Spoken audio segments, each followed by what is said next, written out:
Chapter 41. A Message for Arthur. Lind couldn't believe it. He just did the impossible. The battle took a harsher turn. Luckily, he watched Seeker's stream on the previous boss fight and remembered all the patterns and attacks that Seeker did. He also remembered the basic attack patterns which the enemy also did. There were several close calls as Lind would even shout in fear. There were even times when Lind would pause the game as he was panicking and would resume the game when he calmed down. Seeker was sleeping soundly in all of these. Various cries of anger and complaints were voiced in the chat room, but Meryl was mercilessly berating the haters. Luckily, Lord Chokme Senpai came to Meryl's rescue and defended Lind on his game. Christine's constant cheering and commendation for Lind was enough to push Lind to pass his limits and concentrate to the extreme. Even when Lind was almost hysterical in his fear and panic, Seeker provided no help. He was, in fact, sound asleep and was even snoring. The last boss, who had an anticlimactic name of Dave, continued to attack with a variety of patterns that would confuse first-time players. The majority of the time of this battle was spent in evading. Lind knew that one hit would kill him and crush Seeker's career down to the ground. The pressure that Lind felt was great, but he would occasionally feel a strange, calming sensation and reacted accordingly on the most dangerous moments.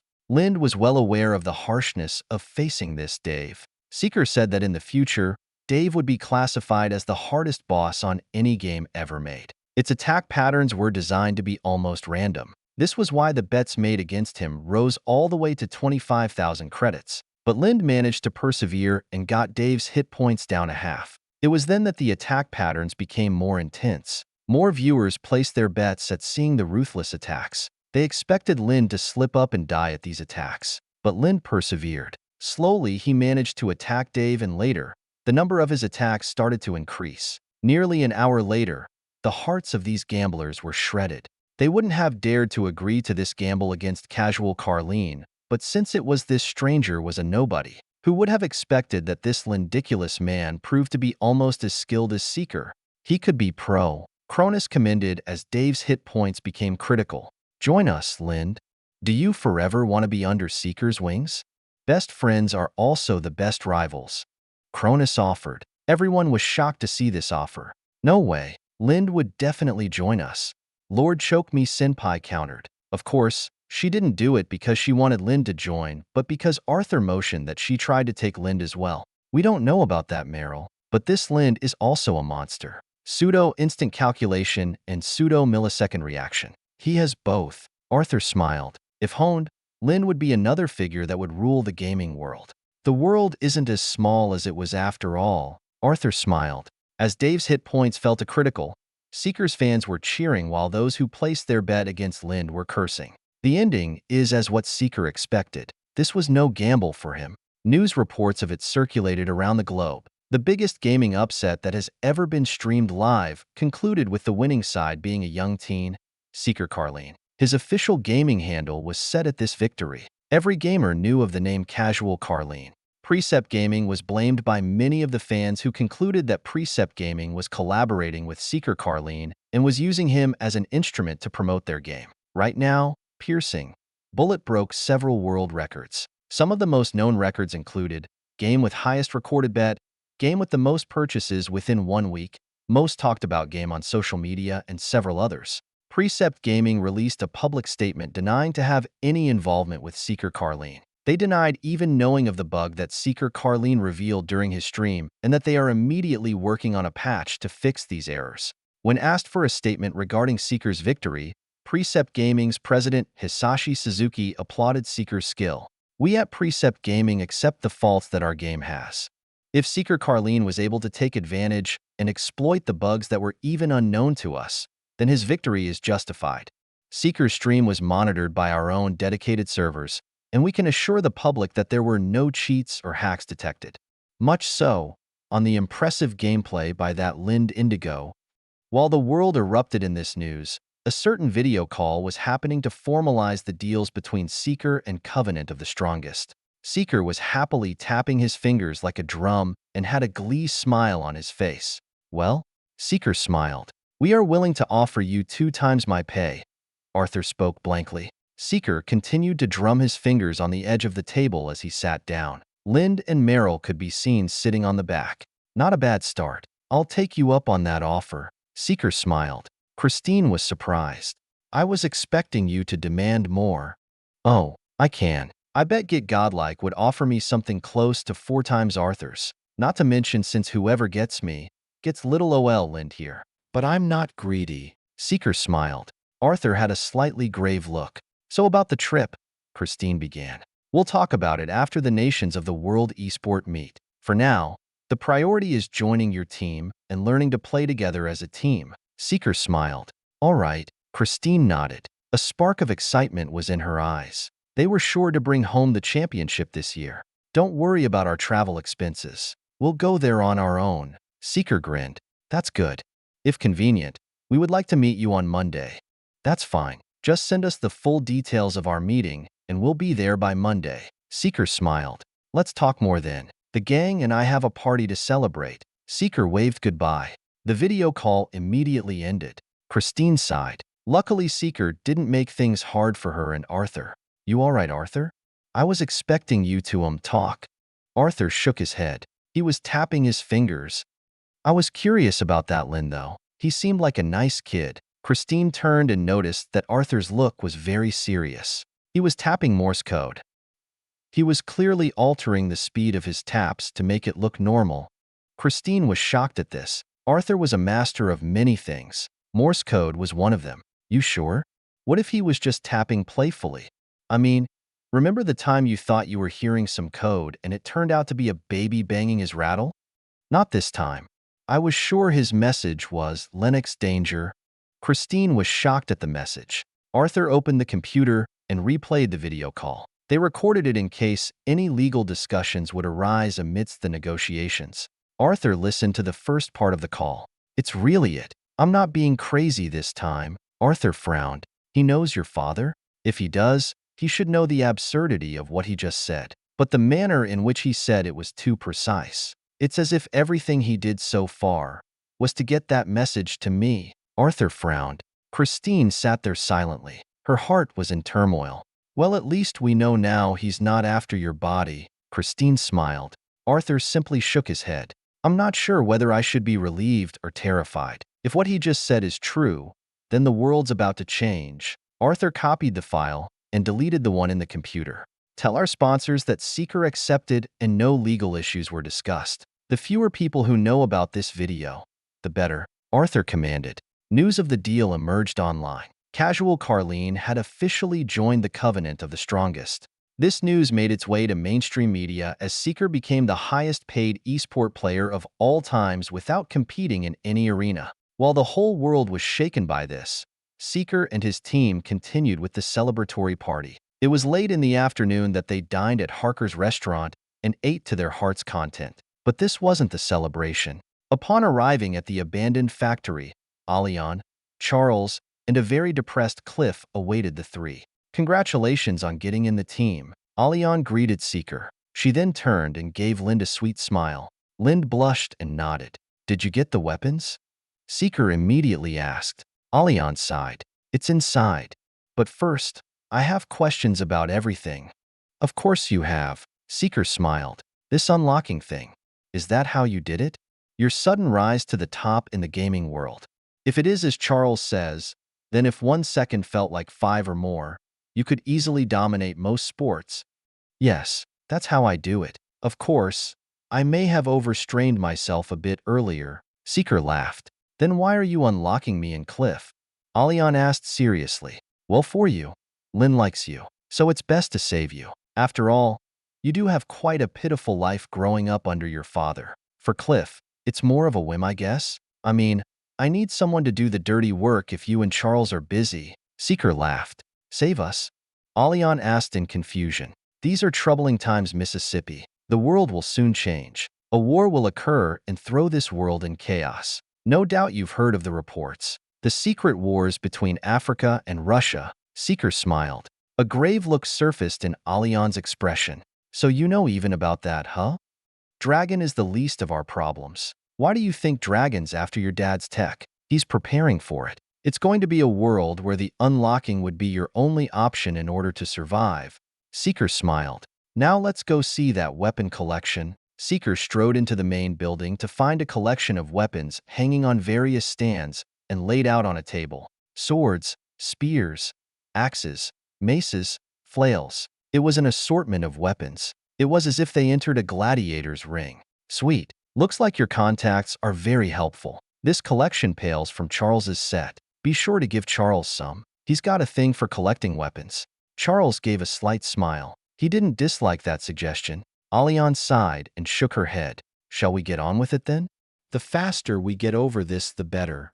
Pick a spot and pick your weapons. First, I'll have one-on-one sessions with each of you. After that, we'll do what we did last night. Seeker smiled. Cliff, you're up first. Charles ordered.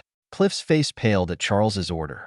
Charles gave Cliff an "I'm sorry" look. He dared not make the ladies go first. Nor did he have the courage to order Lind, who is a potential world champion. Cliff walked right in the center. His feet were shaking. Select a weapon, man. Seeker grinned. Cliff went and got a spiked club. He was a baseball player, and he was confident of using it as a weapon. He turned to Cliff and had a questioning look. Really? That one? I hope you're ready. Seeker picked a large halberd. It was so large that people would assume that no normal teen could carry it. But Seeker picked it up and dashed towards Cliff with an unbelievable speed. He lifted the halberd, and just the sight of it made Cliff lose his wits. The halberd that Seeker carried was nearly 2 meters long with an obscenely large axe head. Seeker hacked his gigantic weapon downwards on Cliff. Cliff was paralyzed as he saw the falling halberd. Everyone watching unconsciously closed their eyes. They didn't want to see a halved Cliff. It was a grim reminder for them. Another night of terror was to come. Chapter 42. Meeting the Covenant. A sudden pressure enveloped Cliff, which further increased the weight of his body. However, unlike the previous sensation, this time, Cliff could now somehow control his body. Time slowed down as he stared at the terrifying axe head. Cliff stared at it and turned to look at his puny spiked club. It was like an ant compared to the 2-meter-long halberd with a large sharp edge. The familiar sensation of fear enveloped him, but this time, Cliff knew.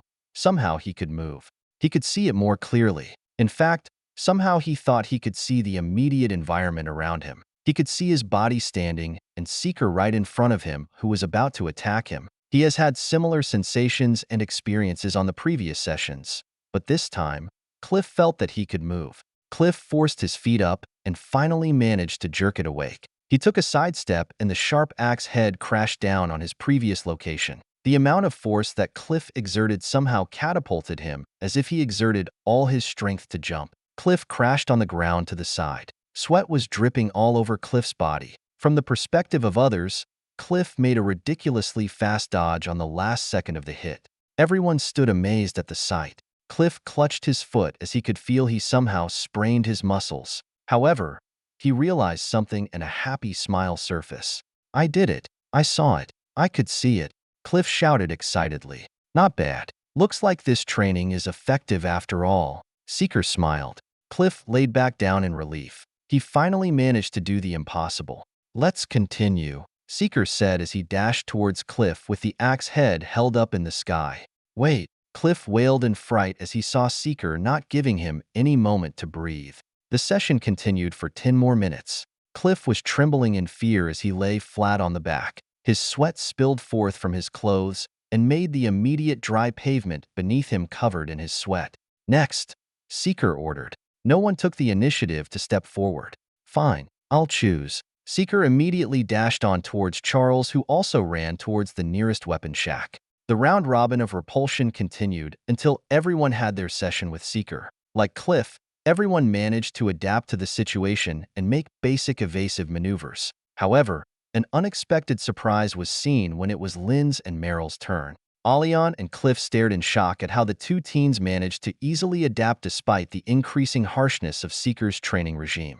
Meryl managed to continue evading Seeker's attack for a full 3 minutes. It was only when Seeker attacked her with harsher techniques did she finally manage to succumb to the fear. Lynn's battle was even better. Unlike everyone else, he managed to defend against Seeker's attack and even had the opportunity to attack. However, he also received the most beatings from Seeker as a result to this. Charles was impressed. Future world champions do have such terrifying potential. Monsters. Charles shook his head as he voiced out unintentionally. Alian, who heard Charles sigh, gave the two a meaningful stare. So that's why Seeker keeps them, she mumbled to herself, and decided to look at these two in a different light.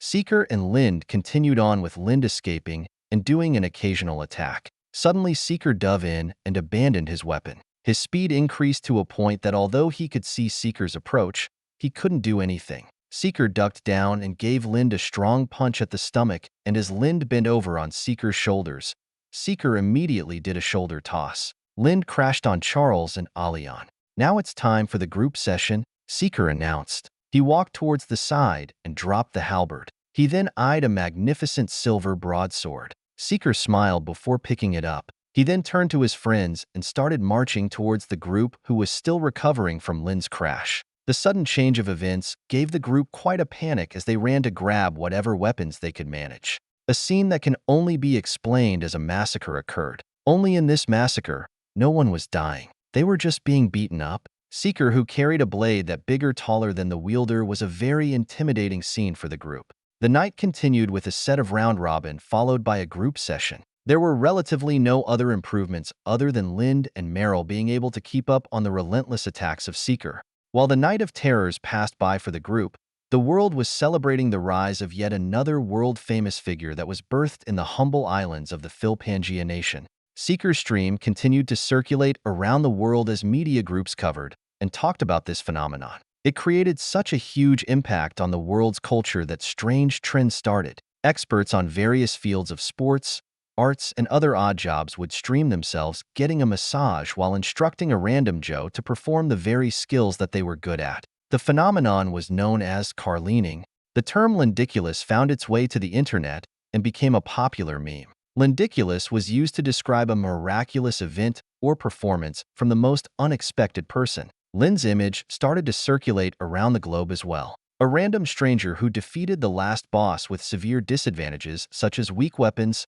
low-level character, and no prior practice. It was Monday, and a group of 4 walked out of the arrivals bay in the airport. There were several guards who walked in front of them to prevent others from running towards them. Most of the people would scream the name of the adult of the group. Charles, marry me. Several berserker cries from crazed fangirls were made. Others spotted the team right behind them and recognized them immediately. They have been circulating all over the news and net. Some of the gamers among the crowd ran immediately and wanted to get a picture of the most famous and highly paid pro gamer. The casual legend, Seeker Carlean, had arrived on Philpangaean soil. A group of well-dressed professionals awaited their arrival and began to wave. They were the escort service hired to get the group. At the very front of the group stood a tall, blonde woman. She was shocked to see Charles Linemit together with Seeker. Dr. Lindmit, what a nice surprise. I didn't know you'd be going together with Seeker. A tall woman with blonde hair and a very stylish sense of fashion walked forward to shake Charles's hand. It a last-minute decision, so I didn't bother to announce it, Charles replied with humility. Please don't worry. We'll be sure to accommodate you with the finest service. We insist. It would be our pleasure to serve a Pangean hero. The woman smiled. Then I guess I'd have to trouble you. Charles smiled. And of course, the legend himself. It's a pleasure to meet you, Mr. Carlean, Mr. Indigo, and Ms. Mikado. The woman greeted. The pleasure is ours. Seeker stepped forward and shook the hand of the woman. I am Hallie Vagrant, the team manager of the Covenant of the Strongest. It's a pleasure to have you on board. Nice name. I bet people call you the Wandering Comet. Seeker chuckled. Oh, not at all. The woman laughed. I've had other names, but that probably is the best one yet. She smiled. You aren't related to Stanley Vagrant of Warfreaks, are you? Seeker asked. Actually, I am. He's my nephew. She smiled. Huh. Small world. Seeker smiled as he entered the car. The trip took them around the many famous sites around the Philpangaean area. Lind and Meryl stared excitedly as they gazed on the many sites. It was their first time visiting a neighboring country. Seeker had a nonchalant attitude, but was secretly impressed at the beauty of this country. It looked beautiful considering it wasn't a wasteland of fallen tanks, as he remembered in his memories. The tall buildings would be halved buildings, and surroundings would be littered corpses or body parts. Are you a fan of the Warfreaks? With your status, I'm sure you can join them. They would probably be happy to have an Arthur-level player join them. Hallie smiled. Nah, I don't want to be too busy. I'm doing all these for the fun of it after all, but I do want to meet him. The famed general himself. Seeker smiled. Casual as ever I see. Hallie laughed. The group eventually arrived at a very tall rotating building with a very eccentric design. The Gourd Tower, the first Malay Pangean building to adopt a supermodern design. Impressive. Seeker smiled as he saw the unique tower. Our office is on the 35th floor. Arthur and his group should be waiting. More than the initial meeting with you, several of them want to have a one-on-one battle with you. I am as well. I am hoping that my friends here can humor them and display their own talent in the game. Of course, Mr. Indigo made quite an impact. Hallie smiled. The group immediately arrived at the 35th floor and the elevators were opened. Nutterballs! Lind cried out in excitement. The gaming area where the Covenant would practice, study, and basically live was an impressive room. It had several bathrooms, state-of-the-art computers, a very high-tech ambience in the room. The room was even better than most five-star hotel rooms. As the doors towards the office were opened, they were greeted with a group of 17s. Arthur and Christine stood at the middle. Surrounding them was the remaining members of the Covenant.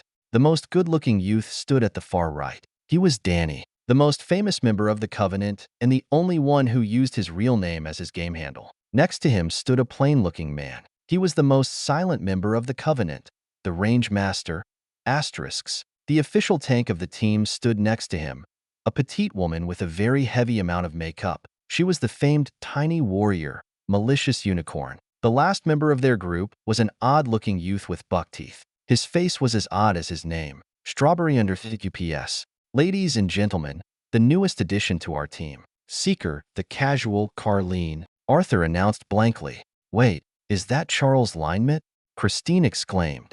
The members of the Covenant immediately rushed towards Charles excitedly. The petite woman even went to hug Charles intimately as there was unexplainable fanaticism on her eyes. Haha, calm down. I'll be hanging around here for a long time. Miss Hallie, is it possible for me to request a room somewhere near this floor? I do need to keep an eye out for Seeker. Charles was politely trying to get the crazed woman off her sides. No need. Dr. Linmit can stay with me, the petite girl gleefully announced. Dara, please calm down. Christine frowned. No way. You're just saying that because you want to be together with Dr. Charles.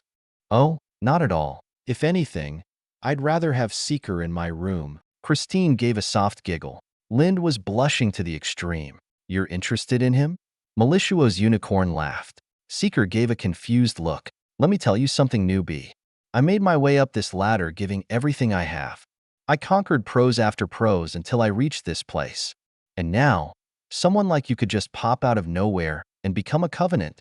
I understand. You reached these heights through your skill, so you look down on me for my method of getting here. Well, don't worry. Like you, it is also because of my skills. In fact, it's skills that far surpass yours. Seeker smiled. What are you saying, newbie? Dara glared.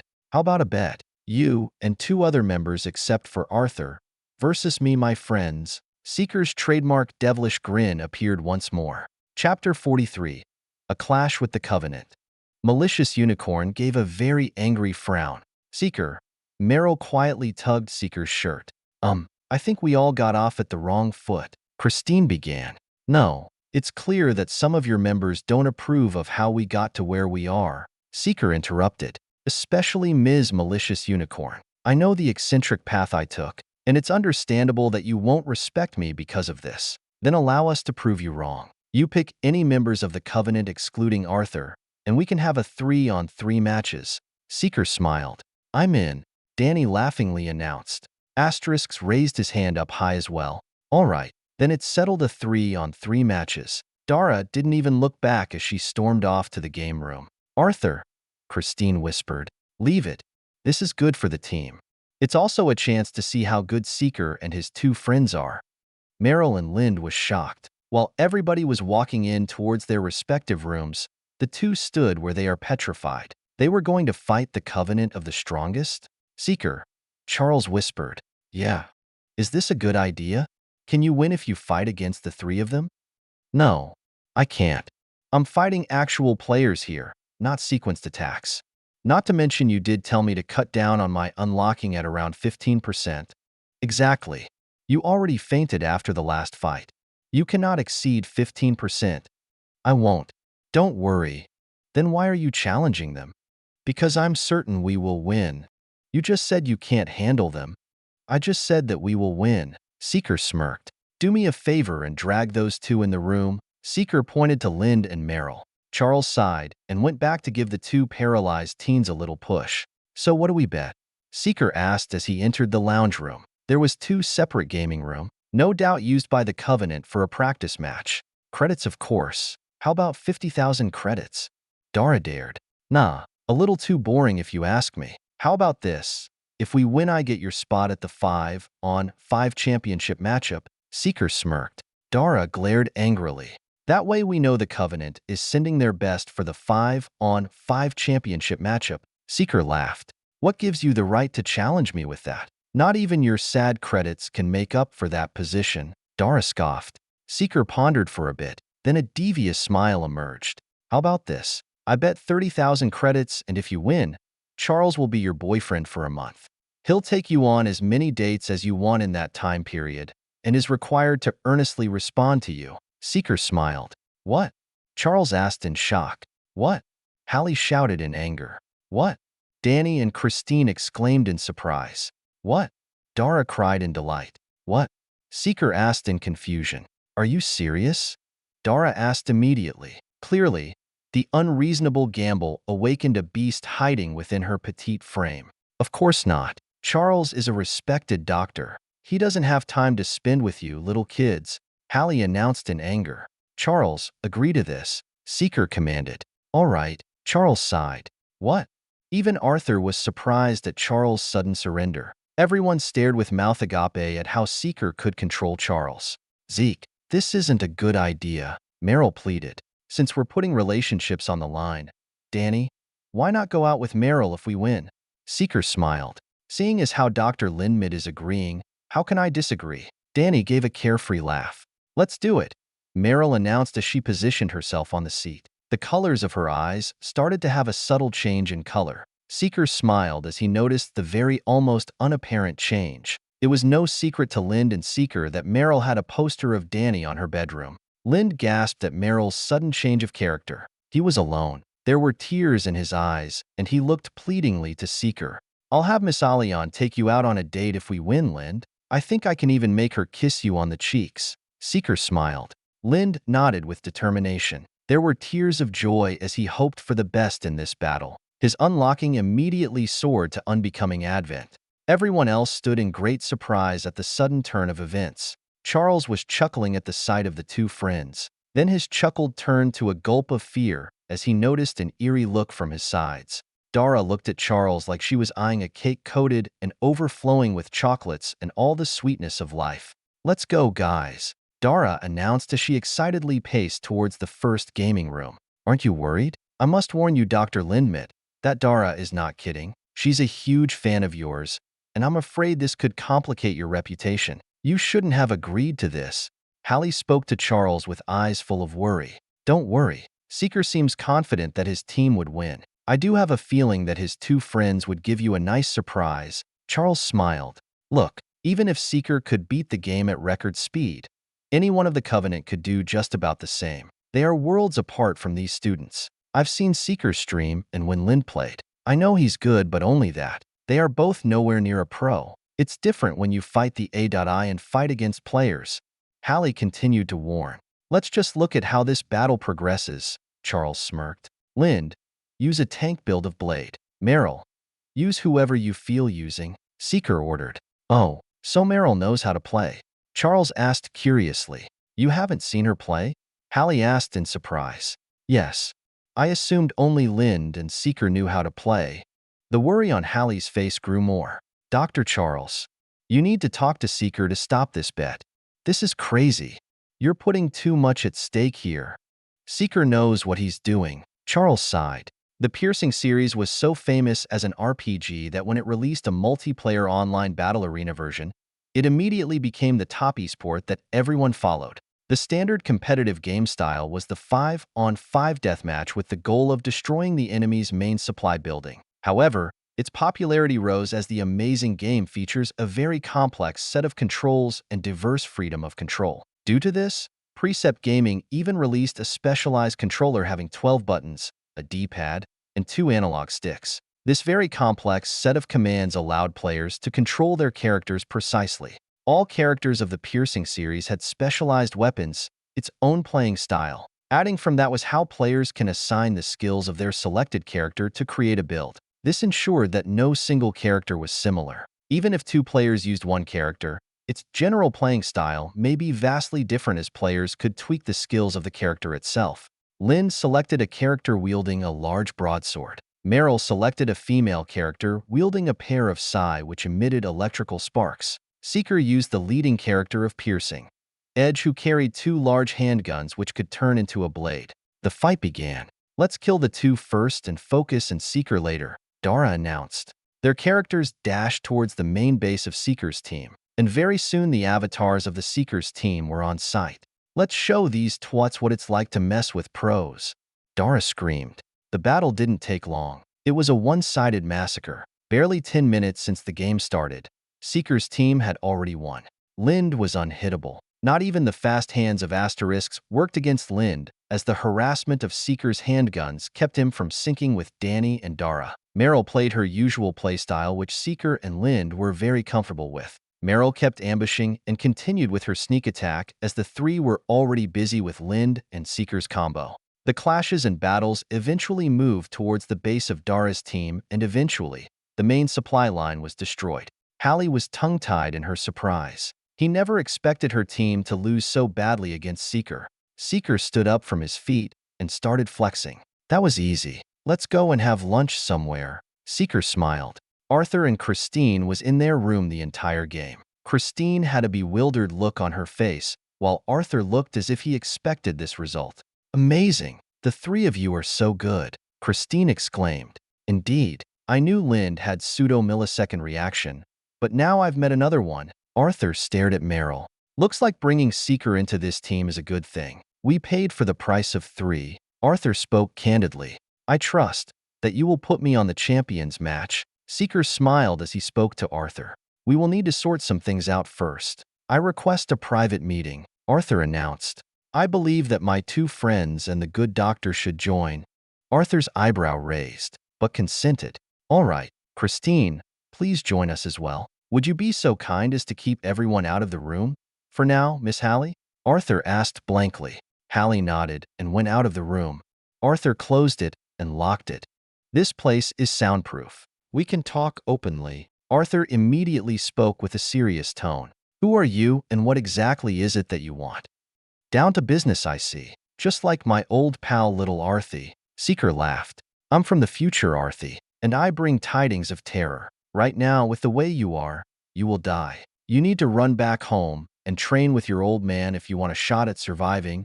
Seeker spoke plainly. Arthur frowned. "This is a waste of time." Arthur turned around and was about to leave the room.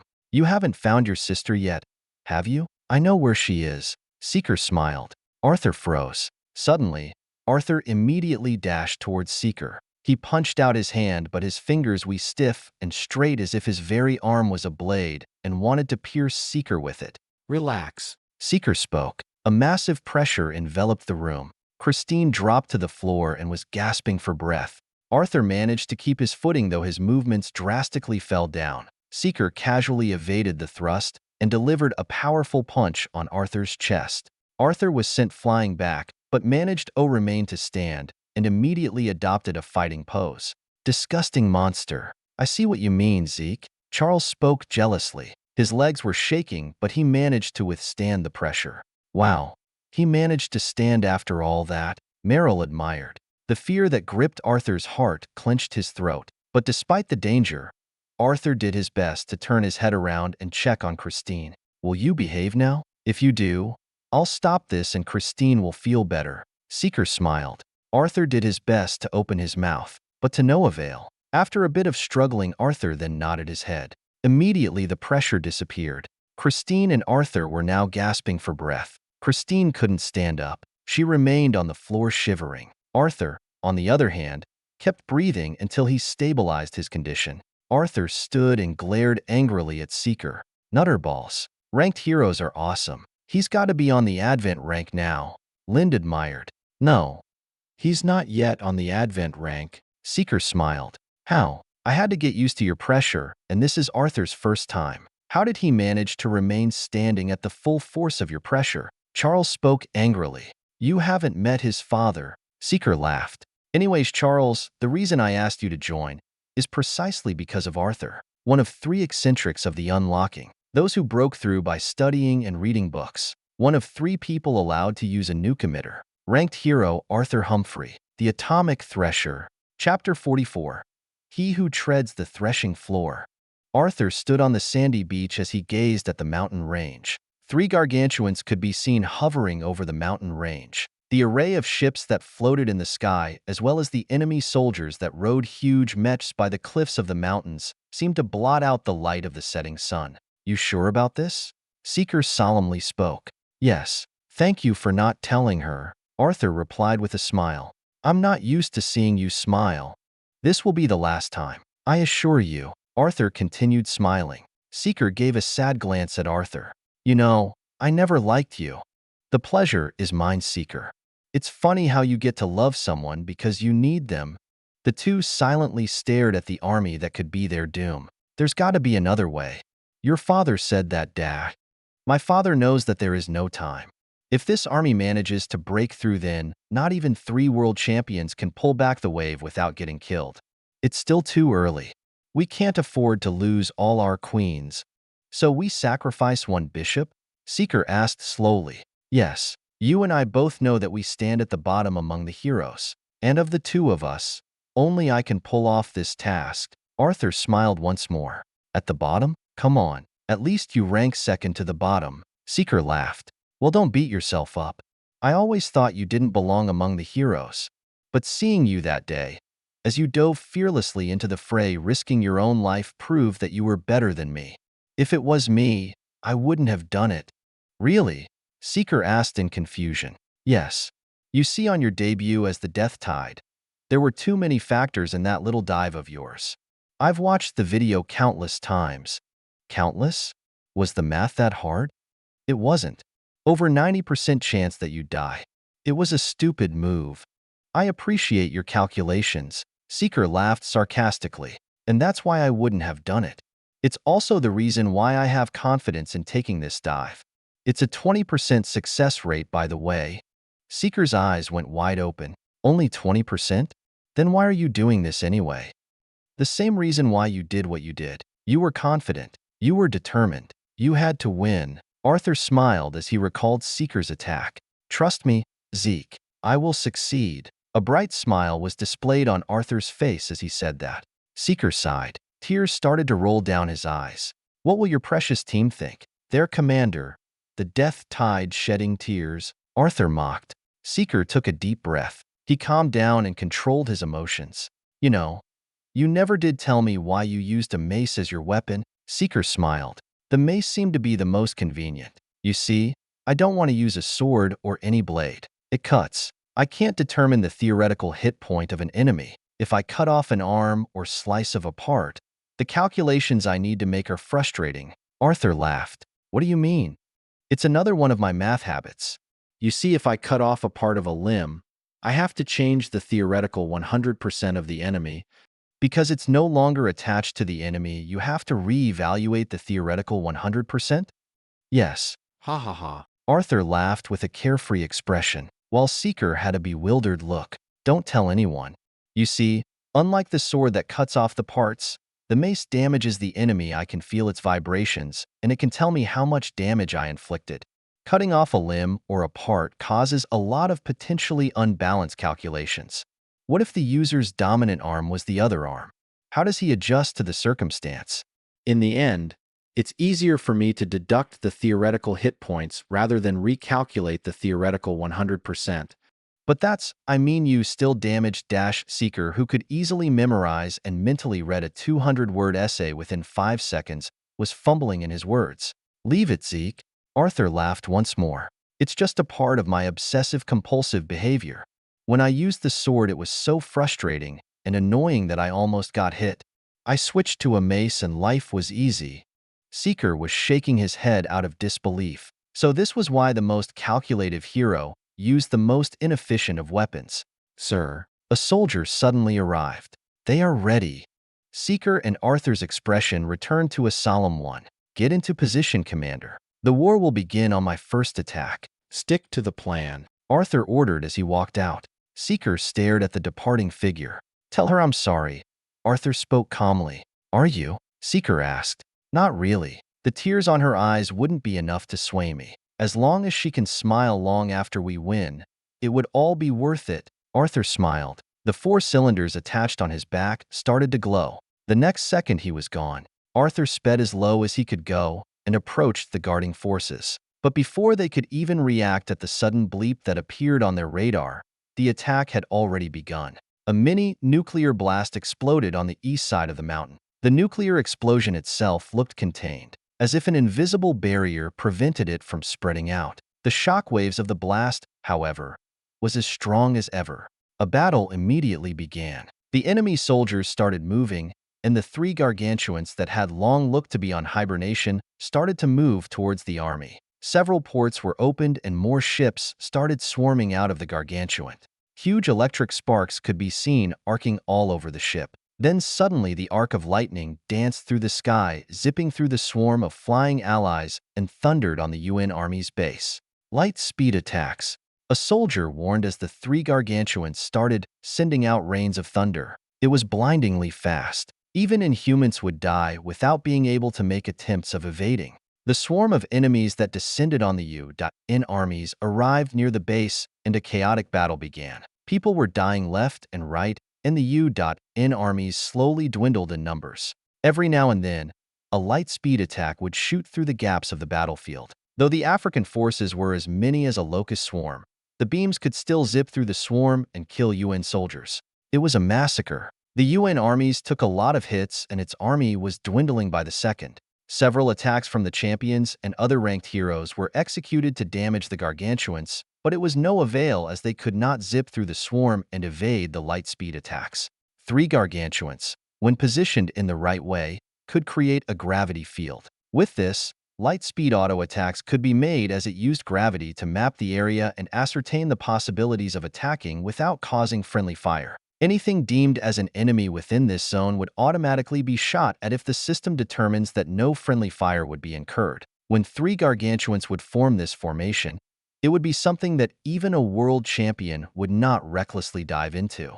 The light speed attacks continued to rain down whenever a gap was made in the midst of the swarm. This shower of protection maximized the attacking potentials of the African army with the Arigarian fleet behind them. A soldier was using his force boosters to retreat when a light speed attack struck the location in front of him, killing his ally. A huge titan immediately reached down to cleave the soldier in half. But before the sharp strike reached the soldier was pulled to safety. Commander, the soldier cried in relief as he was saved from the clutches of the huge titan. Seeker took him by the hand and was zooming to the north side of the battle. We can't hold on.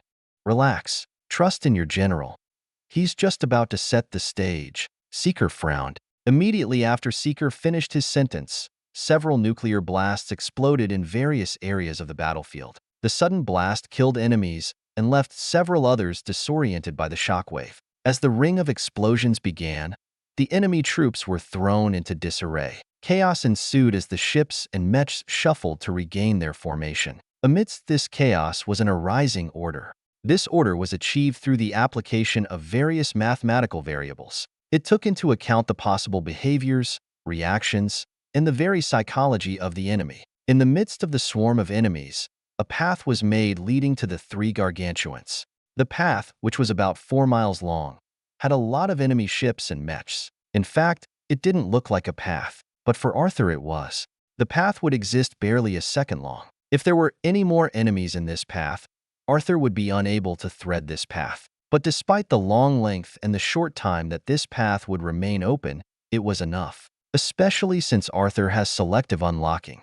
Unlike all ranked heroes who use the 4-force accelerator, Arthur used the gear that was granted only to world champions, the 4 stellar threads. Through Arthur's amazing calculation skills, He could navigate through the skies with speeds that far surpass what the 4-force accelerator could provide.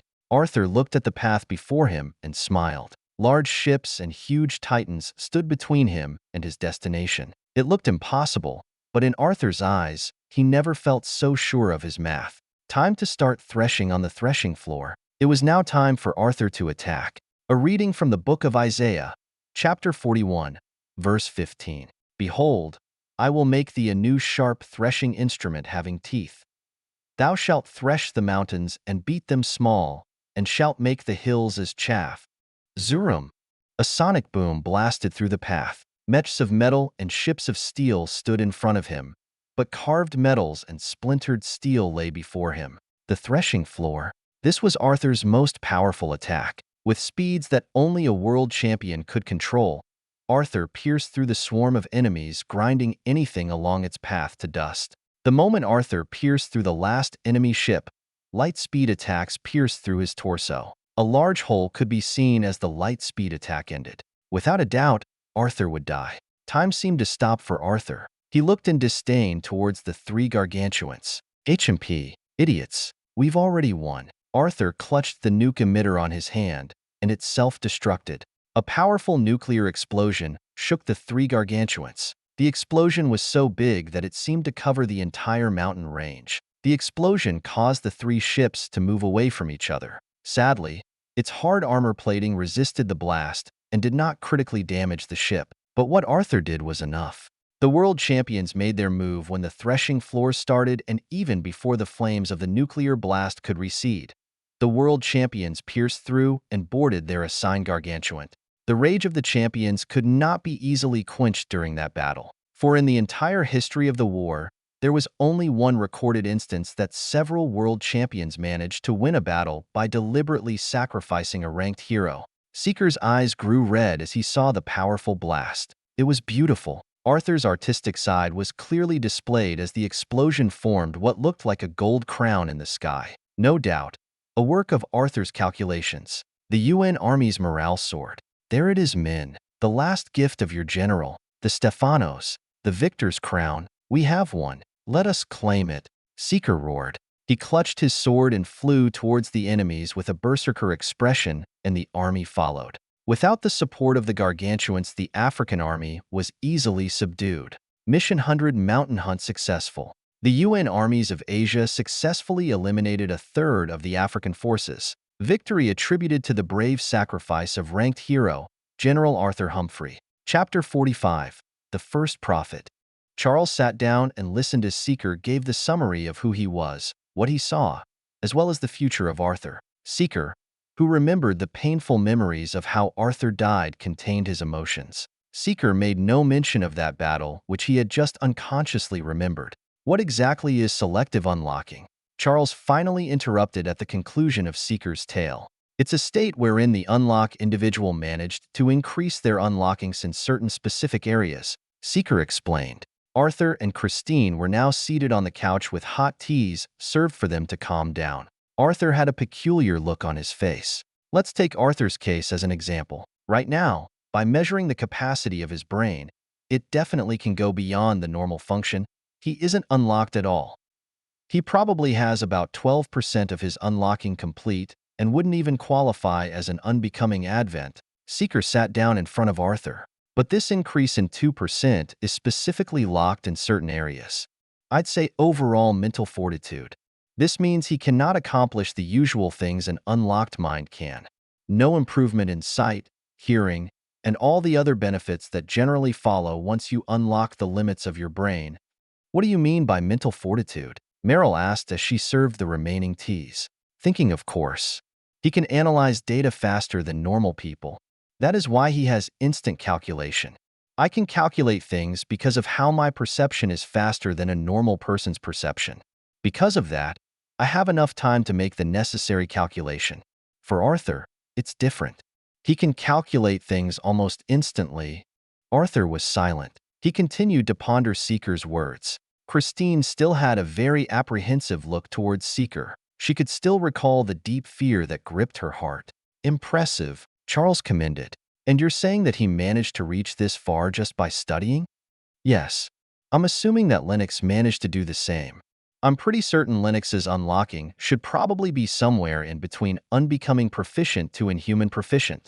Seeing as Arthur's familiar with the pressure and stress I can release means he has been thoroughly baptized in that. Arthur's eyebrow raised. You mean what my old man can do is something these unlocked can do? No, it's much more complicated than that. There will be only a few individuals who could do what your father can do. Seeker shook his head. I thought everyone could do that. Charles reacted. If that were true, then we would have had more chances in fighting the war.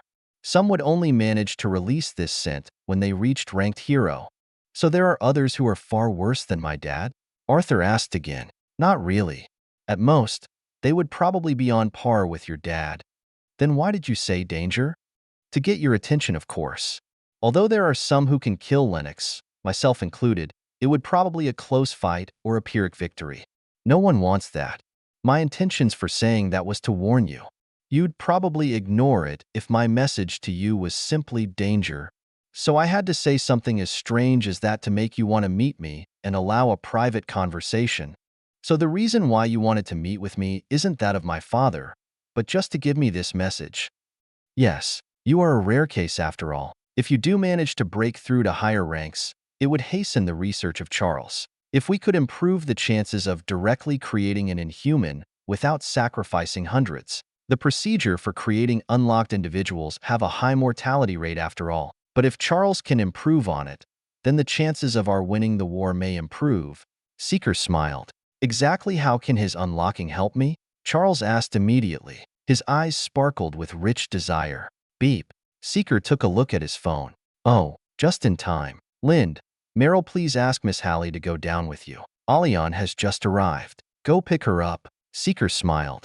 Lind hastily walked out the door while Meryl was laughing at Lind's sudden disinterest at the current unveiling news. Poor Christine. And she seemed quite interested in you, Lind. Too bad you already have Miss Alion. Meryl teased on her way out. The door closed once again and Seeker's smile faded into a serious one. All right. Now that those two are out, I'll be explaining this crucial principle to you, Charles, and why Arthur is important. Charles was surprised at the sudden seriousness of Seeker's discussion. Are you familiar with the concept of intuitive versus sensing? Seeker asked. Yes, the theory which states the two categories on how people perceives information. Charles nodded. Good. You see, we have identified that there are 3 types of individuals who can reach world champion. That stage is so hard that it was said to be scientifically impossible to do so. Even among those who reached ranked hero, there were only a few who showed the potential to actually be a world champion. Like Lind, Charles murmured in disgust. Arthur's eyebrows were raised. Interesting, Arthur voiced out. Seeker ignored Arthur's sudden interest. Generally, most of those who have broken through to world champion belong to the sensing category. But not to say that all who belong in that group had a chance to reach it. Rather, among those who managed to reach ranked hero, those with the potential to break through all were sensing types. The believers, Charles realized. Yes, the unlocking is a mysterious phenomenon. The problem with intuitive types is that they have to think their way of understanding how to push the unlocking. But you can't crunch numbers and achieve the unlocking. How do you command your cells to alter your very brain? You can't do that, nor can that be taught. So only those with extreme sensing, like those 2 happy-go-lucky friends of mine, can alter their brain naturally. Even I, at the peak of ranked hero, couldn't do that, because you need to understand how that happens, Arthur added. Exactly. Though this seems like a little problem, it's actually a huge one. Unless one has this faith, the brain won't ever change on its own. Thus, many of those unlocked would face a wall when they reach the higher ranks of inhuman. And those who manage to conquer it are faced with the incredible impossibilities of breaking through ranked hero. Is this why Meryl managed to awaken her unhindered sight? Charles asked. Yes. Everyone who reached the world champion stage had their own path of growth. Each champion had things that no other champion could do. And it was because of this that we believe only those who have those specific path can reach world champion. You aren't seriously listening to this, Arthur? Christine finally interrupted. She kept quiet during the strange talks that they had, but when Arthur started joining in, she felt as if she had to voice out her thoughts. Yes, I am. It makes perfect sense. I'm skeptical about Seeker's prophecies of the future, just as everyone should. But I do believe the unlocking. It thoroughly explains the state of my father. Arthur stood up and signaled Christine to be quiet. This means that my father should fit into the other group of those who reached this so-called world champion, correct? Yes. 3 people were recorded to have selective unlocking. You and your father belong to that group. If we can save your sister, then it's possible that we would have a 4th. Seeker smiled. Arthur gave a smile as well. Christine was shocked when Arthur revealed a smile. Does that mean you will help me save my sister? Of course. Why wouldn't we? But we can't be too hasty. Your sister is caught up with some very troublesome people. At the heart of our enemies to be in fact. Arthur frowned. So those Aragarians are holding my sister captive? Yes. Seeker quietly responded. Arthur's face turned angrier. Is my father responsible for my sister's demise? Seeker simply shook his head. I don't know. It's possible that he had a hand to play. He never spoke of it. But what I do know is that when your sister died, your father brought Egypt to her knees. He went on a rampage and massacred over 1 million people. Arthur's face finally relaxed a bit while Charles swallowed a mouthful of saliva. He hoped that Seeker was exaggerating the number. So my suspicions seemed misplaced. There are forces at work on this planet that even your father fears, Arthur. They are your true enemy. Your father may have a hand at how your sister was taken, but he isn't your enemy. Arthur nodded. Then what do I need to do? For now, we play along with the immediate events. We have a couple of things to do. I'll need your help in some matters and Charles needs to run his test on you. Seeker turned to Charles. Let me get this straight. You want me to take a look at Arthur because he's one of the rare cases where a person with intuitive perception has the potential to reach world champion? Yes. On the sensing side, we have the believers. On the intuitive side, are the rare cases of selective unlocking such as Arthur here. What about you? Which one are you? I'm an intuitive, but I'm not a prophet. What? A prophet? I don't have Arthur's potential. We call them prophets, since they could teach others while believers can't. What do you mean by teaching? Teach how to unlock the brain further. Everything that I've been doing was actually based on a rough theory that Arthur developed. Charles gave Arthur an angry glare. So he was the culprit. But what we've been doing won't help when you reach a certain stage. There has to be a scientific explanation and a step-by-step guide to help others push their unlocking. Believers were basically clueless about how they would teach others. It's like asking musical advice from a prodigy. They can't explain it even if they wanted to, since these things come very naturally to them. So that leaves us, the intuitive types who can explain the very process. Arthur murmured. Yes, thankfully your dad was one among the champions. He will be your best teacher. Hopefully, if you break through world champion, and once you develop the road of your path, then maybe more world champions will appear. Seeker smiled. Why not have my father teach? Arthur frowned. You see, the problem is that your dad isn't exactly a prophet like you who broke through by studying. He is also a part of the 3rd group of world champions. Being part of that group drastically limited the things your father could teach. The 3rd type that reached world champion? Seeker gave an exasperated sigh. It gave Charles and Arthur the impression that Seeker was actually depressed. The 3rd group of unlocked individuals was originally believed to be the only group that could reach the world champion stage. They rose to that heights just after a few battles when they were unlocked. People who reached the world champion stage without facing any bottlenecks or problems whatsoever. Impossible. Charles was taken aback. They had just been discussing at length of the impossibilities in reaching world champion, and a set of individuals achieved it easily? Yes. These are people who were born with the very potential, experience, talent, and skill to easily reach world champion. This group made up all the world champions until Lind managed to break through. Seeker gave a depressed laugh. Which is to say, the world champion title was given exclusively to them as it was deemed humanly impossible to reach that stage. The unlocking allowed them to maximize their almost demonic capabilities. It's as if they were the unlocked among unlocked individuals. So they're just incomparable and vastly more powerful from the rest of humanity? I don't consider them humans. Arthur would agree. Seeker laughed. Arthur nodded as he thought of his father. When Lind broke through, we finally realized that humans could reach an unlocking that they have. So when we finally had a world champion who isn't like them, we changed the term to address this monstrous group. They are the overlords of the rebellion. We call them the Overcomers. Chapter 46. A humbled Seeker Carlean. It was total humiliation. As soon as her team reached Seeker, they were met with Lynn's tank version of Blade. Yet despite the slow movements of this build, they could barely attack Lind as he moved precisely on time using minimal movements to dodge the attacks. Blade used the AoE attacks to disrupt the team from moving forward. Seeker's player, Edge, was seen sniping them at a short distance behind Blade and kept shooting stun attacks. Though it had an 8-second cooldown, every shot would hit them squarely, and Seeker knew who to attack and when to attack. Dara was the first to fall. In fact, every time she would engage the opposing team, a similar scenario would play. She would receive the stun attacks from Seeker, get smacked with all the attacks that Blade had, and lastly, Meryl's agile piercing dagger build would strike at the most critical of moments. Dara was undoubtedly the most useless player in that battle. Of their team's total damage percentage, Asterisks had 67%, Danny took the remaining 33%. Dara did not manage to do a single attack on Seeker's team. Danny was laughing his head off after the battle. Being humbled by Arthur caused him not to worry about these trivial stats. But beyond this numb sensation to losing was the most embarrassing stats he has ever seen from the profile of a pro. A post-battle score of 0% damage contribution. Not even fighting against Arthur would give her this kind of score. This train of thought led Dara to consider one possibility.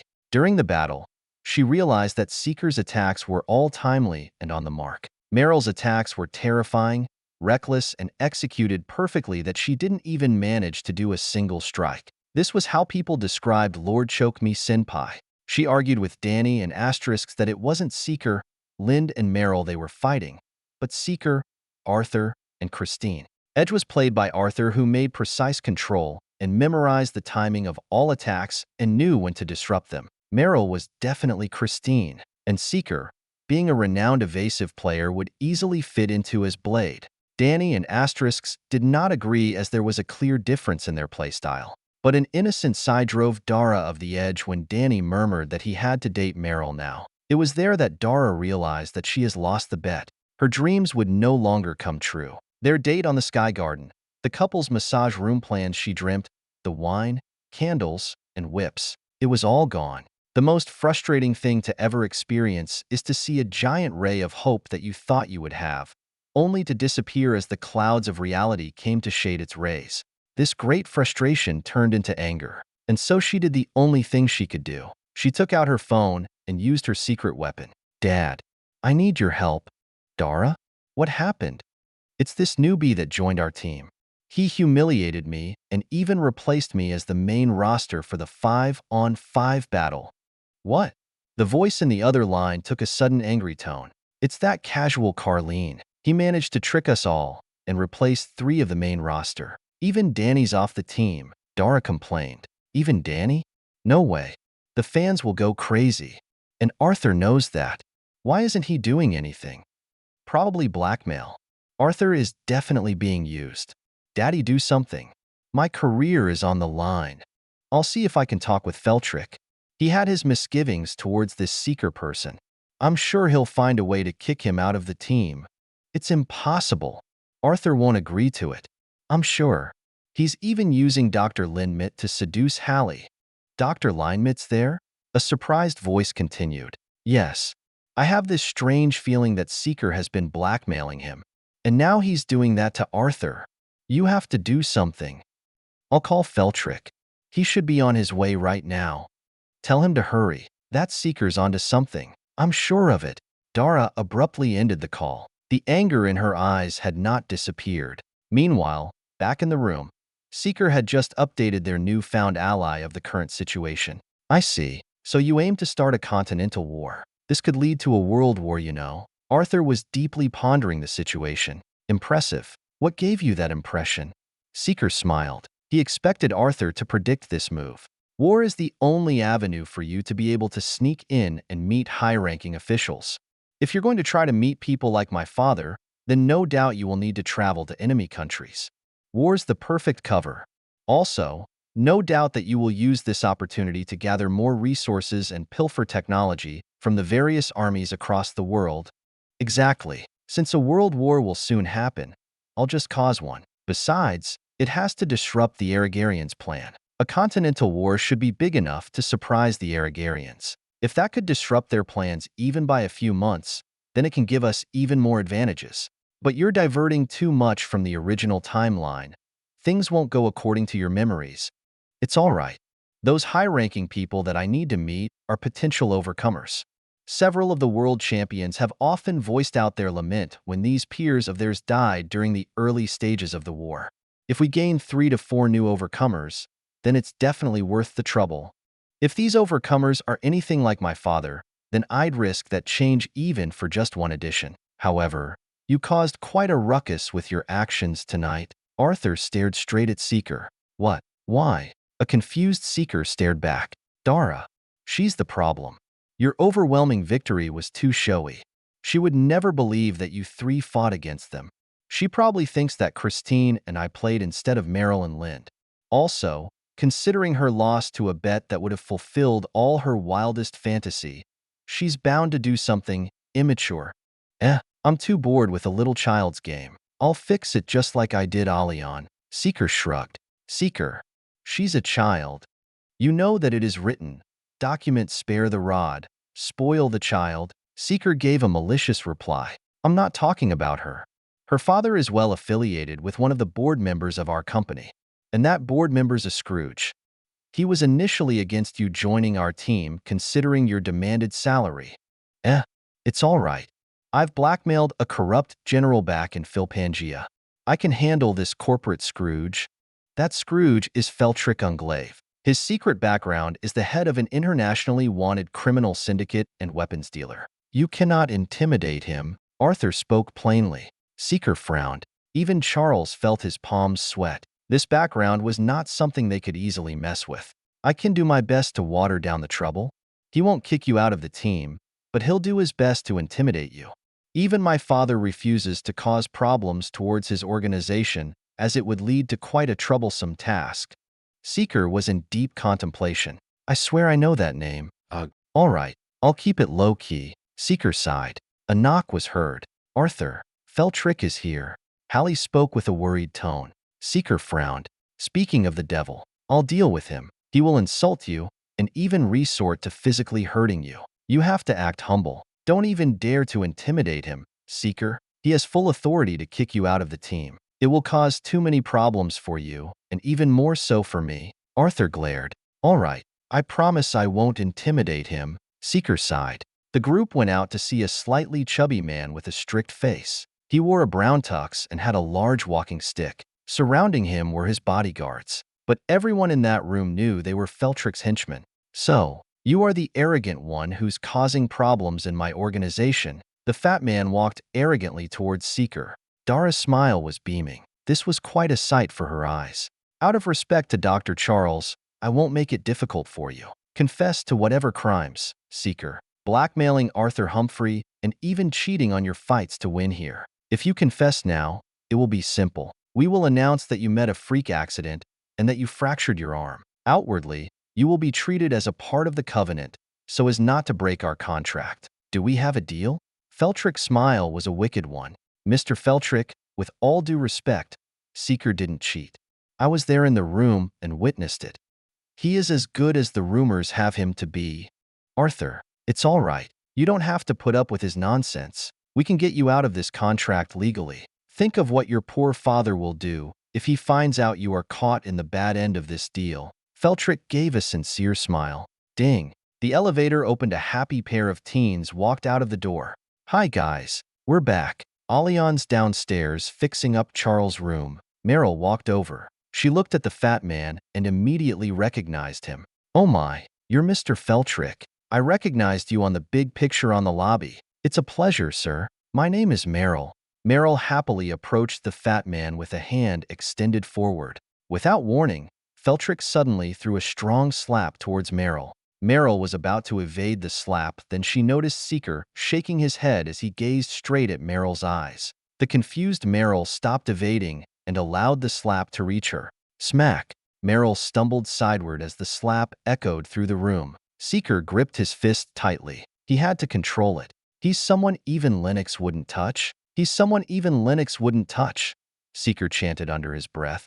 Dara was laughing happily. This made Seeker clench his fist tighter. Don't think you can fool me with all your acts. Feltrick screamed angrily. He walked towards Meryl and was about to deliver another kick while she was on the ground when Seeker suddenly appeared at the gap. Mr. Feltrick, there is no need to use violence in resolving this, Seeker spoke righteously.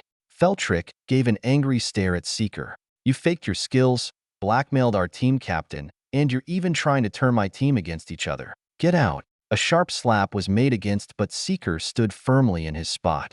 The slap echoed throughout the room. Lind was gripping his fist in anger. Charles glared angrily at this fat man. Dara laughed again. Seeker, however, stood firmly with his eyes full of surprise. Seeker stared deeply into the eyes of Feltrick, and an unusual anger surfaced on his face. Everyone could see that Seeker was trying his best to contain his anger. What are you looking at? Feltrick moved closer, challenging the scornful gaze of Seeker. I'm sorry for the angry stare. It was instinct. Seeker spoke slowly. To prove my humility, my master always told me that when I am slapped on the right cheek, I should turn the other way to offer my left cheek. Seeker turned and offered his left cheek. My pleasure. The fat man stepped back and poised to slap Seeker. A powerful slap was then sent towards Seeker's face. The large, chubby hands moved with speeds that exceeded his first slap. Seeker stood firmly determined to meet the velocity of this slap. Smack! The strong slap echoed once more. Seeker stood undaunted from the slap. He turned his eyes towards Feltrick's. What? You want more? Feltrick angrily readied his slap, but before he could throw it, Seeker extended his right arm. A small glass-like blade extended from a small stick Seeker carried. The next second, Feltrick's arm was seen flying in the air as Seeker slashed mercilessly. Don't worry, Arthur. I won't intimidate him. I'll just kill him. Charles, Lind, Meryl, kill the guards, Seeker announced as an overpowering pressure filled the room. Chapter 47. A Night to Remember. Feltrick was the last one to notice it. He first gave a confused look as he wondered why his slap didn't hit. An odd sound of something falling off made him turn and realize the horror of his situation. It was only then that he realized his arm was cut off. An indescribable terror and a heart-clenching sensation immediately followed. Pain crippled him. Feltrick fell down on the ground and started screaming. Dara was the next one to react. The amount of dripping blood that started to pour out added to Seeker's pressure made her vomit. Everybody else started falling on the ground as the immense pressure covered the room. Don't kill me. I'll do anything, Feltrick pleaded as he crawled slowly away from where Seeker stood. Before the guards could reach for their guns, they were immediately attacked. Charles immediately stole the gun on the holster of the nearest guard and shot the guard on the head. Bang! A muffled shot resounded, and everyone immediately watched in horror as a respected and renowned hero were executing two other guards. Bang! Bang! Lind and Meryl also acted by attacking the nearest guards. Meryl immediately aimed for the throat and then the groin. Taking advantage of the staggering foe, Meryl used several jujitsu techniques to break the joints of the enemy. Lind was more primitive, imitating the same stomach-penetrating punch that he experienced on several occasions. Lind's mighty punch that made the enemy guard spit out a mouthful of saliva. As the guard bent over in pain, Lind delivered a powerful knee strike and knocked the guard out. An increase of overall strength followed their unlocking. On the last training sessions, any one of them could carry the large halberd as if it was a simple long sword. Everyone in the room except Seeker's friends shouted in fear, but no one could move due to the immense and heavy sensation that pulled them closer to the ground. Lind and Meryl stood over their respective guards and watched them in order to make sure that they wouldn't do anything dangerous. I said kill the guards. Seeker's cold voice reverberated once more. This caused Lind and Meryl to shake slightly at Seeker's voice. Unlike his happy-go-lucky smile which he would usually show, there was an unusual harshness around Seeker that even brought fear to Meryl and Lind. Zeke, Meryl slowly asked. You will be killing more people tonight, Meryl, so show me your resolve, Seeker demanded. What gripped Seeker's two friends wasn't the normal fear they felt towards Seeker. It wasn't intimidation. It wasn't a fear of having their life threatened. It was a fear that shook their hearts because their minds have suggested something. This isn't Seeker. This simple thought overpowered the fear which tied their morals and their very humanity to uphold certain principles. Almost acting in sync, Merrill and Lind reached for the gun that these guards had, aimed at their temple, and with fearful hearts and a tearful eye, they pulled the trigger which not only killed the guards in front of them but killed a part of their own soul. Bang, bang. The two guards were now dead. Lind and Merrill looked as if they were drained of life. A numbing sensation flooded the two. They did not shake. They did not move. Their unlocking allowed them this fortitude. But they stood there knowing that their morals have forever changed. Charles looked with grim eyes towards the two teens. Charles disagreed with the timing but knew this was a trial that these two must face. No, no, no, please. I'll do anything. Help. Call the police. Arthur, do something. Feltrick pleaded to Arthur as Seeker started to draw near towards him. Relax, Arthur. There's a perfectly sound explanation as to why I am killing this scum. And that being? Arthur demanded. I hate the sound of his heartbeat. Seeker smirked evilly. Arthur was enraged and attempted to move towards Seeker, but the pressure increased as he drew closer, which almost sent Arthur stumbling down to the ground. Ding! The elevator doors opened and a frowning Alian walked out. Charles, good to see. Oh. Alian then felt the familiar sensation of Seeker's killing intent. She then noticed the blood and dead soldiers. Cypriel. Feltrick recognized the face of Harker's daughter. Save me. This man is a lunatic. Feltrick crawled towards the Alian. Alian sighed and walked past Feltrick. Here are the lollipops you wanted. Alian handed a pack of lollipop treats to Seeker. Even Arthur was stunned at the development. Really now? We've barely been here for 5 hours and you're already causing a mess. Alian sighed. Despite the lack of limbs and the constant dripping of blood, Feltrick was tongue-tied. Why would the daughter of a renowned general, who held such prominence in the underworld, delivered a pack of lollipops to this young teen? Could you relax a little? This pressure's quite annoying, you know. Alian insensitively berated. Seeker frowned but realized that Alian was right. Everyone else on the Covenant could now breath. They stumbled down on the floor and started gasping for breath. Dara continued to shake in fear as she gazed at Seeker and his friends. Even her dreamful gaze at Charles was replaced with that of horror. Anyone who attempts to escape will be stabbed, Seeker announced. No one dared move towards the elevator doors. Dara vomited once more. She remained on the floor convulsing in fear. Exactly what is going on anyway? Alian impatiently asked. I'll leave the other details to Lind. You owe him a date and a kiss. For now, let's deal with the people here, shall we? Alian was shocked at Seeker's statement. Lind, however, continued to stare at the dead guard he just shot. Alian gave a small smirk. Looks like little Lind is growing up. She sighed. Please, don't kill me, Feltrick begged. Seeker kicked Feltrick on the face and then pinned his face on the ground.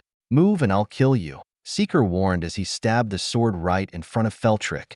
Feltrick was wailing and convulsing but dared not to move or to agitate the angry Seeker.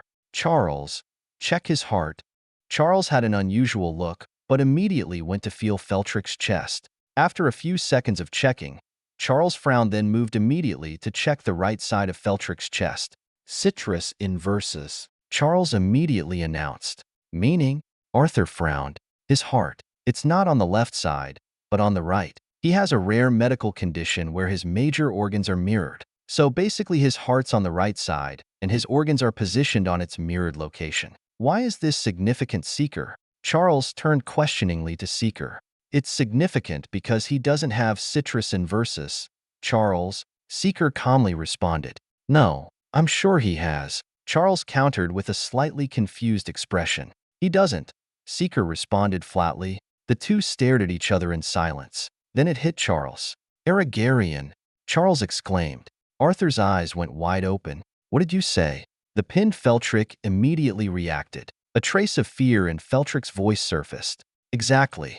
Aragarians have their heart and organs arranged in the exact mirrored opposite of ours. It will look like citrus inversus. When he slapped me, I felt his heartbeat, and that's when I remembered where I've heard his name. Seeker unceremoniously stabbed the blade into Feltrick's heart. After a few seconds of struggling, Feltrick died.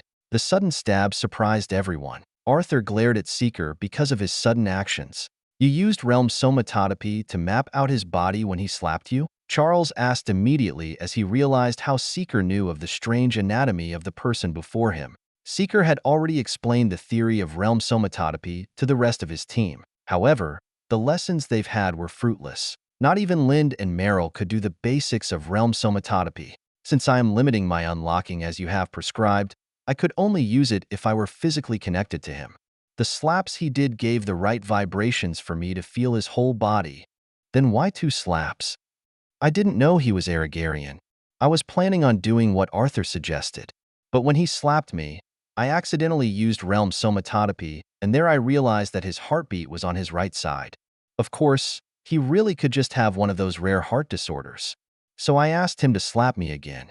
This time I mapped his entire anatomy and identified the other medical differences between their anatomy and ours. So you weren't just acting immature and slicing his arm off after that second slap. Arthur raised an eyebrow. Don't put me on your level of impatience, Arthur, Seeker sneered. His name must have been mentioned in passing in one of the reports we've had in the future. That's why his name didn't ring any bells initially. He was so unimportant in the reports that it didn't cross my mind. But looks like he played a larger role during the pre-war era. Then why did you kill him? He could have been connected to the group that kidnapped my sister, Arthur demanded. Now is not the time, Arthur. If we manage to connect the dots and find your sister, it will arouse suspicion. Right now, we can all cover this up by making it look like that Harker Serpril is trying to take over Felturk's organization. Is that why you killed him immediately? So I can't interrogate him? Yes. Seeker responded coldly. If you want your sister alive, you will act in patience. Chasing after her now will lead the Aragarians to increase their caution. You could rescue your sister now, but she'll die in the future. Arthur remained silent at Seeker's explanation. Are these guards Aragarians? Merrill softly inquired as she stared at the dead soldier near her. Probably not. He's probably the only Aragarian among them here. But we'll have to kill his family. They're definitely Aragarian. A few of his closest associates should also be as well. An uncomfortable sensation clutched Merrill's stomach once again. Her hands remained tainted. Arthur, tell us everything you know about Feltrik's organization. We need to cut off the head of the organization tonight. Are you serious? With just the 5 of you? 6. Cliff's downstairs. Alion has a small group of soldiers too. But don't underestimate the unlocking, Arthur. An unbecoming is someone who essentially cannot die at the hands of normal humans. The added strengths of perception and reaction allow them to do impossible things. More so for my team. Despite the limited time and training, they are all capable of killing assassins and trained soldiers. This because they perceive time differently. They are 3 to 5 times faster than a normal human. That's how they could match a covenant in the game. Merrill and Lind had an unsettling look on their faces. Alion, have some of your men detain the covenant. No news of this must be reported. Also, we'll need to clean up this place. We must make it look like Feltrik died on his territory.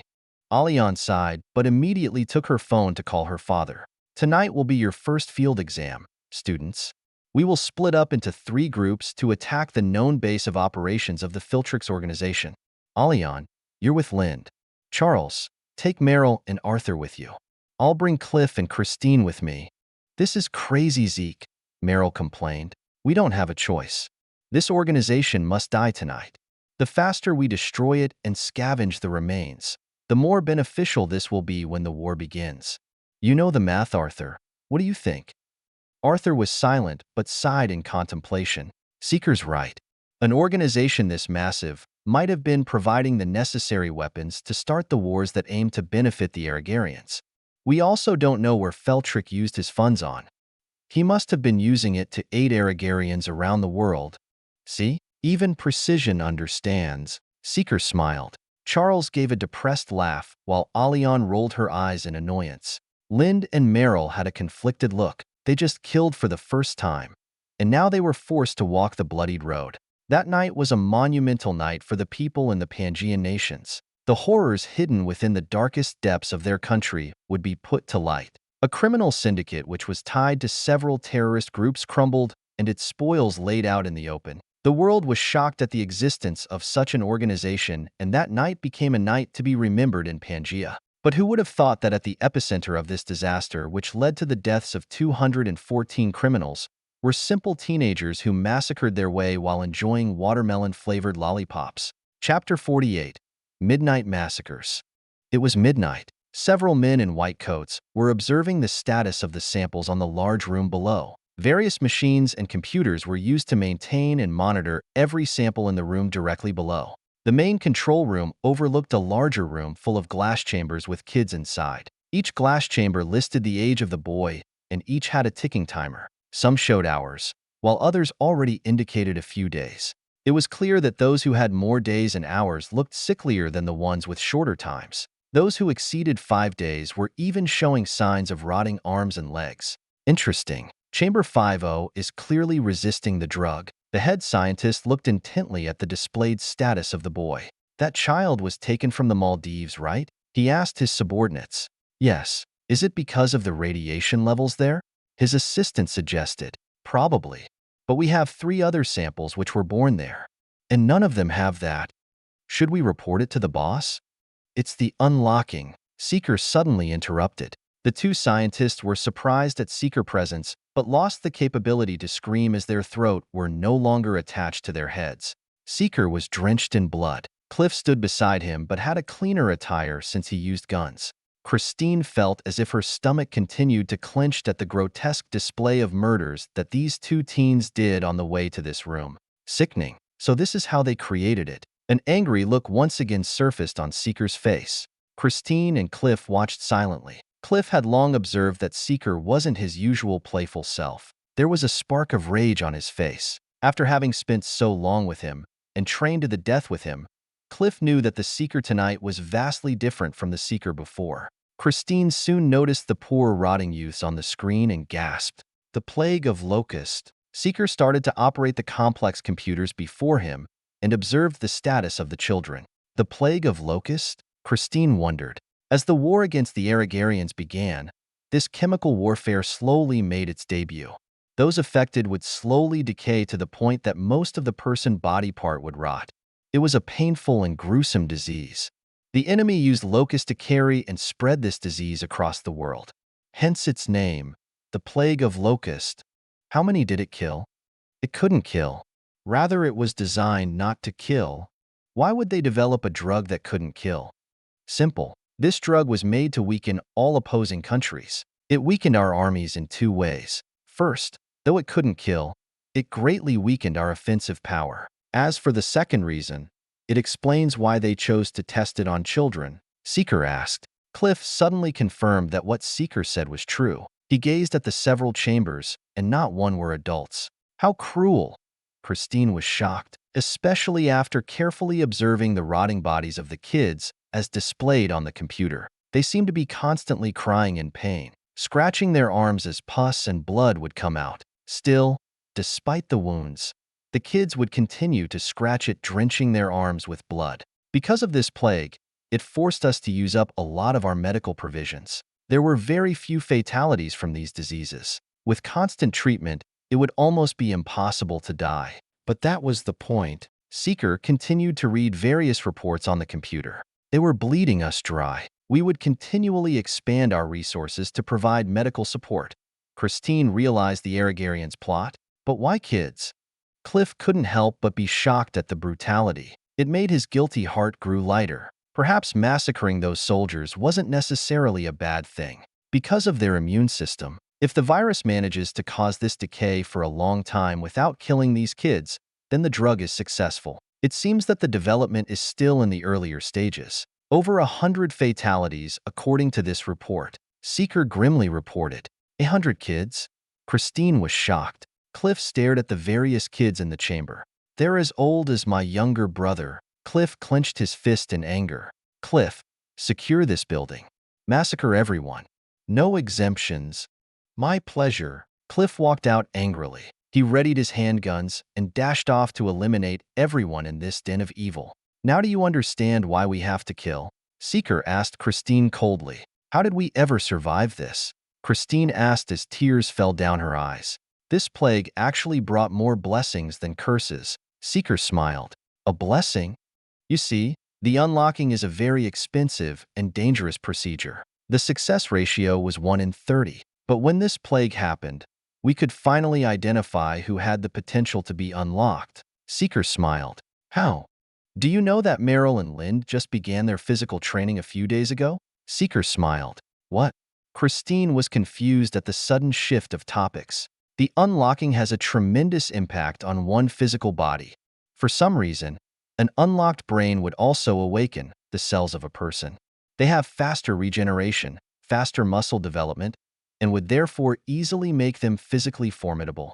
That is why Lind, Meryl, and Cliff could easily pull off killing enemies bigger and stronger than them, even though they only started training a few days ago. Seeker selected 3 chambers from the list and had it displayed on the screen. In other words, those who managed to show significant resistance towards this plague had the mental fortitude and potential to be unlocked. Seeker smiled as he stared lovingly at the 3 kids on the screen. As these 3 kids continued to lay on their chambers with a helpless and depressed expression, 3 other kids were showing the exact opposite of this. In a mansion at the edge of a hill, on the outskirts of the city, 3 kids were huddled up in their room as they continued to play on their respective handheld console. These games are awesome. They even beat the games that we had at home. The youngest was a boy of 10 years. He had a happy smile as he continued to control his avatar run across the grassy fields in order to catch more monsters. Yeah, if only we got this much earlier. Just look at all the versions they have out here. The middle child was a cute girl of 12 years of age and was endowed in what could only be explained as a princess outfit. Papa said that he can make a lot of money if he sells these games back home. The eldest was laid-back boy who just reached his teens. Kids, a shout was heard downstairs. It's dinner time, the mother lovingly cried. Oh great, I wonder what country we get to try today. The middle child excitedly walked down, still holding on to the game console. I wonder if Papa's home. The youngest followed.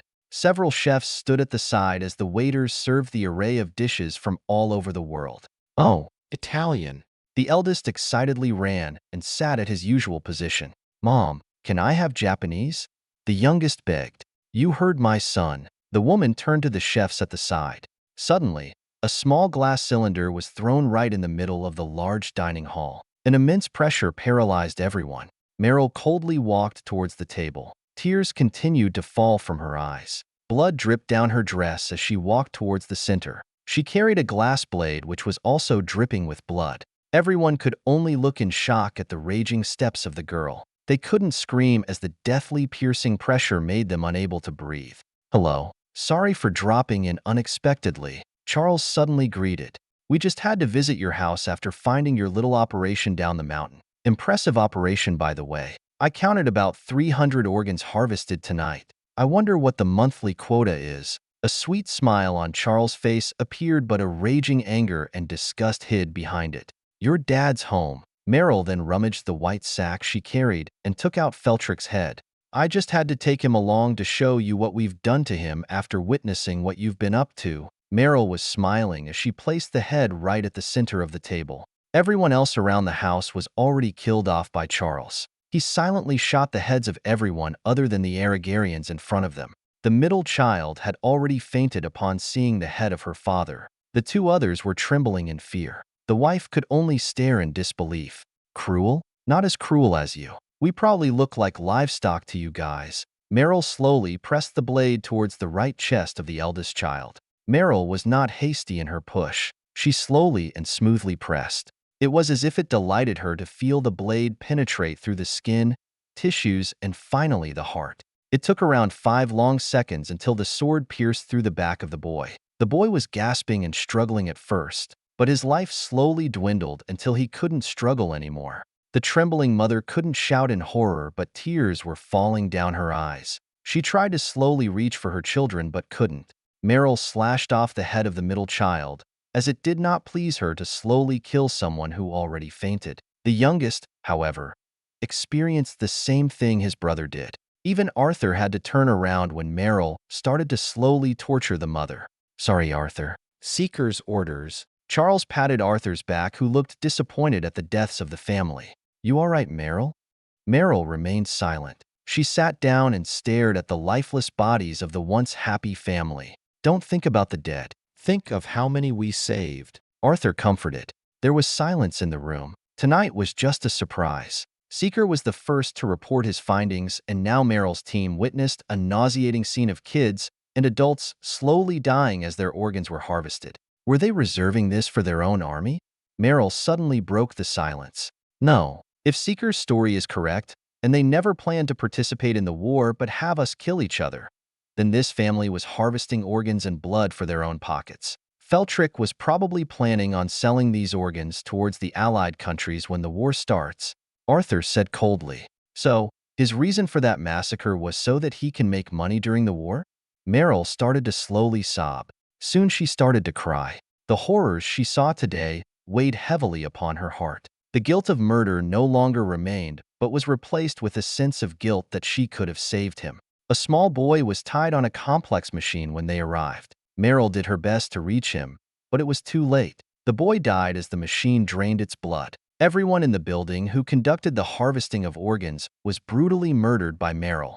Her anger was not easily satisfied as she saw hundreds of adults and kids in the mix. Charles later calculated that there were over 300 bodies in that room whose organs were harvested. Meryl couldn't help but remember the clear look that little boy gave her. Her unlocking made her capture that moment accurately, and Meryl could have saved him if she was stronger. Meryl sat on the chair with no intention of moving. Tonight, she killed plenty, but her enemy clearly massacred more. Amidst the silence of the room, Charles' phone began to ring. Charles quickly answered. Zeke? Charles. Head for Lynn's location. Seeker commanded immediately. Is he all right? Charles was surprised. No. He went berserk and lost it. Seeker spoke grimly. Was he shot? Charles immediately signaled everyone to rush out. Meryl awoke from her stupor and immediately followed. Worse. I think he broke through and reached Inhuman. Chapter 49. The Gentle Giant. I couldn't believe I would hear Lennox's voice tonight. Allian sighed. Tonight's clearly a night of surprises. Are you okay? Lind continued to gaze out the window of the passenger seat. I'm all right. Thanks, Mississippi. How did you hear what Lennox was doing? You didn't hear it? I thought you guys would be done with sense training, Lind asked in confusion. Of course not. We haven't had sense training yet. Only surmounting unbecoming could do that, right? We've barely reached the edge of Advent. How could you do that? I don't really know, Lind shrugged. Allian laughed happily at Lind's response. And a minute ago you were asking if you belong in this world of killers. If you could easily maximize your senses, you ought to be better at being a cold killer than me. Allian smirked. Lind remained silent. Allian could now see the port from the top of the mountain where they were driving. That's the port. They should be on the north side, as Lennox indicated. Allian turned serious. I can't believe I'm driving towards one of the most dangerous organizations on this planet, with a 17-year-old who's friend with someone from the future. Allian laughed.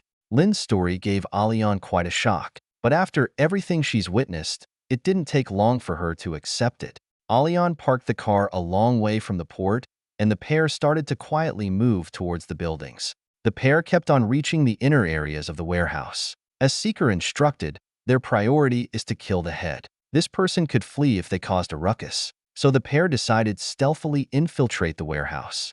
The display of strength by Allian and Lind outmatched normal human beings. The slowing of time allowed them to easily execute ninja-like moves of climbing, jumping accurately through small gaps. Lind, be careful. I think I hear voices, Allian whispered as they reached through an empty corridor. They carefully observed the halls for any sign of humans. You know, you should show off a bit more. What? Lind gave a confused expression. Your skills. No need to be humble. You have to show people how strong you are. If you manage to almost hit Seeker, then you are probably ahead of me and Charles by a mile. Lind didn't know what to say and gave a shy smile, avoiding Allian's stare. Seeker's just being nice to me, Lind shyly replied. Really? You're too humble, Lind. That will be a problem. Allian laughed. You should really show off once in a while. That way you'd be able to scare my dad. Allian smiled. Lind had a confused look on his face. Why do I need to scare your dad? It's the easiest way to ask for my hand in marriage. Allian chuckled. Lind gave a surprised stare towards Allian. Her smile was so sweet, her lips so ripe of moisture. It was intoxicating. Lind suddenly desired to touch those, even to kiss those. In that brief moment, Lind could feel time stop. Lind had seen Seeker do it on several occasions. The area around Lind then started to act in sync with his own senses. He could feel her, the being of Alion who stood not more than a foot in front of her. Lind's senses took a full evolution. He could not only feel Alion, but his sense of sound took a whole new level of transformation. That's when he heard it, their cries. Lind awakened from his stupor. He was sure of what he heard. My God, was that real? An alarmed Lind spoke out. His voice was loud, as if he wasn't trying to hide anymore. Alion was confused at first, but before she could react, Lind turned around and sprinted across the building. His footsteps were loud, but the closer he moved towards the source of the sound, the faster he started moving. Lind rushed towards that direction and zoomed towards the hallways. The surprised Alion could only follow. A tall man went to the hallways to check on the strange sound he heard. He saw Lind sprinting and was surprised. The sprinting Lind suddenly accelerated faster. He saw Cliff do it once. A sudden jolt and kick that went way beyond the norms of his muscles. Lind zipped closer almost in an instant and punched the throat of the enemy and took the gun from him. Alion did her best to run, but her speed wasn't anywhere near Lind's. She dared not call out to Lind for fear that it would call on more guards. Lind continued to run and took a sharp turn on the corner and started shooting. Two men who guarded the door were shot in their hands, and before they could even react, Lind gave a strong uppercut to one and punched the throat of another. He kicked the door wide open and saw the horrors. Several girls were in the room crying. Some were hung up on chains as blood continued to pour out of their genitals. The youngest in the room looked like they were about 10 years old, while the oldest looked about 15. Some were unconscious, while others continued to cry as they held on to cover, whichever hole the three men used. The conscious ones kept crying in fear and kept pleading to their three captors. Three men stood naked while having their way with the little girls. Each man had a girl to which they were intertwined. Continuing the depraved sexual acts on their current girls, they hadn't even noticed that Lind already entered the room. They were laughing excitedly, and one of the naked men started stabbing the girl he was having fun with using an ice pick. Realm Somatotopy remained activated. Lind's domain invaded the room and hovered over the girls held captive. Among those who could use Realm Somatotopy, there have been a few managed to create a new phenomenon of sensation. Through the combination of sight, sound, and feel, the viewer would be able to feel what another one was feeling. Of course, not everyone had this ability. In the entire history of the unlocking, only one managed to accomplish this: the Gentle Giant. Before he became known as Elijah, this was his title. He would always stand for the cause of the innocent and would avenge the blood of the weak. He was a terror to his enemies, but a benevolent angel to his friends. The Realm King once joked that out of everyone who was unlocked, he pitied the man who would enrage the Gentle Giant. Everyone on that port that night was very unlucky. Out of all the people that could have barged in that room that night, the one that entered was this same person. Lind took one look and met the eyes of the little girl who was barely 12 years old. Realm Somatotopy made Lind feel it. The harsh emotional pain of this girl was unimaginable. Not only was she disgraced beyond measure, but her rapist clearly drove an ice pick-like weapon that punctured deep within her chest. She would die within the next few minutes. There were several factors that could induce the unlocking. Fear was only one of them. A few minutes ago, Alion's sudden display of interest already pushed Lind's unlocking to the edge of unbecoming proficient. But now, a rage so huge and so ferocious erupted, and Lind could actually feel physical pain that weighed heavily on his chest. It would have been impossible for Lind to break through anymore given his physiological and mental state. However, the one thing that Seeker failed to calculate is how he still underestimated Lind's potential. Lind had seen Seeker in a state that went beyond the unbecoming, and given the brutal scene before him, this was enough.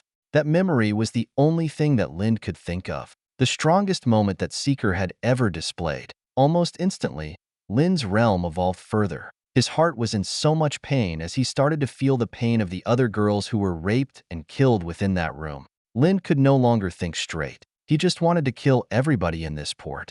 Lind's angry stomp left a huge crack on the marble floor. He zoomed quickly and reached the first man and gave a strong punch with the pistol still in his hand. The pistol broke at the sudden punch, The barrel fractured the right rib of the first man before the barrel bent out of shape. The force was so strong that it left a hollow point on the right chest of the man.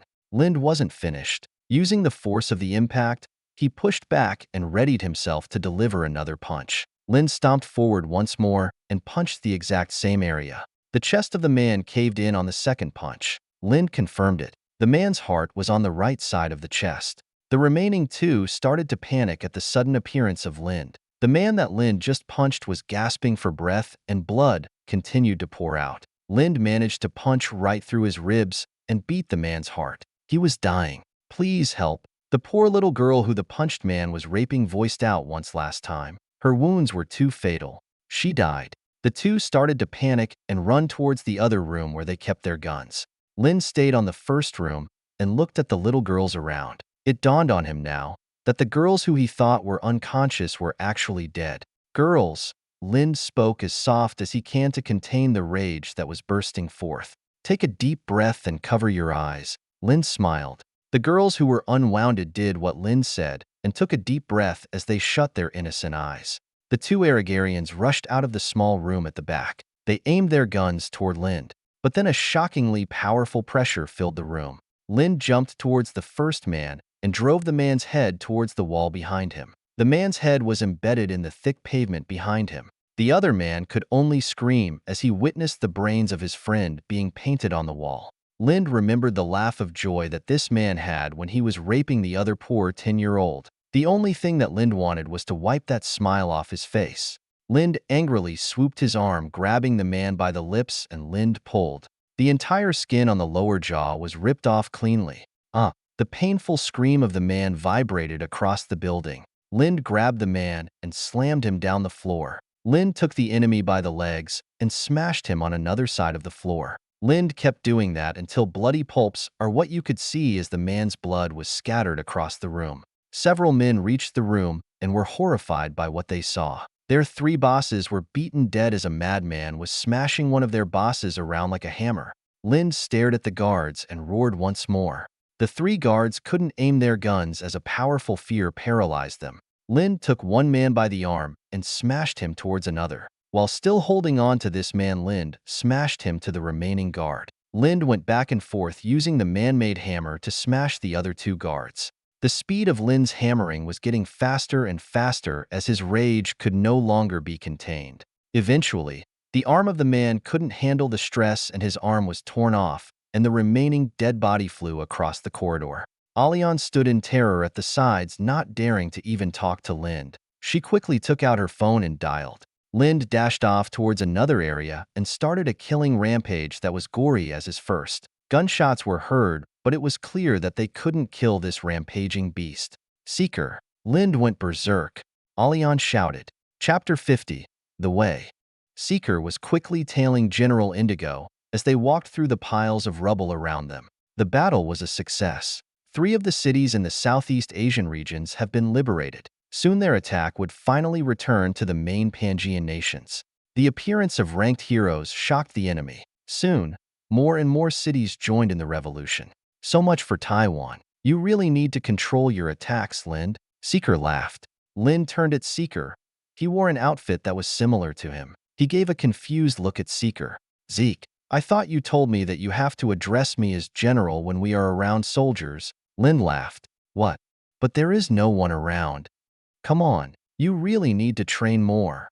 Lind joked. Seeker had a confused look. "Light, enough joking around. Sorry, Colonel Urvana. I assume you're here to report." Lind immediately spoke in a serious tone. Seeker gave an empty glance at Lind and suddenly slashed the area to his right, even utilizing the fast movements of his 4-force accelerator. Ding! A metallic sound echoed as a figure appeared blocking Seeker's attack. "Colonel Urvana, why would the thief in the night be sneaking around Alice?" Seeker stared with a grim expression. A red-haired woman donning the same synthetic outfit appeared resisting Seeker's blades. She was barely in her 20s and had a white complexion. Her blue eyes continued to give off a cold look at Seeker. "Colonel Carlean and General Indigo, I'm here to deliver my reports." She stared at Seeker with an angry frown before turning to Lind and gave a respectful look. A bluish glow appeared on Lind's thought transmitter. "Colonel Carlean, please receive the reports. The general has summoned me. Lind gave Seeker a light tap and then suddenly disappeared with incredible speed. What exactly is the thief in the night doing here? Seeker then removed all formalities as soon as Lind left. I'm surprised that you are this friendly with the general.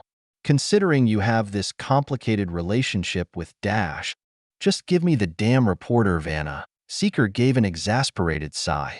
Well, quite honestly, there's nothing much to report other than the casualties of this battle. How many? None. General Lind assisted us in today's battle. So you were really just looking for a reason to fawn after him? Please just accept the fact that he's already with someone. Seeker shook his head. This war will kill many. If she dies, I'll be there to swoop him up, right? Good luck with that. Tyrant Empress is also after him, you know? And with her around, you'd have a better chance at killing a world champion advent before you get to Lind. If that's all, then you should go. Seeker turned around to follow Lind. Wait, there's something else. You're very close to him. Do you know what his path is? Urvana asked before Seeker could activate his 4-force accelerator. You know, it's classified to discuss his path of all people. Ranked heroes cannot divulge their paths to another. She gave an angry stare at Seeker. All right, fine. I just think that it would be more beneficial for General Indigo to personally train me, considering he could do what I could. She suddenly asked. Seeker laughed. Oh, right. If it's that, then I have permission to talk about it. If it's what? Issues with insecurity. Did he manage to hide his presence better than you can? Urvana gave a surprised look. He did. He was right next to me, and not even my realm detected him. Don't get your panties in a knot. Amongst champions, only the Realm King could clearly detect him. What? Urvana reacted. How is that possible? All world champions could easily find me, and only the Realm King can detect Lind? It's simple math, really. You walk the path of the wind.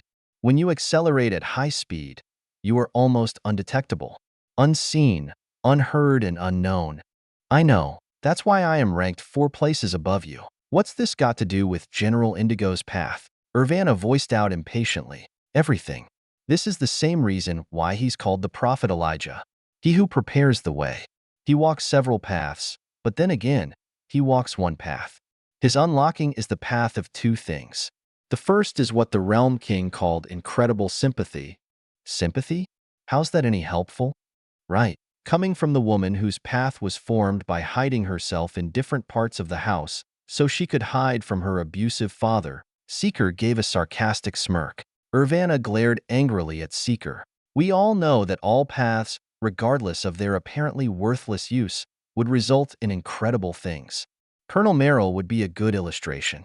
The general's ability to somehow be able to sympathize with another in terms of emotions and feelings is remarkable.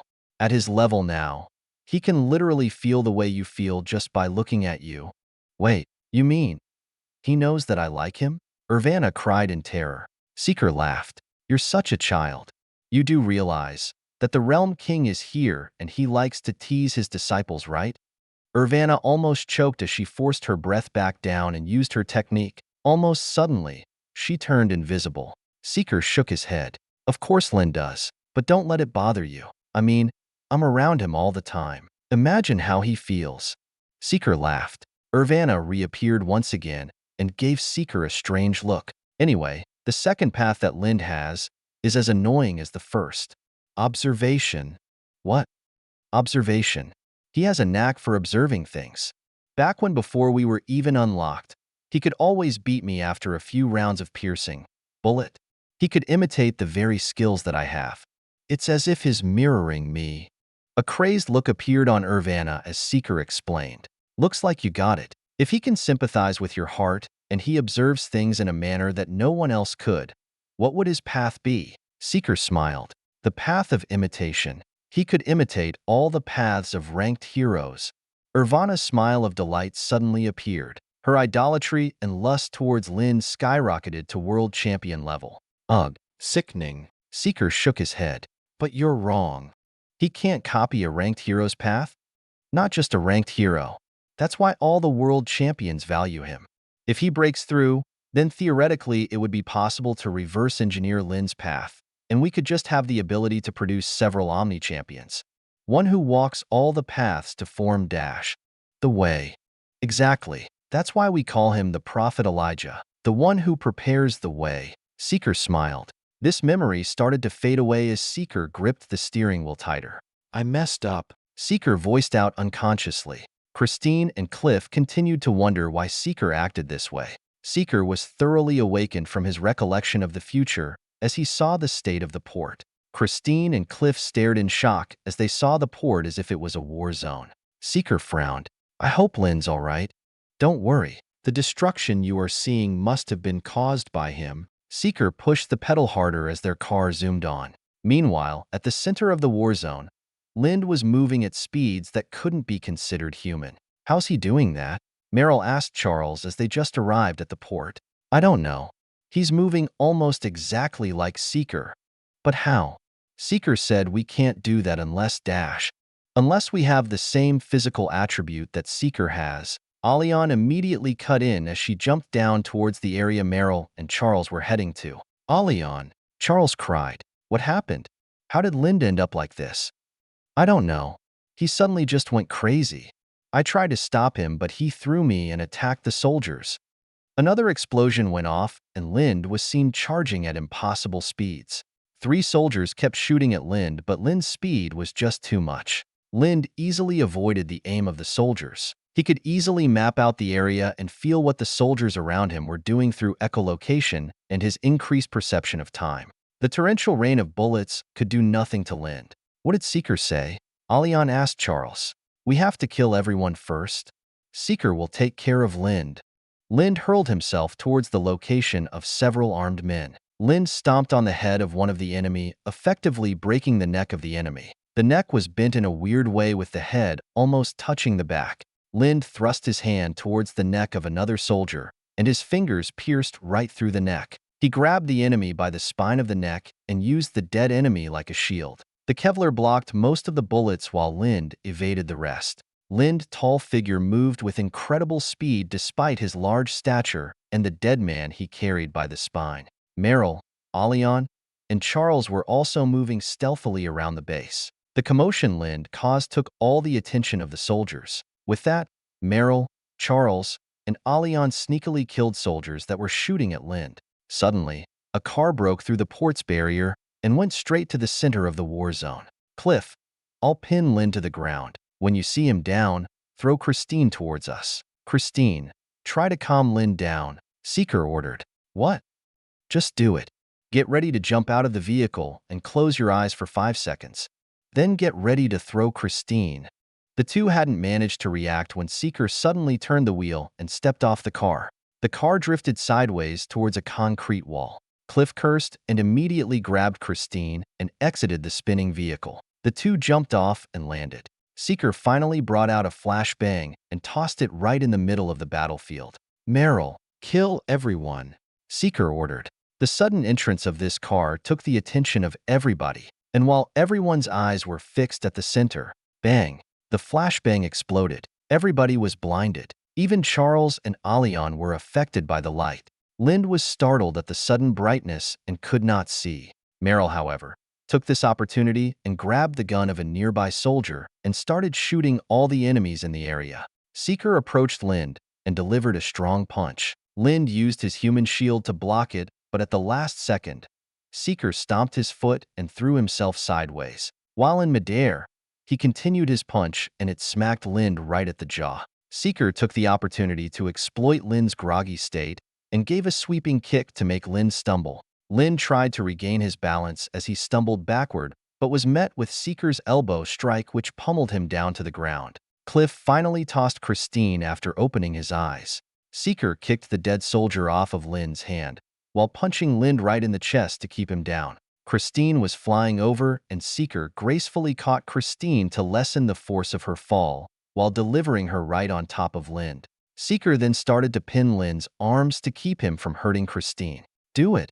The staggered state of Christine was awakened by Seeker's shout. She stared at the angry Lind and calmly talked to him. Hey, hotshot. It's okay. It's just us. You need to calm down. Your friends are here. We're here to help you. It's okay. Christine continued to soothe Lind, who was calming down. Merrill continued to shoot around the base, killing off the remaining blind soldiers. Seeker gave a long look at Lind and frowned. "Alion," Seeker shouted, "tell your dad to get his army ready. We need to invade a nearby military base tomorrow." Alion had a numbing feeling at Seeker's orders. "Do it," Seeker emphasized. "Why did I ever try to blackmail him?" Alion sighed as she took out her phone. Chapter 51. General of the Hero's Army. General Harker was overlooking a very important operation in his secret base. 3 of the leaders of the strongest media groups in the Pangaean nations were being operated on. "I guess this isn't so bad," Harker sighed.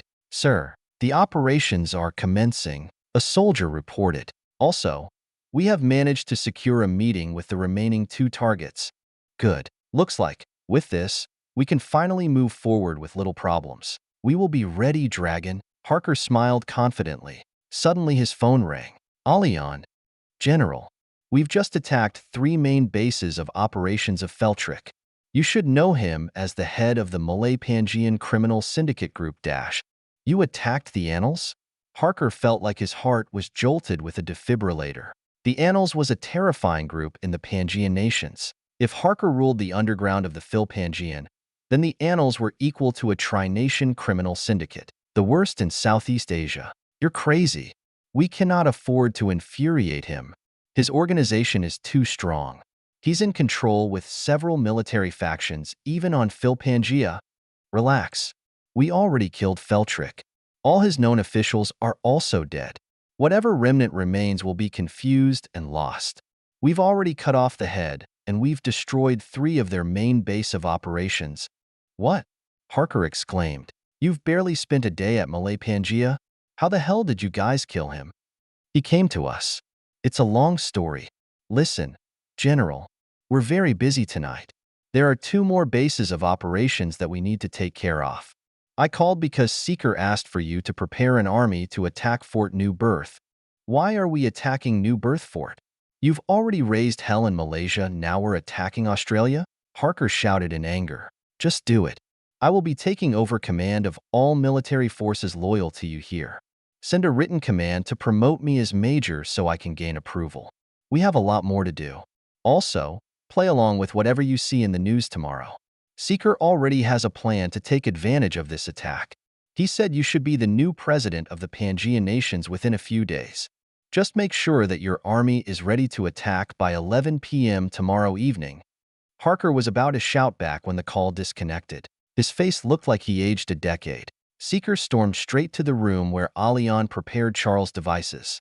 Merrill, Charles, and Lind were still inside as Cliff and Seeker returned. "Zeke, Lind health is stabilized, but his brain activity is off the charts. Even when he's unconscious, it's still acting crazy." "His wounds were never my concern, doctor." Lind tore several muscles, broke several bones, and you're saying that you're not worried? "Yes. An unlocked person can heal his body to a greater extent. I'm sure you've felt it. Your muscles don't sore as much after our sessions. The increase of the brain will naturally improve the body. You called it the neurotranscellular phenomenon.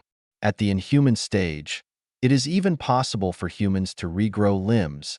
Charles was tongue-tied at this random medical reveal that Seeker gave. "Right now, it's his brain that we should worry about. Once he stepped on the inhuman stage, it's hard to revert back, and his brain cannot take the stress. We need to get a certain coolant liquid that is used on modified humans," Seeker announced. "Is that why you're attacking Australia?" Arthur interrupted. "Yes. The Australians have yet to unveil their super soldiers. They have been developing a technology that is aimed at creating superhumans. They've succeeded to a certain degree, but the problem is that the entire body of the soldier would heat up too much. So a cooling liquid was created to counter this." "How sure are you that this technology is already developed?" Charles asked immediately. "Almost 100. This coolant was supposed to be one of the first things which they successfully developed. And right now it's our only shot. We need this to cool Lynn's brain."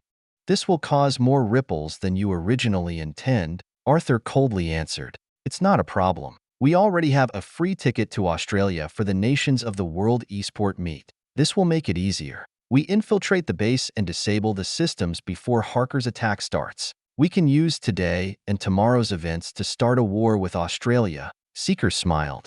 What? The group chorused. Arthur had a curious expression on his face.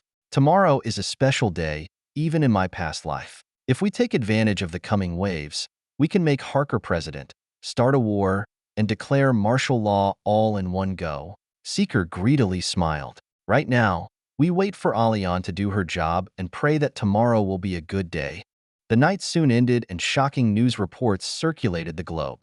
The news channels around the Malay-Pangean region all received unanimous tips, and the news about the attacks on the 5 bases of Annals immediately caught media attention. Harker watched in gripping tension at the very first news report. A news reporter gave a hideous look as he looked directly at the camera. Ladies and gentlemen, we who report the news do so every day and are often numb to the vast abundance of crimes that are being held in this country. But this crime is so different that the once numb sensations started to feel immense pain. The once dead heart started to beat due to the shocking nature of this news. The man announced solemnly. Feltrick Unglave, one of the richest men in the South Asian regions, was unmasked to be the head leading a criminal syndicate which was responsible for the worst known acts of human trafficking that this world has seen. The pictures that we will show all have contents of gore, violence, and grave indecency that shouldn't exist in this time of the world. Viewer discretion is advised. The news reporter then started to slowly and dramatically unveil the operations of Feltrick Unglave. Viewership to the news on that day skyrocketed. The entire world was shocked. One of the most inhuman organ trafficking centers was revealed. A total of 336 human beings were having their organs harvested. Less than half of them remained as the others were already harvested. 336 in one night, ladies and gentlemen. Imagine how many lives were wasted in this sick operation. It is well known that Feltrick Unglave is associated with many of the world's richest and influential companies and medical organizations who are now being suspected of being in collaboration with these deals, the reporter heartlessly accused. But there is more to this than just organ farming, friends. The reason why we have this is all thanks to the brave efforts of General Harker Cyprill of the Phil-Pangean nations, the reporter boldly declared. Harker's mouth went wide open as he heard the reporter announce with fanaticism. Under the orders of General Harker Cyprill, a special task force of soldiers attacked several organizations, ignoring all the national and international laws imposed to crush this cruel and wicked criminal syndicate. Harker promoted his very own daughter, now Major Allian Cyprill, to take charge of the secret attacks against 5 rumored base of operations of this criminal syndicate, now revealed to be known as the Annals. The first base revealed the first series of videos, but I beg you to listen, friends. It's far from over. A series of photos describing the location of yet another base was shown, soon followed by pictures of rotting children who were used as experiments in a base. The reporter was shouting and describing with sheer hate at the brutality of this organization as the video of the children being rescued and escorted was being displayed live on the air. The ages of these children are from 10 to 15. These are our children, our little angels, our little brothers and sisters, and they were all used as experiments. The video switched to show Allian Cyprill in full military gear. Our mission was to capture the base and ensure the survival of the children. But what we saw drove us to anger. Let the world forgive how we executed and tortured these men who stood to watch and experimented with these children. Allian gave an impassioned speech which gave the reporter a teary-eyed look. The video ended, and the reporter continued. You will receive nothing but thanks for killing those demons, Major Cyprill. But our sad news does not end here, folks. More awaits. The reporter glanced.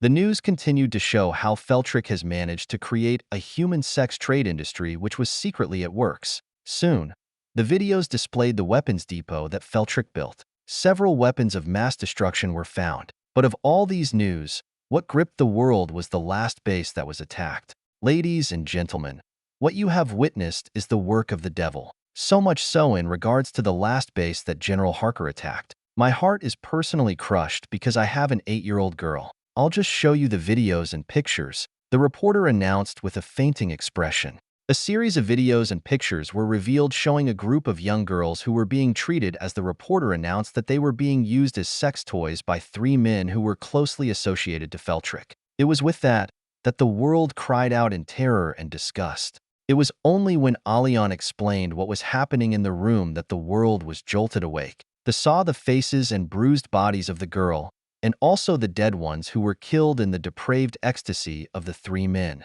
Allian Cipral once again appeared on the screen. I personally led the attack in this building. When I entered that room, I was so shocked. One of General's trusted men, who I will leave unnamed, went to such a rage that he immediately killed those three men in the most brutal, harshest form possible. Allian announced.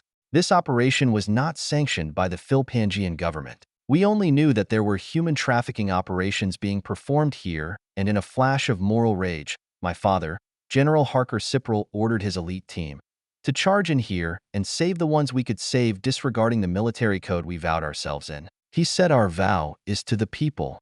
Allian's passionate speech caught the hearts of many. But let me tell you this, after what we've seen and who we have saved, I am proud that my father did that. I am proud that my father had the guts to stand up when no one else would. I'm glad that this country has General Harker Cipral, Allian announced boldly. Harker watched in surprise as the news continued, displaying several of Harker's achievements. Time slowly passed and Harker just sat there watching every detail of the news. He knew what Seeker wanted him to do. Sir, a crowd of reporters is outside demanding to have an interview, a soldier excitedly reported. Harker sat down and continued to remain silent as he was contemplating his actions. Beep. His phone vibrated, and he stared at the simple message. You're a hero now. Act cool. Seeker. Harker got up and wore his uniform. He boldly walked out of his mansion and stared at the rushing reporters. But there was something in Harker's stride that made him look larger. There was something in his expression that made the reporters silent. There was a solemn spark that seemed to mix intensity and moral righteousness in Harker's eyes. The entire crowd was silent, but everyone had their microphones on and their cameras taping. Harker stood boldly, unafraid of the questions, and gazed at the reporters one by one. This is a hero, one reporter unconsciously voiced out when Harker met his gaze. No, the real heroes are my soldiers, Harker slowly responded. The crowd was gripped with deep respect. Then who are you? The reporter unconsciously replied.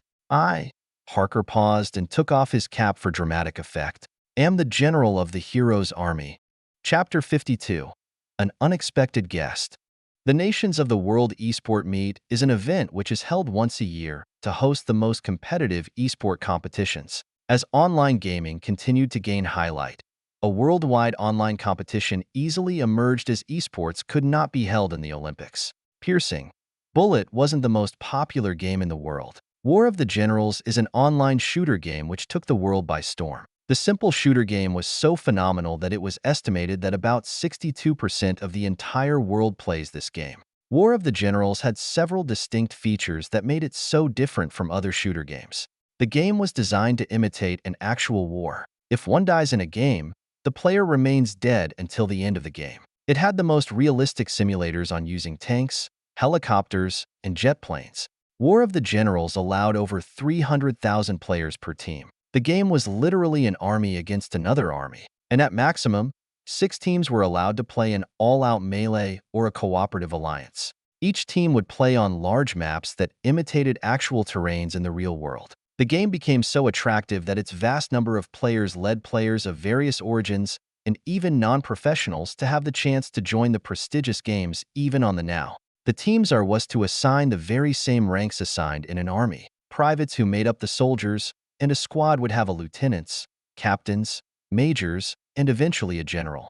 The game immersion was so great that it was even used in the army to train generals in creating tactics. With the support from the government, this game was taken very seriously. Whenever an event as huge as the Now Esport Meet would be held, some schools would even suspend classes to give way for their armies to form. Later, students would take turns controlling their soldiers in instances that the war would last days. The longest recorded fight for War of the Generals was 3 weeks long.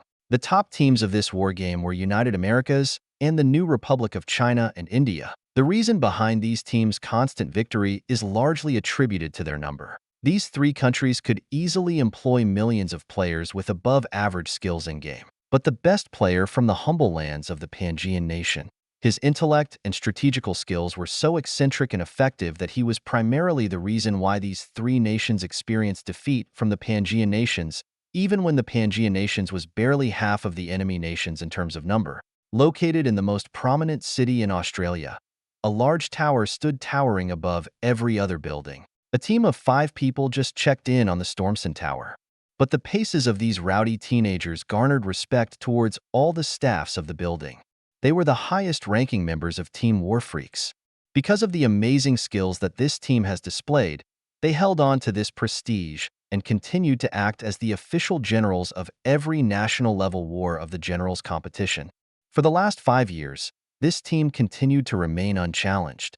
In that group was Hallie's nephew, Stanley Vagrant, commonly known for his game handle. No more spies.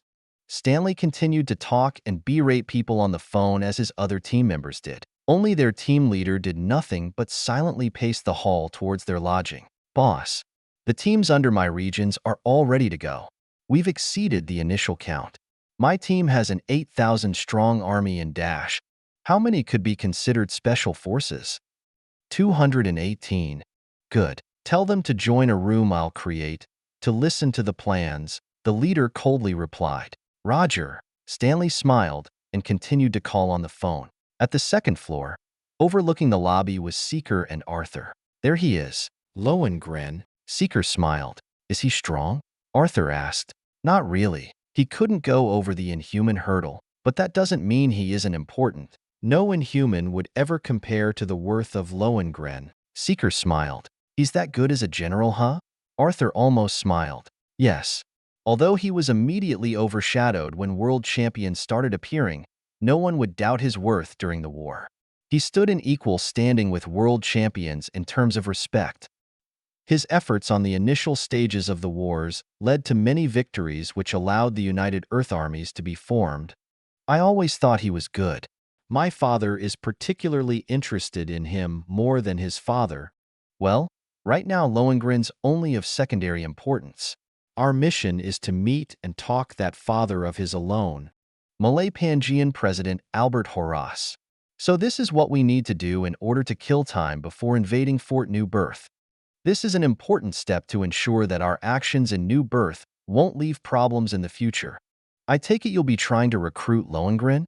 I'm still thinking about it. I do have plans to have him taken by Harker. After all, he can try out his skills in a real war soon. Seeker smiled. The world falls into disorder because of your schemes. You don't feel bothered by that? I'd feel bothered if I give the Arigarians more opportunities to grow powerful. We still have more than half of the world to fight against us. As long as I don't harm the nations that will aid us, I couldn't care less about the disorders and deaths I cause.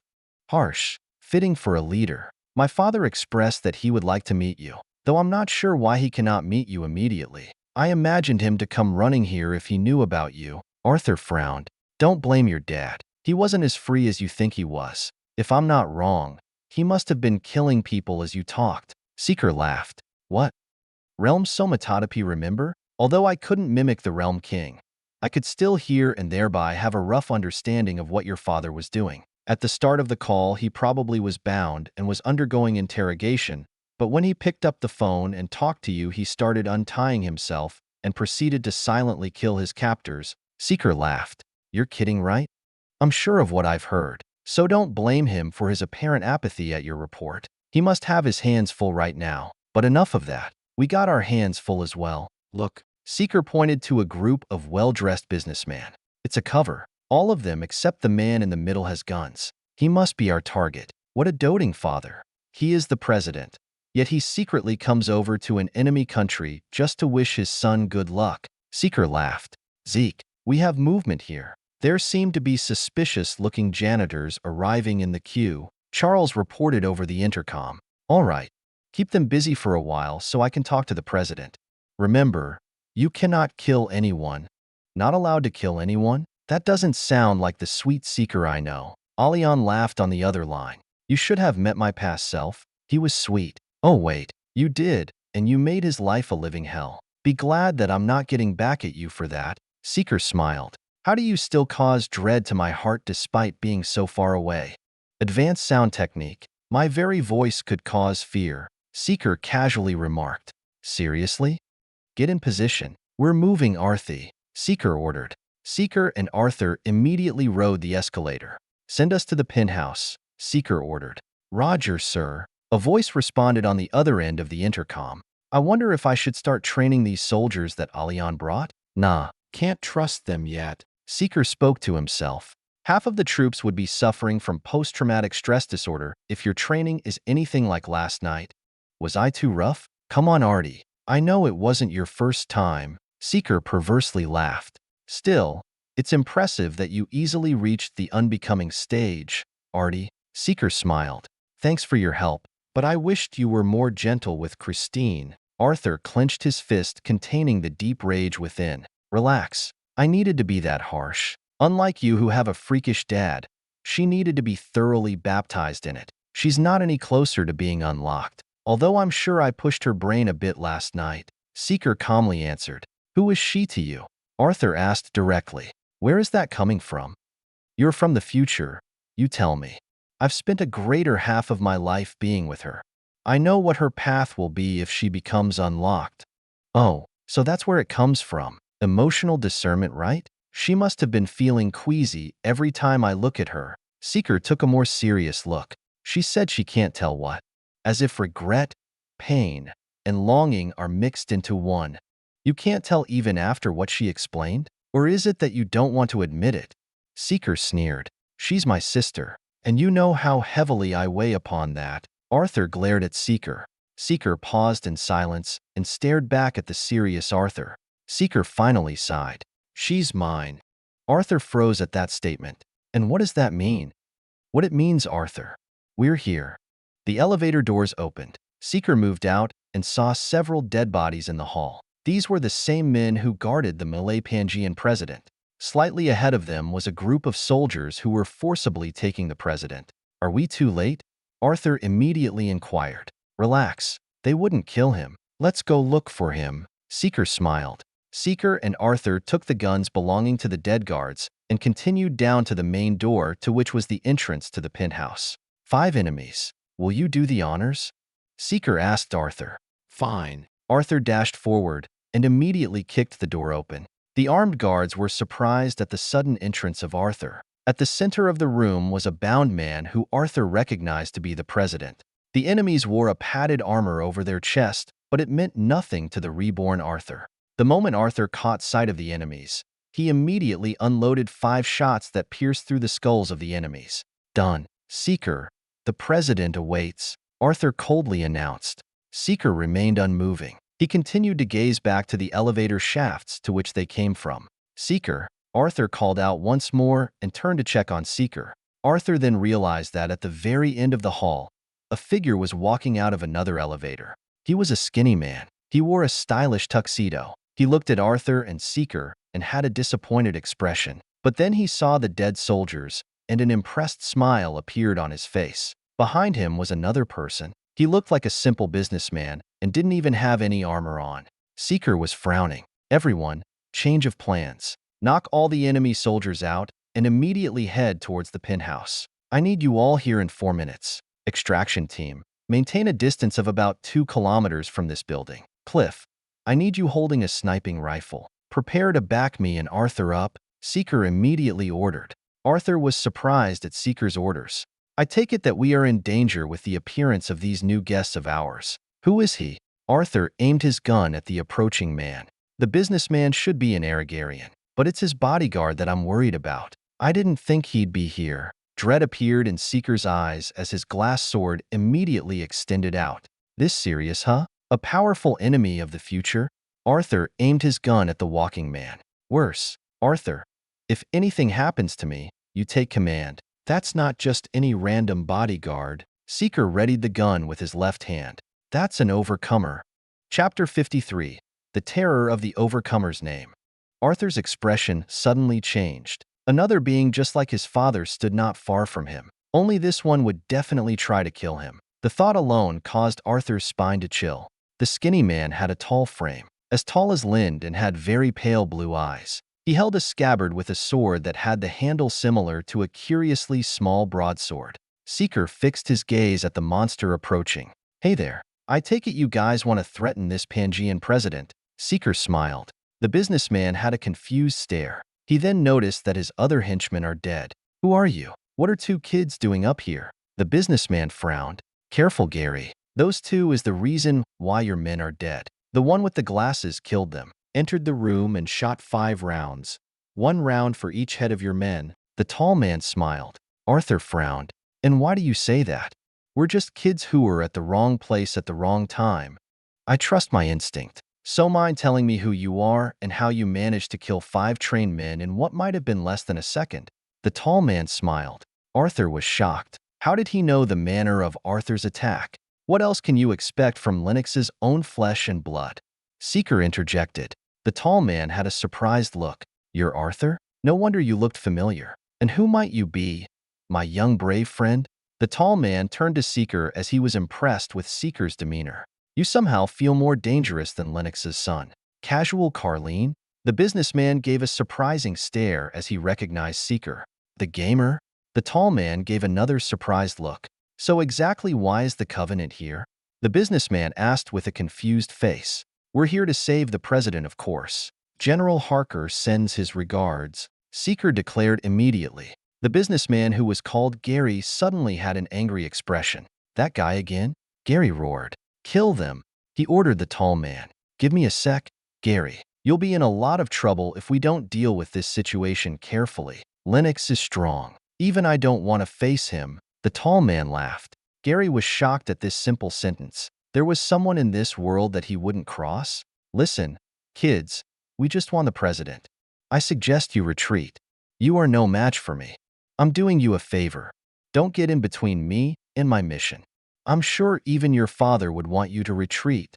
What's his path, Seeker? Arthur asked seriously. 6 cents. Seeker immediately replied. What does that mean? Arthur replied coldly. You see a tiger lying down on the ground, in a zoo. Does it scare you? No. You see a crouching tiger approaching, ready to pounce on you. Are you scared now? Of course. Why? And I'm not asking this on a philosophical level. The information I've processed has alerted my brain of the impending danger which results in fear, caution, and other corresponding emotions that naturally appears in that given scenario. You sound just like your old man. The tall man chuckled. All right, Artie, take that process, but imagine your brain being able to process these dangers on a different level. You feel things instinctively. A bomb disguised as a simple toy somehow gets your attention. You feel unexplainable fear from it, because somehow your senses instinctively warn you that it is dangerous. That's this guy's path. Perfect prediction. Arthur's eyes went wide open. His prediction is so precise. It's like your father's calculation skill.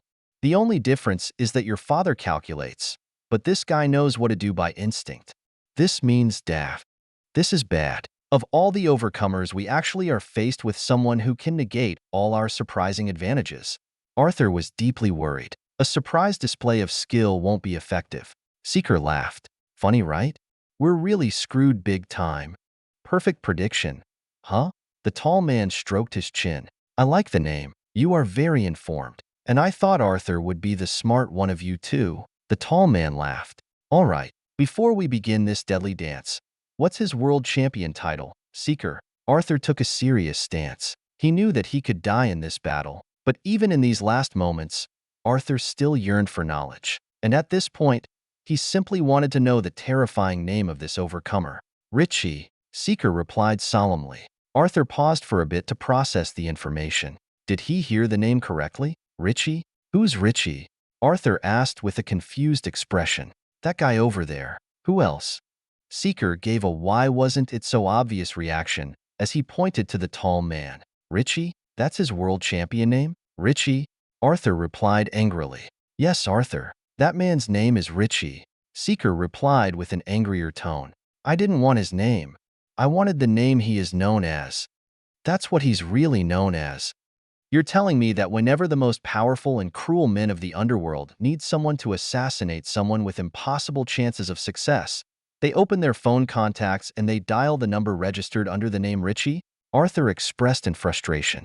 What can I say? That's what people call him. He's a world-famous assassin. How can he not have a domineering name? Arthur demanded. If an assassin is famous, he's not a very good assassin, is he? Seeker argued. Ahem. Richie gave a cough to interrupt the conversation of the two. I was clearly asking for his overcomer title, his world champion name. Arthur ignored Richie's attempt. Well, I'm sorry. Seeker gave another angry and sarcastic reply. He really just goes by the name Richie. Seeker countered. Guys, Richie interrupted once more. Seeker and Arthur turned back to Richie. First of all, it's surprising that you know even my real name. But why the rude response, Arthur? Richie gave a very displeased reply. It's not the name. It's just that with everything I've been hearing from him, there's always a domineering title or name. So when he unveiled your name, it was very anticlimactic, and given the very dangerous situation we are in right now, it caught me off guard. I apologize. Arthur gave an apologetic look at Richie. Seeker just stared at Arthur with a look whose anger was building. What are you talking about? I've mentioned the names Eagle and Hermes, and you didn't bat an eye at those names. Those names had qualities of being domineering in the first place. So forgive me for not taking this entire Richie fiasco seriously. All right, enough. Richie interrupted once more. Moving to my second point of interest, I know of Hermes, but I haven't heard of Eagle. Is he as strong as Hermes or Lennox? The only Eagle I know is that American pastor, Calvin Luther Eagle.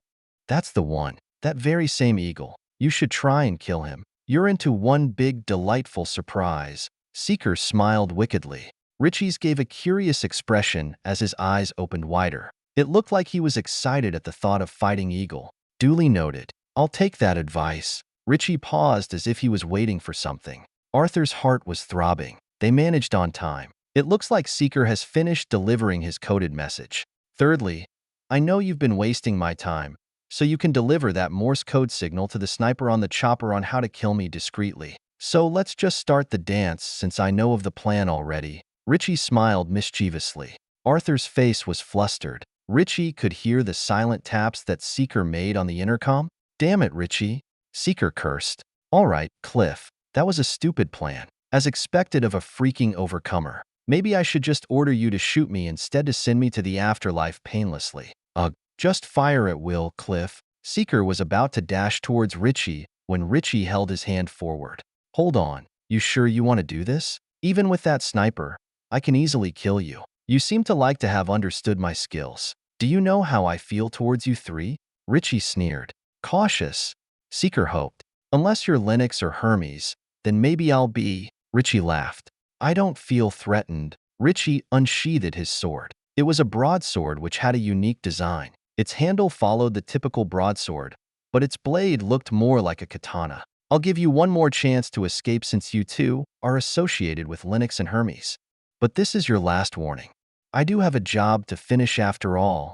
Whatever, Richie. Now that I know your name, you don't seem that scary. Arthur stood bravely. Arthur, support me. I'll attack him head-on. Keep distance and continue shooting. Cliff, fire at will. Seeker immediately pushed his unlocking as high as he possibly could. His perception and sense improved as he reached the inhuman proficient stage. Immediately, Seeker sprinted and fired several rounds as he was running. Richie carefully tugged the businessman sideways using the sword sheath he carried when Seeker started dashing. The man was safely pushed towards the inside of the elevator where he was safe from all the gunshots and possible sniping attacks aimed at him. Richie then smiled at the array of bullets sent out by Seeker, Arthur, and Cliff. With his perception, evading bullets was like a game of dodgeball. His perception was at best on par with Arthur's. His movement, however, was a different story. Richie swung his sword to redirect and block the array of bullets. His movements were graceful, and he smiled in delight at the dance. Finally, a group of friends that made him enjoy the battle. Seeker continued to shoot with his left hand, while his right hand was holding the sword. The sword was held with his left arm as Seeker extended it overhead in preparation of a powerful slash. Cliff had fired several shots, but as Seeker drew closer, his concentration pushed to the extremes. He heard the entire discussion and knew what they were facing was a monster. Within the milliseconds in which Seeker was drawing closer and closer towards Richie, Cliff aimed for Seeker's head, and without hesitation, he fired. Faithful and reliable Cliff got the message hidden in their odd conversations and shot around, aiming to pierce through Seeker's head. Cliff had no knowledge of Morse code, however. He understood Seeker's reference when Seeker expressed a though of Cliff to shoot Seeker. Seeker's head was already getting lower and lower as the demand of his forward sprint allowed it to naturally happen. Arthur understood this plan as well. They both made sure to fire the few shots that the very little time they had to corner Richie into receiving Cliff's shot. If they could wound Richie, this battle would be easier when the rest of their team arrived. Seeker blocked the view of Cliff's fired bullet with his head. As he drew closer, Seeker delivered a powerful slash aiming for Richie's leg. Seeker also fired another round at Richie. Arthur had long anticipated Seeker's attack and was shot at various locations to pin Richie in this position. Like a helpless king who had no other place to go, Richie stood and had to meet Seeker's slash and his gunshots. The final chess piece was also moving in. Utilizing the highest stable state of realm somatotopy that he could manage, Seeker adjusted his head to make sure that the passing bullet would be buried in his thick hair, unseen until the last possible moment. The bullet was passing through Seeker's hair now. Even an inhuman wouldn't be able to evade an attack as fast as this bullet that would suddenly appear without warning. Richie, after all, was only an unbecoming. What chance could he have to evade this attack? Sadly, they were facing Richie. Richie simply smiled. He didn't feel any form of threat even in this situation. Somehow, he knew that a surprise attack would appear from an unlikely place. Knowing that there was such an attack was enough for the overcomer.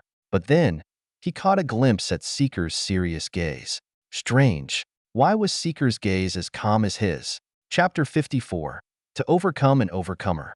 General Lennox theorized that an average unlocked individual would be able to evade and initiate high-speed attacks based on two factors: perception and their skill. The common ratio to an average unlocked follows that 70% of their total evasive capabilities are based on perception. The remaining 30% relies on the individual's skill and techniques. The odd ones out in this theory are individuals with selective unlocking, like Arthur, who through their unique state can allow improving their reliance on skill to a greater extent. Another group who do not apply to this theory are overcomers. Lennox believes that to be an overcomer, the individual must have at least 50% of their evasive capabilities dependent on skill. And amongst all overcomers, there was one who had the highest skill-dependent, evasive capabilities. The more his perception grew, it would be multiplied by his high skills and technique.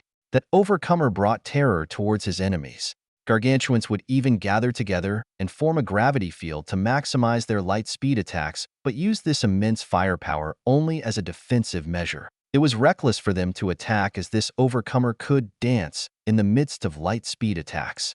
Lennox, who constantly clashed and sparred with this overcomer, estimated that nearly 80% of this overcomer's evasive capabilities is based on skill alone. Seeker knew of this overcomer's strength. Simply put, an unbecoming Advent Richie can face an average inhuman proficient in battle and evade attacks. The hidden bullet zipping through his own hair wasn't Seeker's trump card. The bullet zoomed quickly towards Richie's face, but with a simple raise of his blade, Richie made the bullet slide on the blade and redirected the trajectory of the bullet. As he used the blade of his sword to redirect the bullet, he was already moving this same sword to slash Seeker.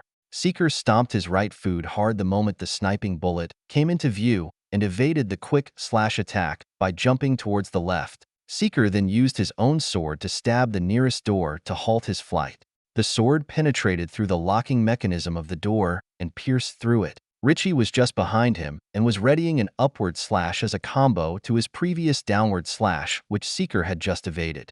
Seeker stomped his left foot on the wall to stop the force of his jump, and with another strong push, Seeker was now jumping upwards and was hurled nearly an inch away from the ceiling. He left his sword to remain lodged through the door. There was no time to retrieve it. However, Seeker was able to recover his balance from the piercing thrust, and his kick made him soar higher. This sudden change of direction made Richie miss yet another attack. His rising slash had to redirect some gunfire along the way, and these milliseconds allowed Seeker to stay alive. But this midair evasion was more than reckless. Seeker was sure to die this time. Cliff and Arthur's attacks would not be enough to hinder this certain kill strike.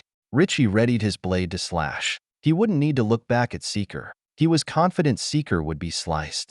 Seeker turned midair and aimed his gun at Richie. These attacks would mean nothing. Just then, the door where the sword was lodged and suddenly burst wide open.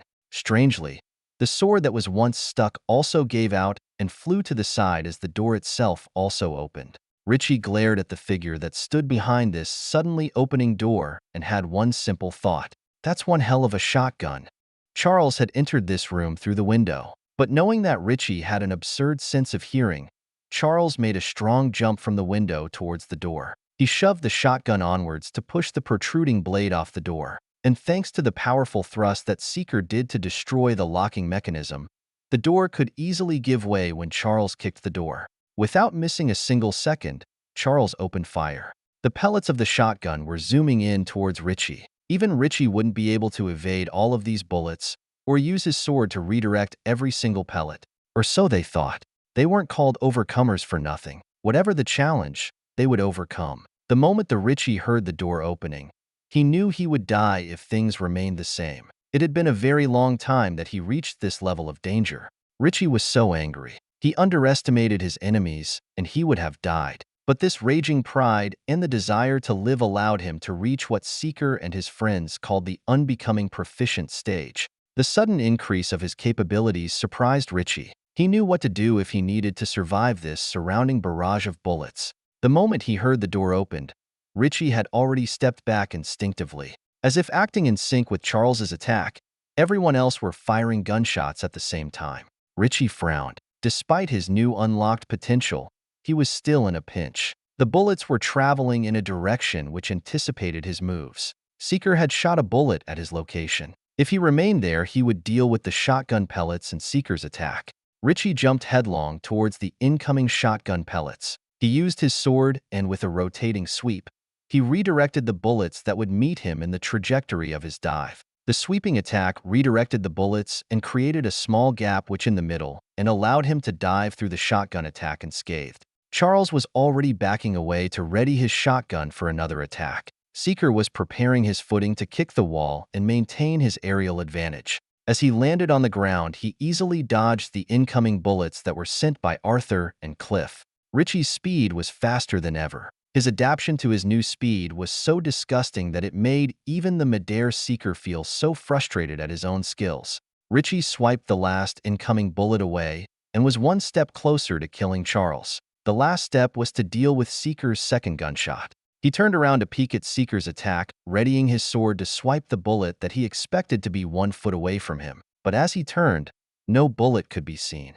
He quickly observed Seeker and noticed that Seeker's second shot wasn't aimed at him, but the door opposite of where Charles entered. The shotgun pellets had shot through the middle of the door, leaving a circle of bullet holes since Richie redirected the ones in the center of the shot radius. Seeker was executing a back dive as he shot the remaining parts of the door to complete this circle of holes. Richie felt a chilling sensation on his spine. This was something new for an overcomer. The smell of fear usually does not affect overcomers. Even Seeker's full-blown scent would have not been helpful. The sensation Richie felt was simply fear. True fear brought about by worries and uncertainty. His perfect prediction had always allowed him to be wary of any dangers. But somehow, when facing these group of kids, Richie felt uncertainty and even confusion. Even on the onset, perfect prediction did not work. His instincts kept telling him that these kids wouldn't be a threat to him, and his building fears came through. The circle of bullets had already weakened the integrity of the door, and Seeker's finishing touches were just enough for her to enter.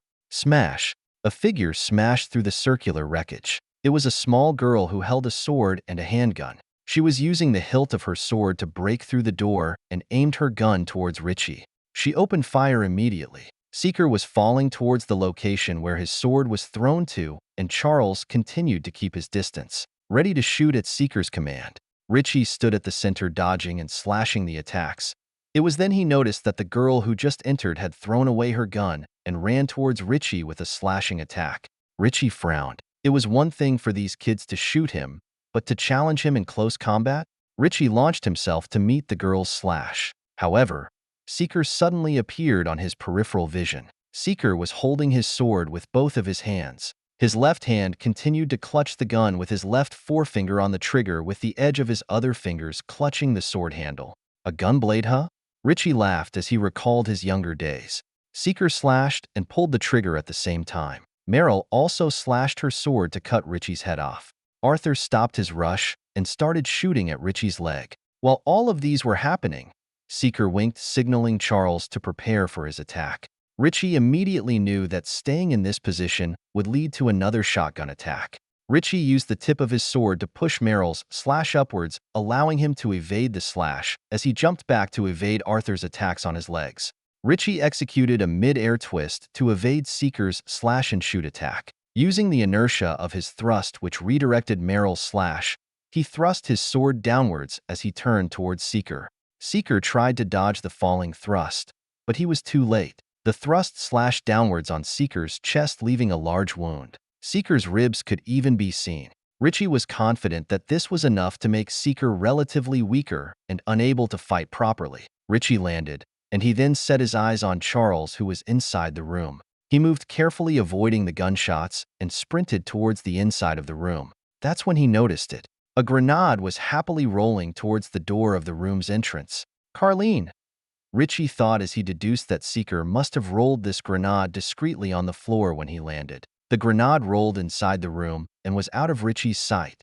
Seeker's rushed attack was to redirect his attention. The rolling sound of the grenade, which bumped on the nearby lamp and rolled back towards the entrance, was not noticed by Richie. Never did Richie expect that this group would willingly put their life on the line by exposing themselves in the radius of a grenade's explosion. Seeker even deliberately allowed himself to be wounded to make Richie dive onwards and aim for Charles.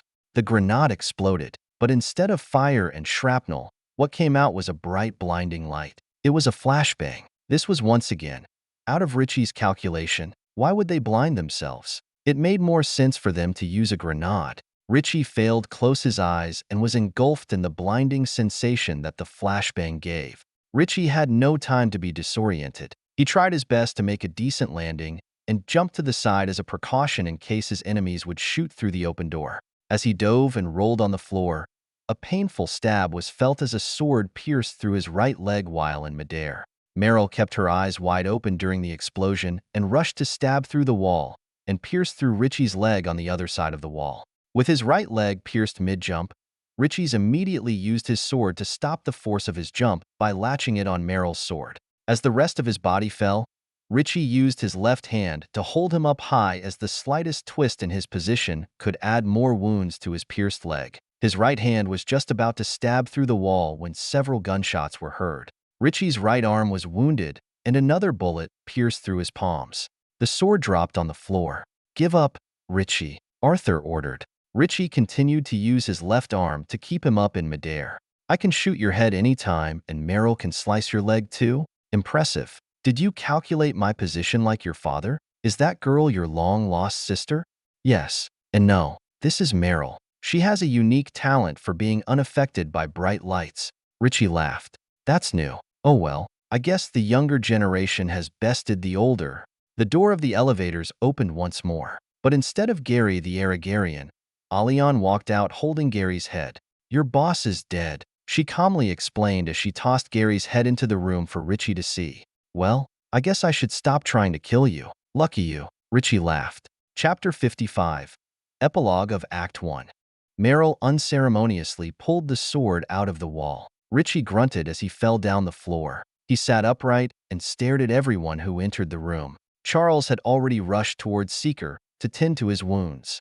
"So this is why I never felt threatened by you. You kids never wanted to kill me. If anything, I feel that you value me." Richie laughed. "Yes, that's exactly why perfect prediction failed you for the first time," Arthur answered coldly. "I get it. You value me, and you know my capabilities. Therefore, trying to kill me isn't really killing me, so I can't perceive the threat if you guys know that you can't kill me." Richie laughed. "Yes, and that's precisely why you failed. Our commander had to sacrifice himself, though." Arthur shook his head. "Change of plans, guys." Seeker struggled as he slowly walked into the room with Charles assisting him. "Seeker, you all right? Your eyes look empty," Alian noticed. "I've cut off all senses except hearing. My brain overloaded in that fight back there.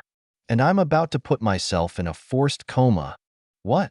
the team asked in surprise. "He sensed your entries at the windows and made the necessary preparations to make you and Charles enter at the most necessary moments. We neither had any prior plans nor communicated with each other, yet we somehow managed to beat Richie." Seeker was obviously pushing his realm's somatotopy to its limits. Your entrance, your very attacks, and how he set the stage of the battle was part of a meticulous plan, Arthur explained.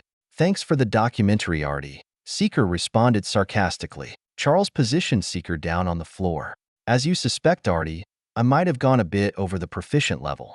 Thankfully, my brain's physiology has already been changed, which allows me to reach levels higher than what Lind could reach. So you'll be all right? No, Meryl. I'll just leave a few instructions and will force myself into a coma. You need to get the coolant liquid, otherwise my brain will fry if I awaken. The team looked grim. Enough of that grim face. I could hear your heart rate changing. Seeker laughed. Richie, I bet you have a lot of questions, but I won't answer any of it. Smart. Arthur reacted softly. But you need to answer mine. Who are Gary Corners' closest associates? Gary Corners? Alion gave a curious look. He's an Aragarian. Seeker felt it when he pushed his unlocking the moment he laid his eyes on Richie. Arthur responded again. I'm a professional, kid. I don't talk about the people who hire me. Richie smiled. Fine then. Guys, push your unlocking to your highest capacity and get your weapons ready just in case. The entire team immediately went on full alert and readied their weapons. Using torture? How pathetic. As if death can make me squeal. You will kill me, but don't think I can't give you hell even when I'm in this state. This isn't for them to kill or torture you, but to protect me because of what you might do with what I'm about to say next. Oh. Richie had a curious look. Before I say it, know that I'm extremely frail right now, and if your anger causes any uncanny results, I might go into an unwanted coma, and you'd only have yourself to blame for losing it. Seeker spoke strictly. Richie's now had a confused look. I know a way to beat Tyrant Empress. Seeker spoke loud and clearly. He then braced himself for the pressure. Richie sat down looking straight at Seeker. His confused look suddenly turned into an angry glare. His face didn't reveal a speck of this anger, but his eyes carried the entirety of his emotion. I'm listening, Richie slowly spoke. His voice was like a light breeze of air that paralyzed whoever heard it. Arthur collapsed as he heard this voice. It was unlike the sensation that Seeker brought. His mind went blank. His control over his senses weakened. Alion, Charles, and Meryl were barely able to maintain their stand. Their guns and swords were held with shivering hands. Seeker seemed like he was struggling with something, but he managed to withstand it. Still the short-tempered Richie? Seeker tried to bring out a smile. Try to kill Ming the dragon. He has an ability similar to that of the Tyrant Empress, but his skills are also similar to yours. It's just a difference in how you apply it. Seeker finally managed to smile as he spoke. Sweat was pouring over his face. Even the wound on his chest didn't make him fidget, but Richie's voice penetrated deep into his heart and clenched it. Skill? Richie then asked once more. The pressure slowly disappeared. Arthur came back to his senses while the three standing were gasping for air. What? Is it gone? Oh no, you haven't mastered it yet. Maybe I shouldn't have said what I said. Seeker just had a panicked expression. Then his expression immediately turned into a mischievous smile. Oh, never mind. That could work too. Seeker had a confusing, worried look, which then turned into a mischievous smile. Seeker took out his phone and began typing something. Arthur decoded this and sent this message to Richie in 3 days' time. For some odd reason, Richie had an even more confused look. He couldn't understand what Seeker was typing, and due to the lack of senses, his perfect prediction couldn't pick up any information. Now, answer my question, Richie. Seeker then laughed. Meng is not an easy guy to find. Even Artie's father can't bring him out of his cave. Tell him Rosa says hi and he'll try to kill you. Seeker laughed. Richie maintained his deadly gaze. He sat there silently as a few seconds passed. Richie, I only have about 3 minutes left. Tell me who Gary's associates are. I'll tell you if I can fight Ming. Richie responded coldly. That'll work too. All right, guys. I don't have much time left. So, Arthie, you're in charge. What? Meryl suddenly interjected with a surprised expression. Trust me, Meryl. Right now what you need is strategy, and I don't have time to explain things. Arthur, take charge of this team. I trust you can manage the upcoming battles? No problem. Arthur nodded. My recovery process might take a bit of a time. I'll try to break through and get a permanent seating in the surmounting level, and this could take weeks. So other than the obvious task, make sure to gather intel so that you can protect the Jews. The Jews? Charles was bewildered at this order. Alion and Meryl looked at each other. I see. Of course. Why didn't I think of that? Makes sense. What? Meryl shouted in frustration. All my earnings from my streams, use it to buy a convertible. It should be just enough. Look for the ones with dash. The ones with the best handling, Arthur interrupted. That's my arty. Always quick on the uptake. If you're confident, you can use it on the next battle. Lastly, things haven't been going exactly as planned. Seeker smirked. Oh, whatever gave you that idea? Charles remarked sarcastically. Almost every plan they had gone sideways thanks to unexpected situations. My mistake is that I was so fixed on events that I know of, that I never expected those happy revelations to cause things to escalate this quickly. But it was all worth it. When I'm out, I'm not sure what could happen. Killing those Aragarians might have caused a ripple of events that even I cannot foresee, and you might fall into little surprises like when we met Richie here. So I don't want you guys to make any regrets in the choices you make while I'm out. I can't protect you all. So right now, fearing the future, I'll just leave you with these tidings from the future. Seeker then faced Alian's direction. Alian, you better take advantage of this freakin' chance I've given you with Lind. He might wake up sooner than I will, so make the most of every moment. Use seduction if you must. What I need to do? How will this benefit his unlocking? His unlocking? There's nothing you can do to help him with that. Just do that to make him happier. Now, Meryl. What? That's it? Alian complained. You'll be in charge of training. I need you to build a special task force. Our special task force. Take only those who you can trust with your life. A few of the programmed slaves should do. Once Lind is awake, train together with him. Meryl was surprised. Me, she voiced out hesitantly. No need to be surprised. Among all of you, Lind was always first with you, tailing a close second. So you're the best person for the job, Seeker commended. Arthur, you'll be in charge of this group for a bit. So while I'm gone, I'll leave you with an important reminder. Arthur listened attentively. You know who the most important people in this team are. But for you, there is someone whom you should consider to be more important than the rest. I do not want you to have any regrets. You've had quite a lot in the future. So should the situation arise, protect Meryl at all cost. You don't know it yet, but you will fall desperately in love with her. Everyone was shocked at Seeker's statement. What? Meryl cried in surprise. Arthur just wore a frown. He then started to look at Meryl. I don't feel it yet, Arthur responded. I know. Just trust me in this. Okay, Artie?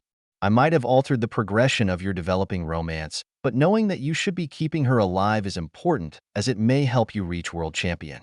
At least now you know what not to risk. Seeker then faced Charles.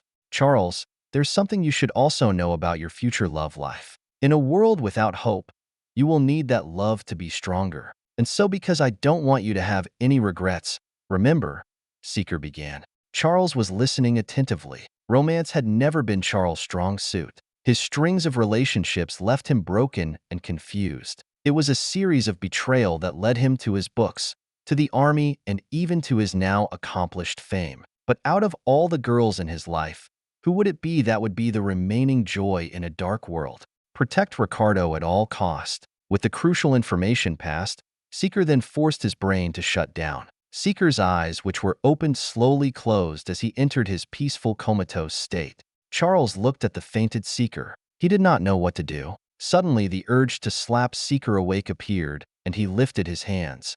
No, Charles. Seeker's already unconscious. Meryl grappled Charles' arm to prevent the downward bitch slap. Who the hell is Ricardo? Charles shouted in anger. I see. It all makes sense. Arthur seemed to understand. You know what he means? Charles turned to Arthur. Arthur has been able to understand Seeker's minimal instruction. Hope rekindled as Charles begged with his eyes on this ice, cold, being birthed for information. It makes sense. Your careful attention to your good looks, the modeling jobs you do, your perfectly smooth skin. You have latent homosexual tendencies. Agony, confusion, and fear crept into Charles's heart. Was this his end? Great. I just lost to a prophet of the future. Some army major who is about to get into some major pedophilia, 2 kids in puberty, and a potentially gay national treasure. Richie laughed in the background. That's why I love life. It's things like this that makes you want to live for it. About an hour after the attack on Stormson Tower, The world was shocked at the events that occurred that day. The Malay Pangean president was attacked on Australian soil and met the worst kind of opposition. The Australian government revealed it was done by an extremist military group which was tied with several international crime syndicates. The Australian Secret Service pulled no stops in revealing their suspicions to stop a possible war between two countries. Gary Corner was one of the possible leaders behind this syndicate and was even connected with Protagonistl organization. President Colstar immediately addressed the nation and believed that it would be a terrible mistake to immediately begin a war. A continental war is not the answer. We have all seen its dangers and the damage it creates. It leaves families desolate, our landscape changed, and the very way of life altered. I urge the masses to not make hasty assumptions and not take any critical actions towards Australia. We must strive for peace and resolve this issue without causing massive deaths on both nations. President Colstar announced with a grave expression. The entire Pangean nations watched and observed this broadcast. But then a sudden twist occurred. All major media stations stopped broadcasting the address and started airing an emergency broadcast coming from the military office of Harker Cipral. Citizens of the Pangean nations, I come to you now in what is the darkest moment of our history since its founding alliance. I have discovered a malicious plot aimed to take over our nations, Harker announced with terror in his eyes. Everything which you have witnessed these past days, the horrors of Protagonistl organization, were all linked to Australia. They have been using our country as a harvesting ground and even utilized one of our nations as its main base. This was done to shift international attention if ever their operations would be discovered. The world was shocked at the sudden development. The State of the Nation address of President Colstar was cut short and a new broadcast was playing. The poor president was not aware of this development and failed to realize that the eyes of the world were no longer on him. The media reporters present did not even inform the president of what had occurred. Station managers claimed that their system was hacked. And while many of the most prestigious reporters knew that the company had intentionally stopped airing the State of the Nation address, they did nothing to inform the president or other government officials while the speech continued. They simply acted as was ordered of them. Early today, I had received reports of an attempt to kidnap Malay Pangean President Albert Horas. Luckily, the hero's army was able to stop the plan. President Horas, who secretly went to Australia to show support to his son, who is known as Lohengrin, were faced with assassins aiming to blackmail him or possibly kill him. The Stormson Tower were infiltrated with various military soldiers, as you can see in this clip. Suddenly, a video clip of the military surrounding the Stormson Tower was shown as several armed forces were entering the building. We managed to save the president, who is now with my daughter, Major Alian Cipral. She also confirmed my suspicion. Gary Corner, president of L Corp, has been using his company's influence to support the human, sex, and organ trafficking operations are done in the Pangean nations. Australia wanted to protect him. Too bad. We have his head with us. Enjoy what remains of his body, Australia. Harker spat in disgust. The broadcast continued with most of the Pangean nation getting enraged at what had been happening. Harker then expressed his disgust at how the president is still pushing for peace when one of the presidents of their nation had just escaped death. This was considered an act of war and should be reciprocated with war. The entire nation was reacting to this sudden news. Many were enraged and urged Harker to attack Australia immediately, while others feared for their lives for a possible war that could destroy their very home. As the world-shattering news continued to broadcast, creating forth a wave of unknown reactions, Arthur was already strapped in full military gear and was already explaining the plan of the attack. They used one of the home appliance factories which secretly belonged to General Cipral. Despite the loud sounds of the military equipments being built, none of its surrounding neighbors found it suspicious. Arthur stared at the satellite images that were being displayed on a large screen and started to mumble numbers under his breath. Soldiers were moving back and forth in this building, some carrying weapons, others tinkering with devices, and others locked on their computers. Charles, Merrill, Alian, and Cliff stood in the background awaiting the orders of their new commander. So Act 2 begins, huh? Charles sighed as he looked at the detailed maps produced on the screen. Act 2 of New Game Plus, and Chapter 1 opens with a war. Merrill gave a worried sigh. New Game Plus? Is this what Seeker called it? Arthur asked. Merrill just nodded at Arthur. She couldn't maintain eye contact for even a second. Arthur, however, had no problems to peer deep into Meryl's face. "You're not that bad. I guess it's all right," Arthur mumbled carelessly while Meryl was blushing red. "All right, Commander. I've told my soldiers that you are the acting leader now. How do you plan to act on this?" "First, but me this convertible. I have decided we are ready to use this to attack the military base."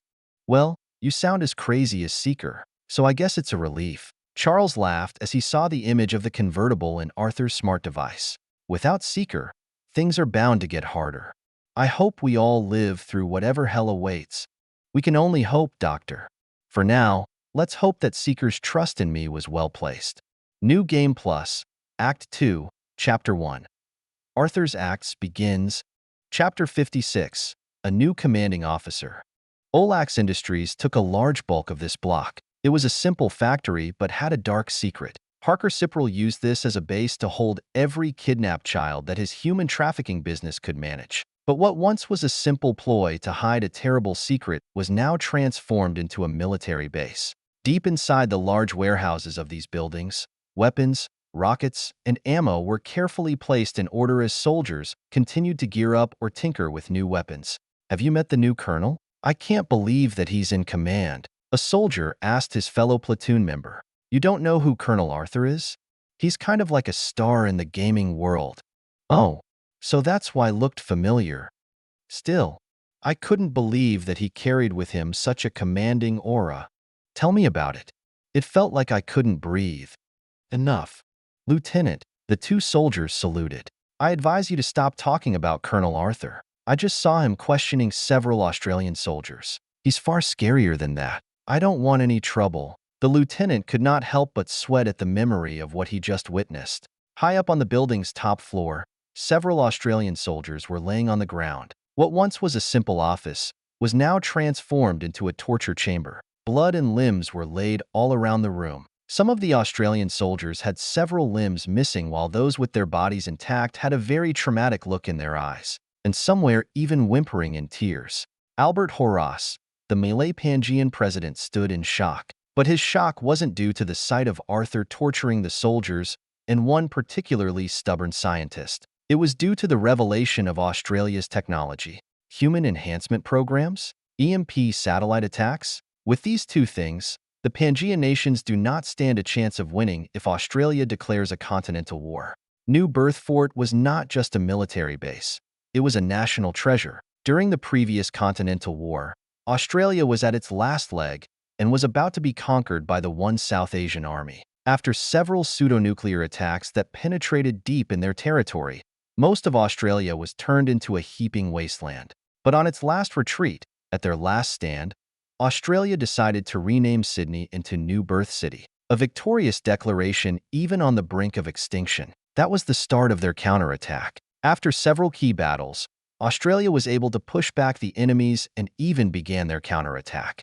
At the aftermath of the Continental Wars, New Zealand and Papua New Guinea fell into a leaderless state and was later absorbed by Australia. Australia was then considered a superpower, and the neighboring countries feared the powers of the nations surrounding them, and this led to the unification of the three Southeast Asian countries, which is now known as the Pangean nations. With its new standing as a powerful nation, New Birth Fort later extended its borders, and now it was a megalopolis with a huge chunk of its territory part of the city. "This is crazy," President Horace sighed. He glanced at the torturer, who didn't seem afraid of their enemies. "All right, now let me present to you what I think is our best option. This is only a draft plan, and I cannot take command of the entire battalion. Lohengrin, you have to take control of this army." Sebastian Horace sat there with a panicking expression. He always had a cold and unwelcoming appearance, but the very things that he just witnessed within the last few hours drove him to a very scared and nervous state. "What?" Sebastian Horace looked at the crazy declaration of Arthur. "This is crazy. Why are you involving my son in this?" Albert Horace voiced out. "Because if there's any hope for us to leave this country alive, then he has to hold command. I need to take part in this battle. My team is the only ones capable of killing those modified humans. We had the chance to escape, but the planes and ships you sent didn't have us aboard." Albert roared in anger. Slam! Arthur slammed a large sledgehammer on the ground. This was the same device used for torturing. "I suggest you calm down. Keep in mind that you are not needed back in the country, but this is where you are needed, Mr. President. Arthur glared. A familiar pressure enveloped the room. Cold sweat started to fill Albert's back. That's right. I am the president. General Harker falls under my DA.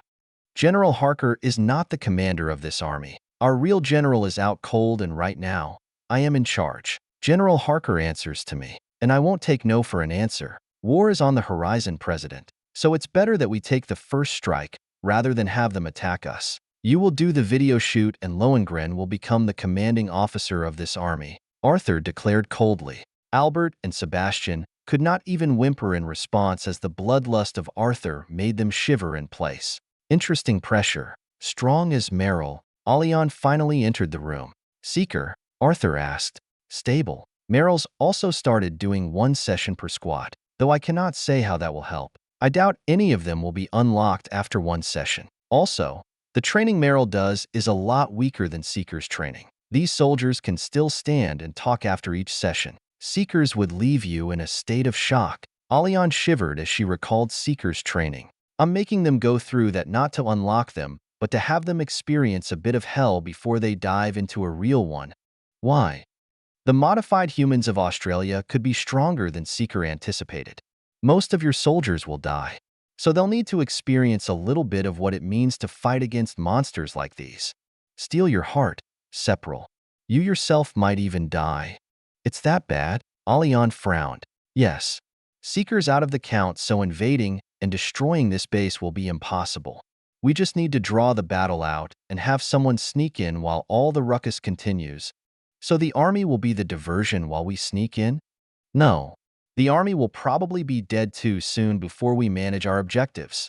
We will be fighting alongside the army. Merrill will be tasked to get the coolant. Is that wise? If all things work out, then everything outside of that base will be more dangerous than the things inside it.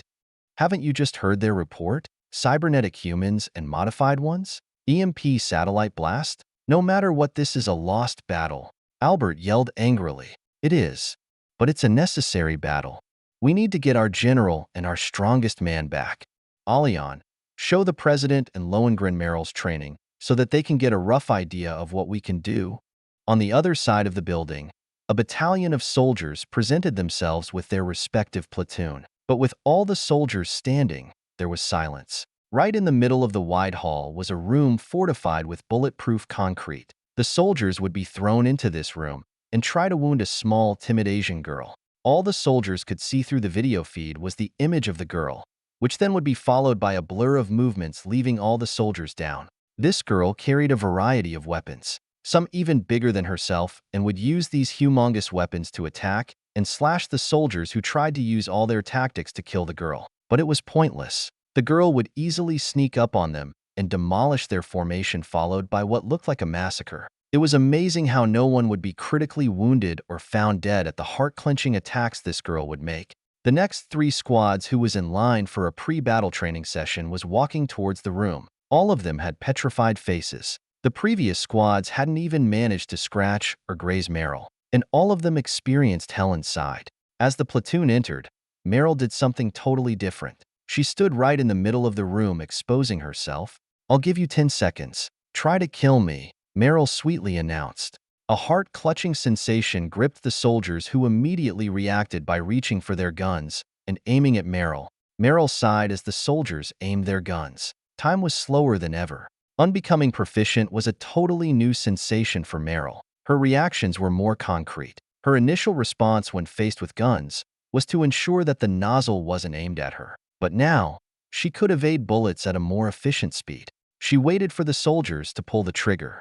3 of the soldiers managed to reach for their guns and started shooting. My timing's getting better, Merrill smiled. The moment she saw these soldiers were about to pull the trigger, she moved her body immediately. The fast motions that Merrill made gave the illusion that she was evading the bullets.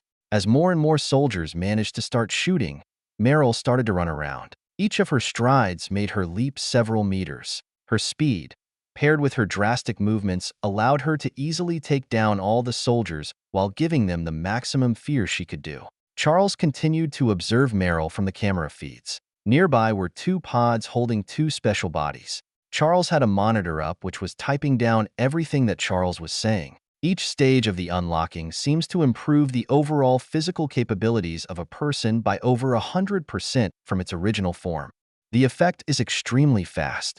Within a day of being unlocked, the human body seems to be enhanced as well. Muscle density seems to improve as well over time. Charles then smashed his right hand with a small hammer. Smash! Charles observed his right hand and saw a reddish spot. Third hammer test reveals astonishing results. The third test is dated 3 days after test 2. In that short time, my muscle density has improved once more. I barely felt any pain with this strike. It looks like my overall body can endure up to 4 times what a normal human being can endure. But training muscles are harder. No wonder Seeker still remained thin even though he eats and works out a lot. No significant muscle gains. Charles gazed back at Meryl's screen. The 10 seconds were long over, and the soldiers were being tossed and slammed like pieces of ragdolls. Meryl slashed her sword towards the neck of one soldier. As the blade approached, Meryl quickly turned the blade so that the blunt side would hit the soldier. The speed was fast that all the soldier could see was a blade rushing towards his neck. So when he felt the hit, he could only conclude that the blade pierced through his neck. The next sensation that he felt was being turned and tossed away like a piece of rag. The soldier fell on the floor and could only think of his home. Goodbye, he cried in his thoughts. Next, Meryl announced. All the soldiers who were down found themselves alive. They touched the vital parts which they thought Meryl attacked and was confused to find that it wasn't wounded. The team left the room groggy and confused, others limping while others couldn't stand and had to be assisted out of the room. Albert was tongue-tied with what he saw. Sebastian's eyes were shining. What was that game? Piercing something? I guess you could say that we can do what the people in that piercing game can do. Allian laughed as he saw Sebastian's expression. Of course, Meryl's probably the strongest among us. Either that or Arthur is. Allian smiled, but she was tightly clenching her fist. She knew she was at the very bottom in terms of strength in this team. And those two at Dr. Linemit's office? Sebastian could not help but ask. If any of them wake up, they should be stronger than all of us combined. Sebastian could not help but grin. Something sparked within him. He then witnessed Meryl carrying a large halberd and was using it to attack the soldiers. Meryl seemed to be recklessly thrusting the halberd, but it would only cut through the clothes. Meryl would then pick up and toss these soldiers. A once hopeless battle was now turning into a game that Lohengrin was so desperate to play. Who are you? No, what are you? What inhuman creatures are you? Albert stared in terror at Allian. Not inhumans. We're just unbecoming. Allian laughed. Chapter 57. The Opening Salvo. The meeting was finally underway. Several soldiers stood by. Sebastian was also among the participants, along with a group of teenagers. Right at the very center of the room stood Arthur and his team. Ladies and gentlemen, allow me to formally introduce myself and my team. I am Colonel Arthur Humphrey, and next in command is Major Allian Ciprel.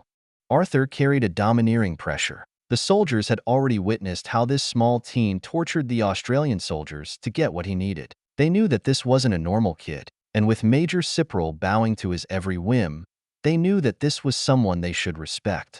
You are all gathered here so that we can discuss the plans of our attack at New Fort Base. A hologram displays of the entire city appeared in the middle. Obviously, one brigade is not enough to conquer this city. Our mission is not to destroy this base, but to infiltrate it. There is a key technology that we must retrieve. Once we accomplish that, our victory is secured. The problem is, infiltrating this base is extremely hard. The technology that defends it is not to be underestimated. We have received reports that Australia is now capable of creating an EMP satellite attack, rendering most of our technologies useless. Won't that also be bad for them, Major? A lieutenant colonel inquired. We can't be too sure. We must attack under the assumption that they have the means to resist it. That is why we will be taking part in this battle. I will also lead the attack along with Major Ciprel, Dr. Charles, Cliff Fongwood, and of course, Meryl Mikado. Meryl and Charles gave a slight nod while Cliff silently stood by observing everyone in the room. The soldiers in the room gazed in surprise. This battle is a suicide mission. This is why my team will start the attack. Leading this army will be President Horace's own son, Sebastian Horace, or Lohengrin, as you may know him. The soldiers gave a confusing look at the set of teams. Lohengrin, what are your plans? Arthur immediately asked seriously. The team leaders of Warfreaks was in the room. Each of them had a scared expression. We've discussed it in our team. Lohengrin began. Sweat continued to pour out on his back. It was his first time talking to such an elite group of warriors. The best way to infiltrate the enemy base is to create a massive distraction that will draw out a bulk of its forces, leaving fewer obstacles for your team to face. So an old-fashioned surprise attack? Charles immediately asked. Well, no, we don't want that. If we do that, the army will overwhelm us. What we need is make smaller bits of distractions. This will draw out either the police force or a few soldiers which we can overpower. We maintain a level of discretion in our attacks and slowly build up as they continuously send more forces. Arthur summarized. I see. So by the time they know that it's an actual battle, they would have already lost too much and we would have established our foothold. That's right. That's the first step. Lohengrin nodded. Create a distraction that would draw out the police and possibly the military. We also use the chaos to immediately secure key areas of the city. These places are marked on your individual files. Allian started handing out small digital chips to the lieutenant colonels in the room. Distractions? Like what? Fire. Merrill innocently suggested. Too small. Maybe a bomb threat will do. Charles mumbled. Terrorist attacks? Cliff immediately remarked. Public shootouts? Charles joked. As we are deep in the network of Australia, using comm systems would be dangerous. That is why some of you are tasked with setting up our own comm arrays. These must be completed as soon as possible. Until we can set those up and reconfigure the communication towers within the city, we cannot communicate with each other, Arthur explained. After you complete your individual task, a ping will be sent out to all your devices which will tell you when you can freely use the comm systems. Commander Lohengrin will then assign you your next task once we set up the communication array. Sir, I question the credentials of our new commander. A soldier couldn't help but interject. He knows what Allian and her team could do. But doubt was in the hearts of this new face. He's the best general we have here. Don't underestimate his skills just because he has been using it in games. At this point in time, we don't need a proper commander, but someone who can think outside the box. The soldiers stared at Lohengrin and his team. Most of the soldiers knew who Lohengrin was. War of the Generals was such a popular game that many in the army actually play the game. Lohengrin and his team have been considered the best generals in the War of the Generals. And as you may know, some even use actual army generals to tutor and guide teams, while in other countries, real generals play the game. Yet of all the names that could easily have reached the top, Lohengrin is still considered to be the best in the game. So believe in your commander. Colonel Arthur and I have also discussed the plans together with Lohengrin, and I can vouch for his skills.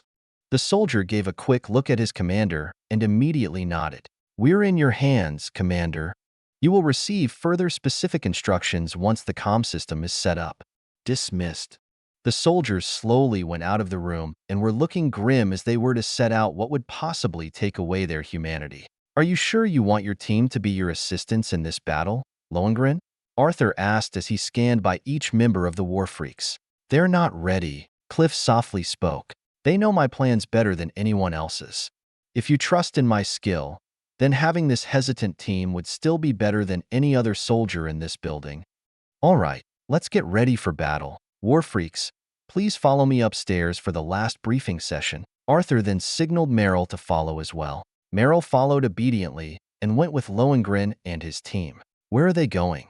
Cliff asked as he watched the group walk out the door. What else? That last briefing must be a little scare tactic to get the Warfreaks' hearts in order. I pity them. The soldiers only had to deal with Merrill. Charles shook his head. At least Seeker was gentle with girls. That Arthur really doesn't show mercy. Allian sighed. Cliff then offered a silent prayer to the Warfreaks. Sounds of screams and terror filled the room above as Merrill and Arthur utilized every scare tactic they have. As the session continued, Arthur started reminding the group of Australia's sin. I hope with this, you realize the weight of the Australians' crimes. And if they were willing to do that, what more will they do to you? You live in a different world now. If you fail in this mission, you will all die. I can only hope that you won't experience hell before you die. Arthur strode out the door and threw the pickaxe towards one of the war freaks. The pickaxe was pinned on the wall and was not an inch further from this member's face. You better get ready. We'll be heading out to proceed with the mission." Merrill gave a respectful bow before leaving. Merrill and Arthur soon reached the basement where several armored vehicles were parked. As it was in all places of the factory, soldiers were running around this area, and many were configuring and adding more specific configurations to their car. "Took you guys long enough," Charles greeted. "Is that the car?" "Yes, as you ordered, a blue Marex convertible. The engineers just finished tinkering with it. This could easily go 3 kilometers in 10 seconds. Alian opened the hood. "It's got the speed and the handling you requested. It can zoom in and out, and with our perception, we could easily evade mortars and missiles."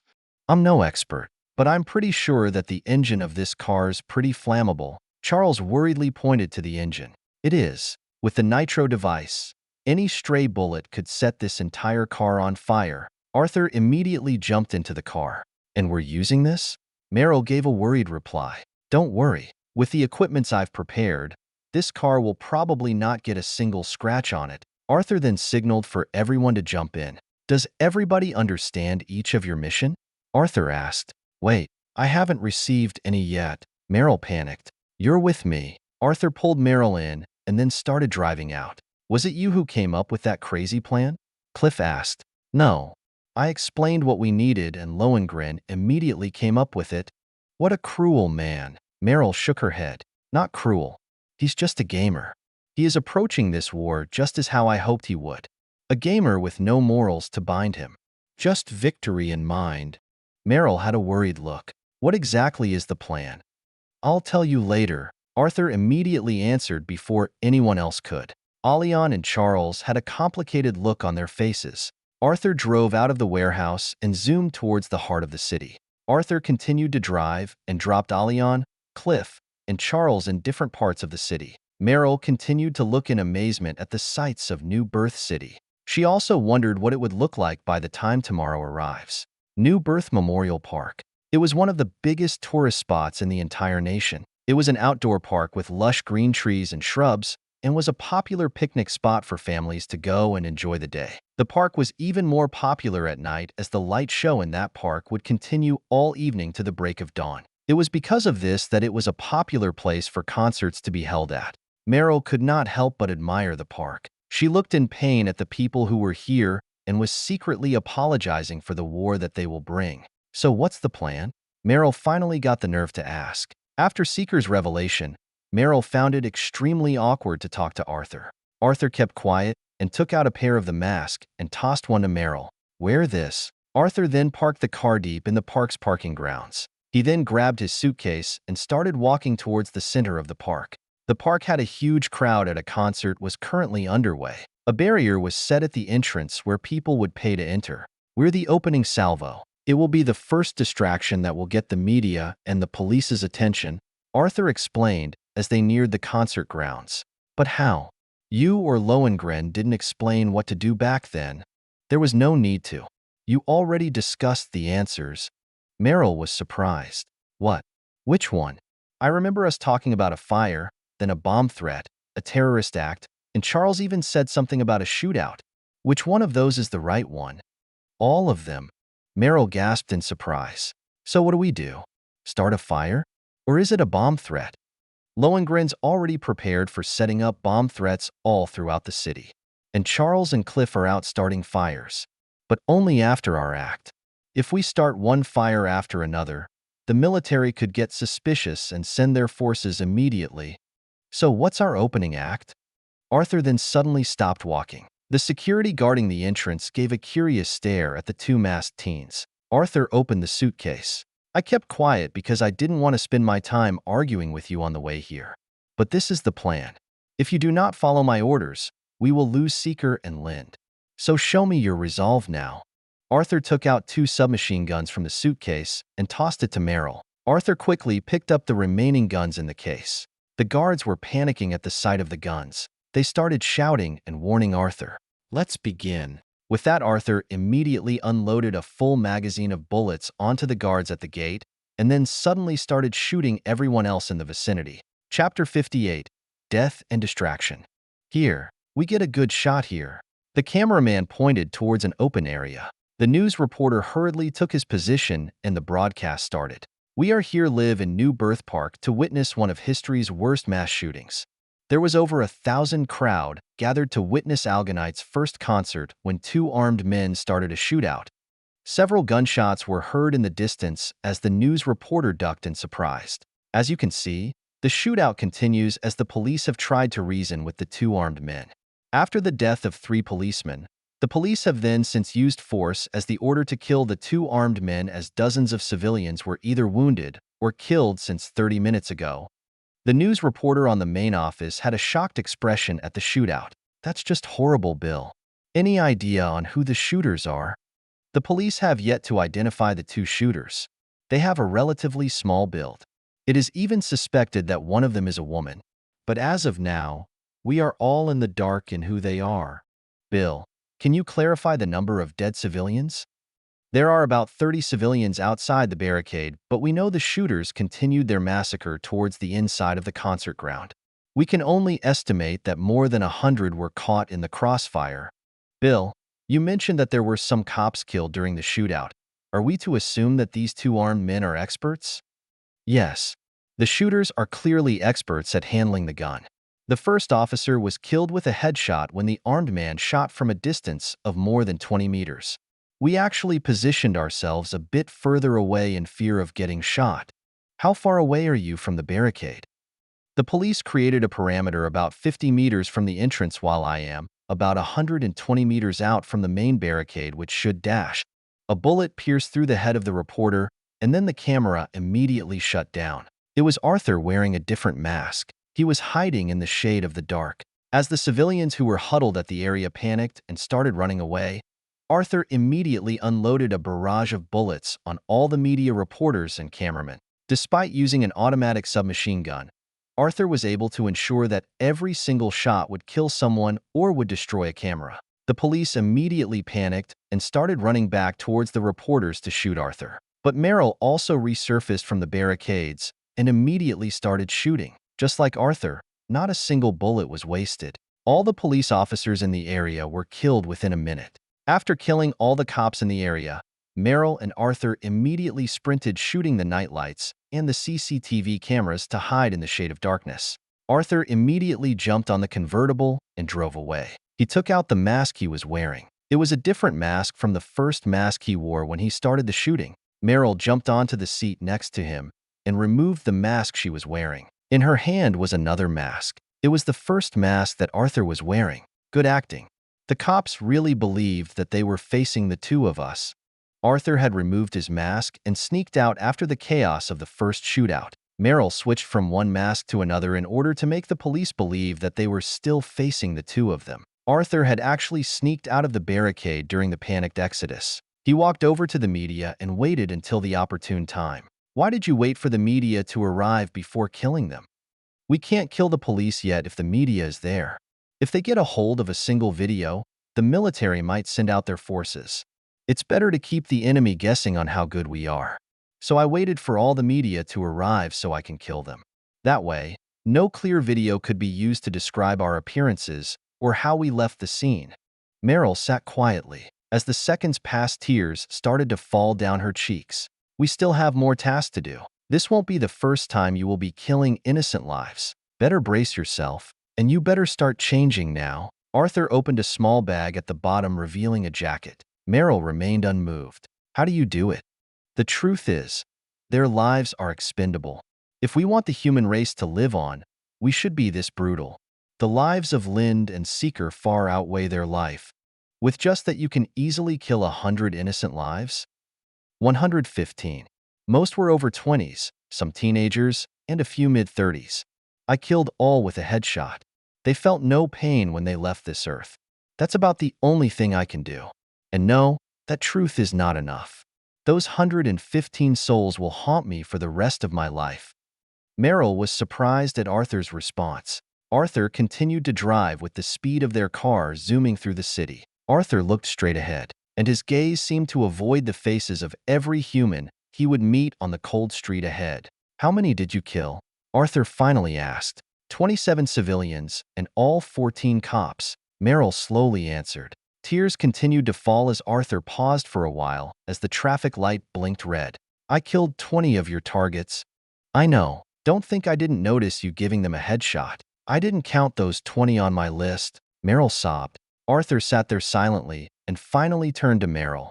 Much is at stake here. You cannot hesitate. No one who clearly saw us can be allowed to live. When I ask you to kill, you should kill. I know. The traffic light went green and Arthur continued to drive off towards their destination. Merrill slowly started wearing the clothes that Arthur offered. It was then she realized where they were heading. The police station, Merrill realized. Our next act will be here. We just need to wait for the signal. What signal? And why here? This is police headquarters and is also where the comm team of the entire Australian police is based.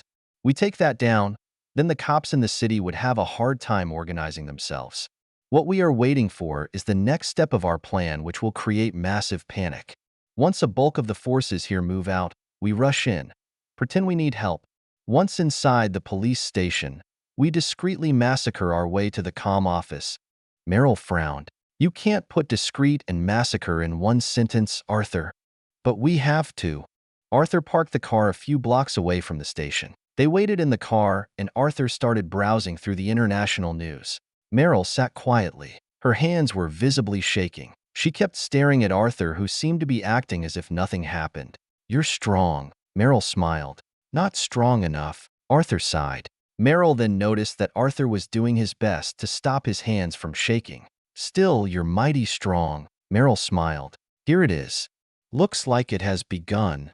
President Horace appeared on an emergency broadcast channel in the Pangean networks. He was seated behind a desk in what looked like a small office. People of the Pangean nations. This is Malay Pangean President Albert Horace. I have just been rescued by Major Cipral's team and is now on my way back to our country. Albert spoke calmly. I have to address these issues in case anything else would happen to me or my people. Australia has sent several of their best elites to kidnap me. I feared they were going to implant me with a certain device in order to blackmail me or control me. Regardless of the case, it is clear that Australia has evil intentions towards our country. I plead to all my fellow leaders, protect our country. I may not know what dash. The broadcast abruptly ended. The screen flickered and went black almost immediately. What happened? Merrill asked in confusion. The second act.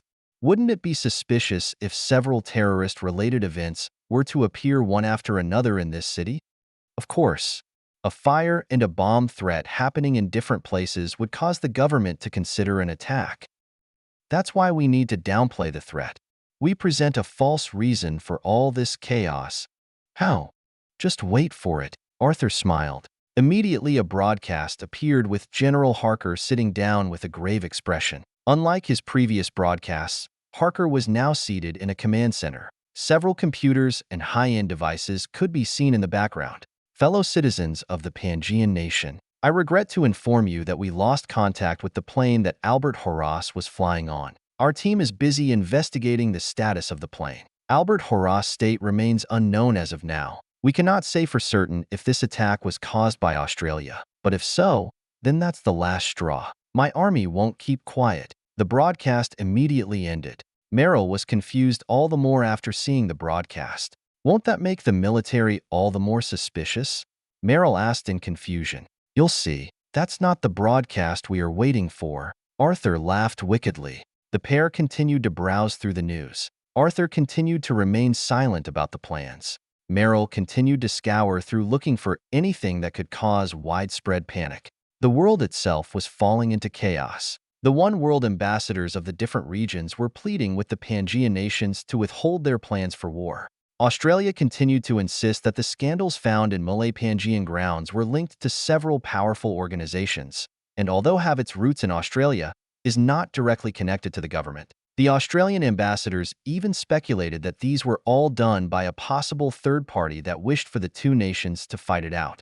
News about the mass shootout continued to circulate the local news. New Fort City was in a state of alert. The mass killings which killed all the media reporters and the police on scene led to the dispatch of several military personnel. After about an hour of waiting, it finally happened. On several commercial jumbo screens that stood on several prominent parts of the city, the broadcast was hijacked and revealed an angry face. Most gamers recognized the face. It was none other than the General of War Freaks, Sebastian Harras. My father came to this nation, bypassing all security protocols because he wanted to support me. Support my stupid game. Before being the president, he was my father. But thanks to that, he's now dead. Australia, you are to be blamed. I've lost my father, and a country has lost its president. But you? You continue to live your life in peace without the care of this world. It's unfair. So I decided to make this day as memorable for you as it is for me. I've placed a bomb somewhere in this city.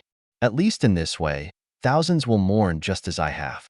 Good luck finding it. The broadcast then ended. Meryl looked in shock at the broadcast. I didn't expect that. Faking the president's death, then making Lohengrin a terrorist? That's right. That is a probable cause for everything that will happen soon. So after the police in the station scramble out, we go in to kill everyone who remains inside, right? But won't our resurfacing inside a police station still make things look suspicious? You haven't figured out why we did everything to ensure no one could describe our appearance? Allianz should be meeting with Cliff after starting a few fires. They will then reveal themselves somewhere near our first shootout and start another mass shooting. This time, in full view of the media, so everyone will think that that's us. Right. In the distraction of the bomb threats and the shootouts, we can cripple the headquarters. Meryl was stunned silent. A distraction to hide deaths. What a plan, Meryl commended. You haven't seen half of it. Arthur grinned mischievously. Chapter 59. Convenient Truths. Right in the corner of New Birth City was the military base New Birth Fort. It looked like a huge, modernized castle which overlooked the city and towered by the seas. New Birth Fort was one of the most sophisticated bases that the world has ever seen. During the Continental Wars, which nearly destroyed the nation of Australia, New Birth Fort proved to be an unconquerable fort. Its anti-missile, anti-mortar, and anti-stellar systems were unquestionable. No jet managed to drop a bomb on this fort.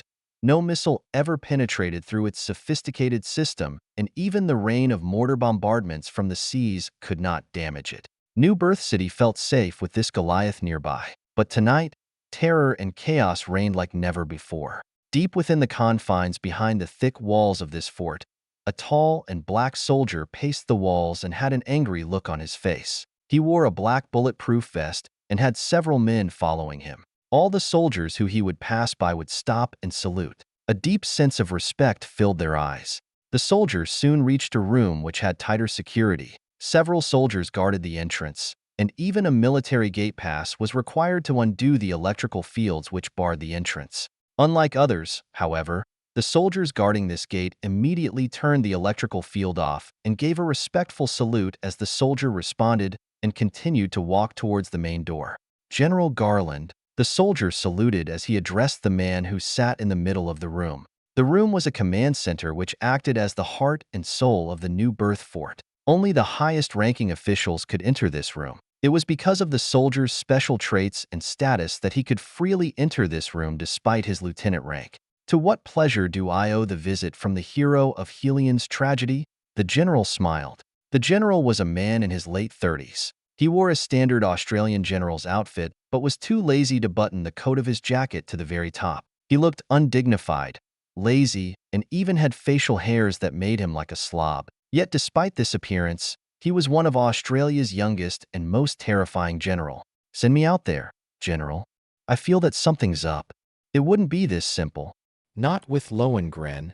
I know. That little punk's beaten our country so many times that even when I was secretly playing against him, our country still lost. I already sent out several teams. Don't worry. I won't treat him like the other generals. Garland laughed as he kept on scratching the back of his head. Still, with respect, I would like to request to have my platoon do a full sweep on the city. All right. I know when not to argue with the insistent hero of Helian's tragedy. The general gave a lazy stretch and sat down on the general's view. Take whatever you need. Thank you, General. The soldier gave a respectful salute. And Lieutenant Lander, try to catch Lohengrin alive. I understand, General. The city was now in chaos. The police were scrambling across the city. There was an emergency broadcast which requested that the people were to evacuate malls, and all prominent buildings were also asked to ensure their security. Various office buildings conducted a quick sweep through the building to ensure that no bomb has been planted in the building. The Octagon Square was now a busy place full of people. The offices of many skyscrapers near the area had to do their security protocols to ensure that the bomb wasn't planted in their building. On the roadside stood several limousines. There were a group of armed men protecting several important persons of the various company which towered around the Octagon Square. This is stupid. Why should we evacuate over some threat coming from an angry 19-year-old?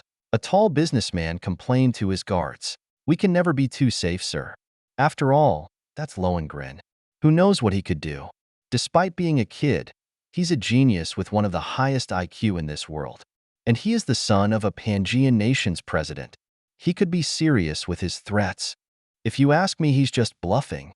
Where the hell would that kid get a bomb anyway? He's just making us panic. The security team will confirm if there is a bomb in the building and we can safely return, sir.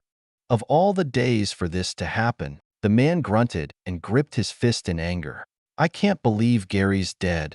The surrounding bodyguards stood silently. They knew that the moods of their bosses were terrible at the death of their boss's friend. Not too far away from the cars were water fountains. The water fountain was surrounded with marble tiles, which the people usually used as benches. On one of its sides sat Allian and Cliff. Well, your reaction seems nice. Allian smirked. Yes, Mississippi, it's confirmed. He is associated with Gary Corner. Cliff shook his head, still in disbelief. I can't believe that Arthur's simple hypothesis would actually be correct. If Gary Corner is associated with that guy, and that guy owns most of the buildings here, then the good thing is that what we are about to do is aim towards the Aragarians or their supporters. Allian did her best to smile. Cliff sat silent. I don't think I'd be able to sleep on the next days. This is just too many people. I know, even for me. Allian shook her head. I've killed quite a few, you know, but they weren't innocent or helpless. But this will be the first time. It's funny. I finally am doing something that I know will help the future, and I should be happy. Instead, I've never been more uncertain of something in my life. I can go first if you want, Cliff suggested. It's all right. I should be the one taking care of you guys. You still are my students, after all. I wonder how Meryl felt. I'm sure even Arthur felt this pain. Honestly, you seemed awfully calm for a student who was about to massacre and kill people. What are you thinking at this time? Allian laughed. Cliff sighed. I just imagine myself as Seeker. How he would feel, or how I think he feels. I just kind of imagine his face, his expressions, how he would look when he's shooting these guys. I try to imitate that. Somehow it helps. I really think I'm doing something for the future. Allian was silent. Well, our future is doomed to war, so I guess you can't say that karma will get to us. Allian then pulled out a mask from her pockets. Get ready. A small metallic ball rolled from the ground and went directly to the center of the Octagon Square. A bright light blasted on the middle, which shocked everyone. The sudden blast caught everyone off guard and panic ensued. People were stumbling down while others were screaming. In the middle of this chaos, Allian sprinted towards the limousines and unloaded a magazine of bullets. Upon hearing the gunshots, the blinded crowd started panicking and started blindly rushing and stampeding against each other. Cliff was already standing on the other end of the square. His guns were aimed at another group of businessmen. The bodyguards could only shoot blindly. Many were blinded at the flashbang, and the remaining few who were able to turn their backs on the bright light were the first to die. As the shouts and scream continued, Allian gave a curious look at the main streets which connected to Octagon Square. That was fast. Allian readied her gun as the first set of police officers approached. Arthur and Meryl continued to wait and check the news. Strange. Allian and Cliff should be starting now. Arthur frowned as he noticed several cops rushing outside. Did you notice? Arthur asked. Yes. Those police officers looked more worried than the other officers who rushed out of there. Meryl wondered. Something's wrong. Even the bomb threat didn't make them panic. Maybe they found the bomb? Unlikely. But that's none of our concern. We'll take this shot. Arthur and Meryl finally entered the police station. People were screaming and fighting, demanding things from the police. Wow. I didn't expect it would be this chaotic.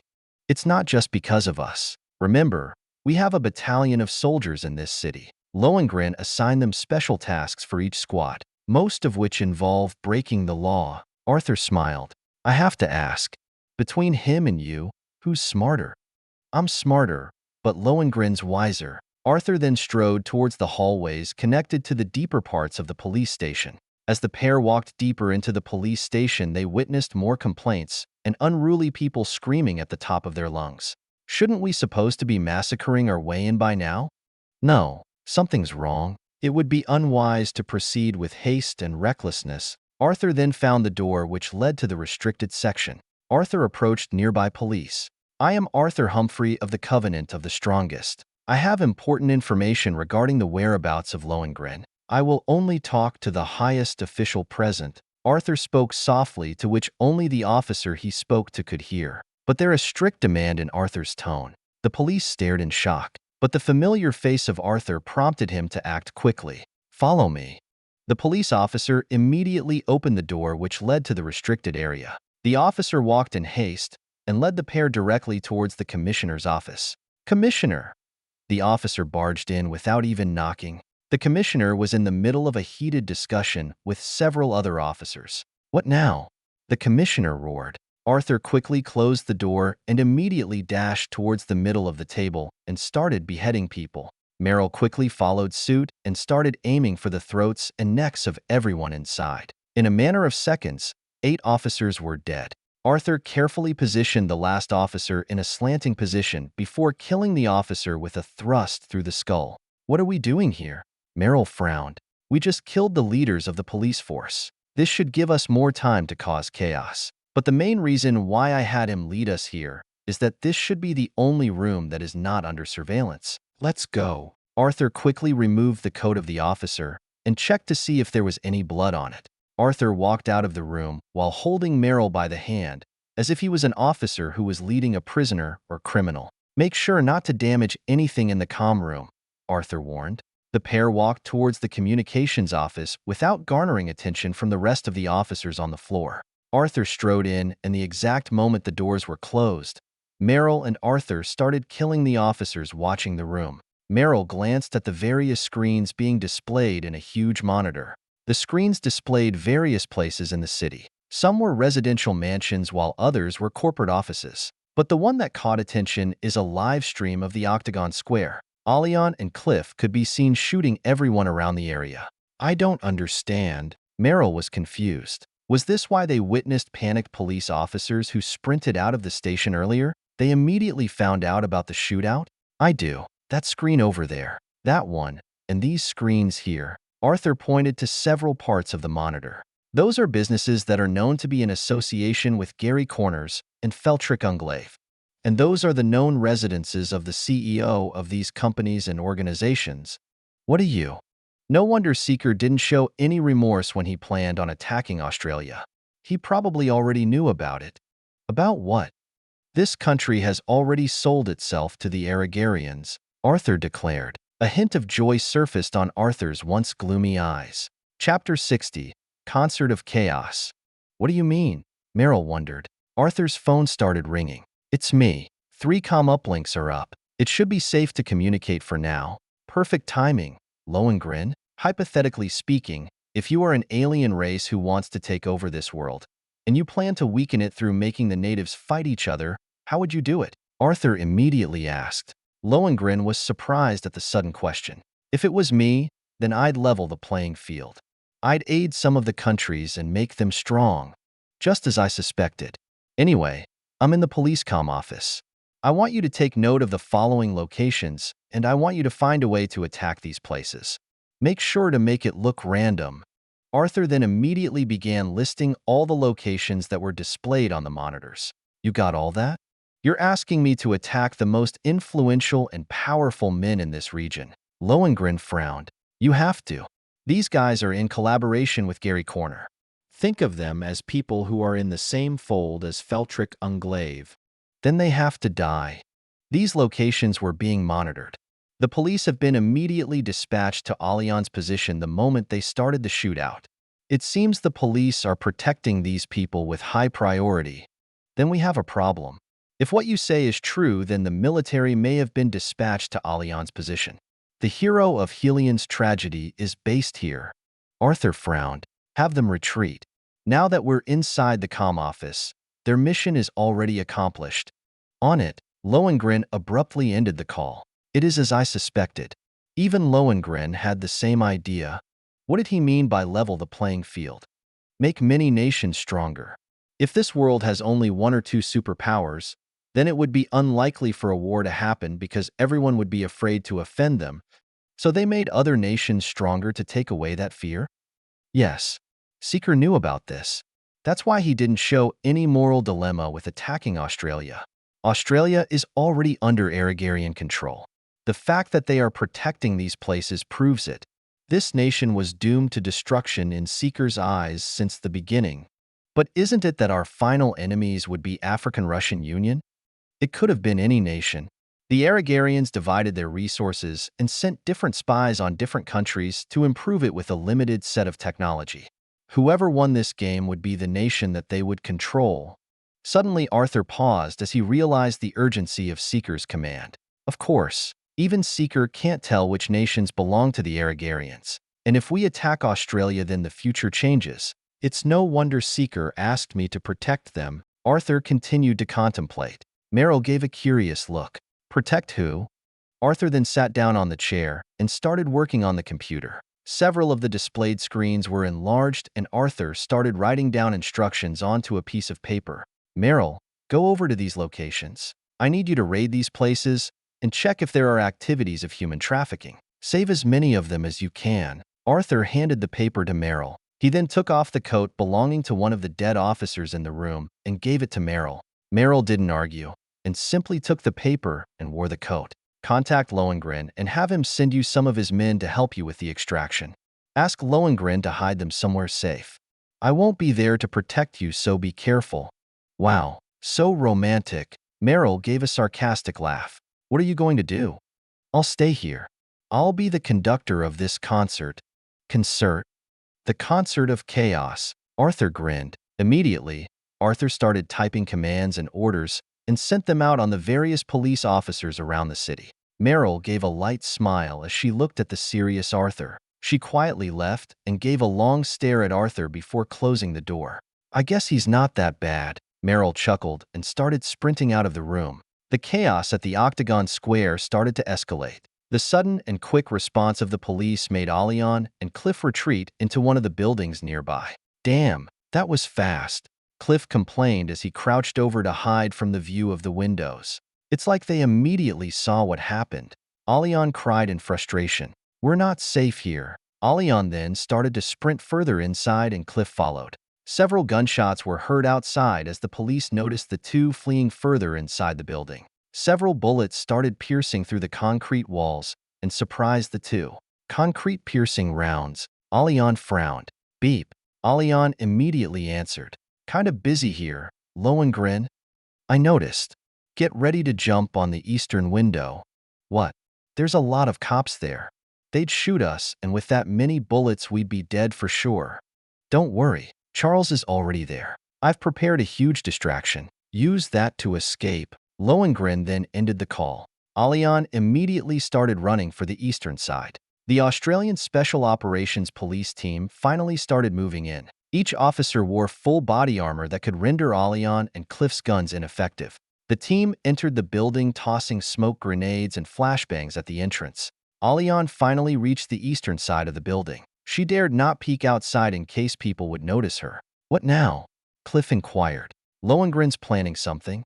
Get ready to take off your mask and change your disguise.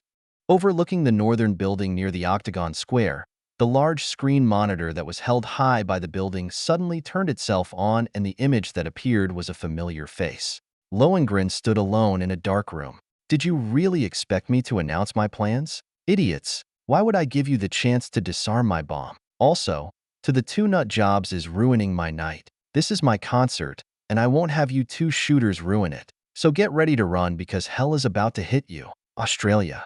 Remember tonight? Enjoy this concert of chaos. For President Albert Horace.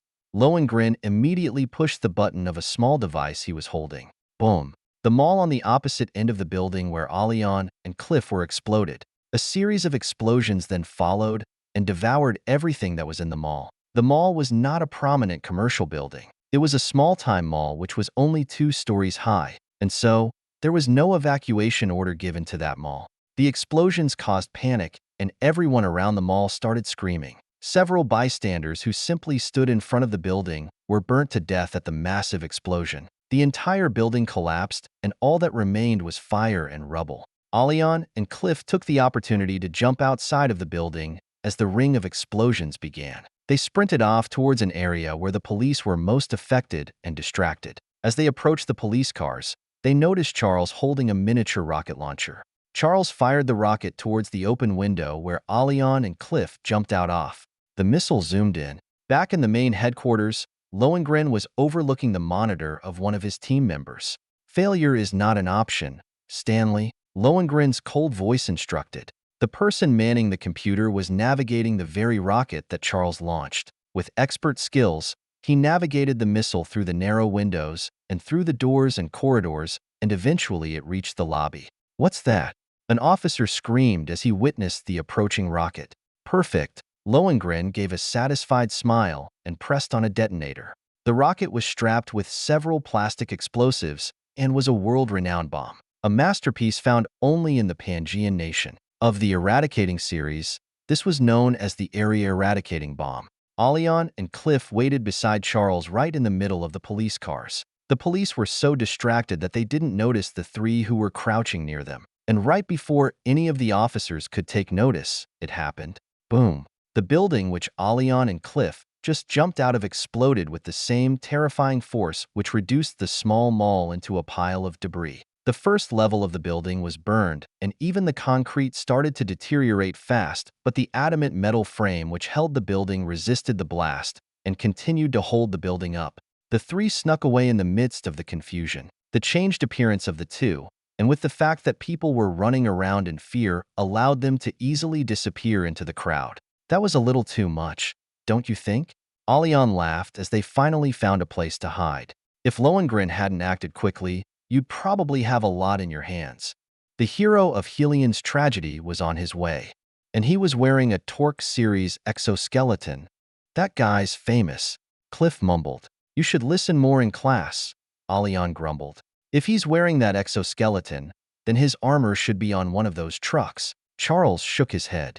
"At the very least, we wouldn't stand a chance fighting him. Not with these weapons. Looks like our tasks end here." Alian sighed. "Don't worry. You didn't fail. Arthur's in position. He should be starting hell soon." The military was finally dispatched. The entire city fell into martial law and soldiers started appearing in almost every corner of the street. Lieutenant Lander overlooked the quick action of his platoon. Of all the soldiers there, only 3 wore the same exoskeleton that he wore, though Lander had a distinct design and manned his trademark purple suit. The exoskeleton was a 3-meter-tall metal armor. It allowed its users to maintain human movements. "I knew he'd do something out of the box. He really got us," General Garland sighed. Lander stared at the video projection displayed on the right arm of the exoskeleton. "I never thought that Lohengrin would be this cruel outside of the game. He's far crueler than you give him credit for. He just lost his father. And if the Malay Pangean president was willing to go all the way to an enemy country to watch his son play, then you could only imagine how close those 2 were." "What do we know of the attack on the Pangean president?" The Malay Pangean president escaped after the fiasco with Gary. There were 3 planes that escaped this country, all of which sank. We've already found the crash sites. No one survived. Whoever's planning this wants to start a war. We'll deal with that later. For now, dealing with Lohengrin should be our priority. If he wants death, he'll aim for residential buildings. He doesn't seem to have any problem killing innocent lives. However, he could also want to blow up more commercial buildings. Bring Australia down through an economic crisis. Lander frowned, requesting for backup. "I already sent them. Work with the police. We need all the help we can get." The call ended and Lander immediately called the police through a direct line to the main comm office of the police. "This is Lieutenant Lander of the Australian military. I need all the information you have." The hero of Helian's tragedy himself. It's an honor to talk to you, sir. What information do you need? It's chaos out there, sir. Reports of arson, robberies, and break-ins are piling up around the city. Send me the residential and commercial zones which you haven't secured yet. The priority is to ensure that no other bomb blows up in this city. I'll send you the coordinates of our men so that you can fill the gaps. That is all for now. Sir, yes, sir. Lander immediately disconnected the call and sent the GPS tracking of all soldiers in the city. On the other end of the call, Arthur could not help but smile. This makes things a lot easier.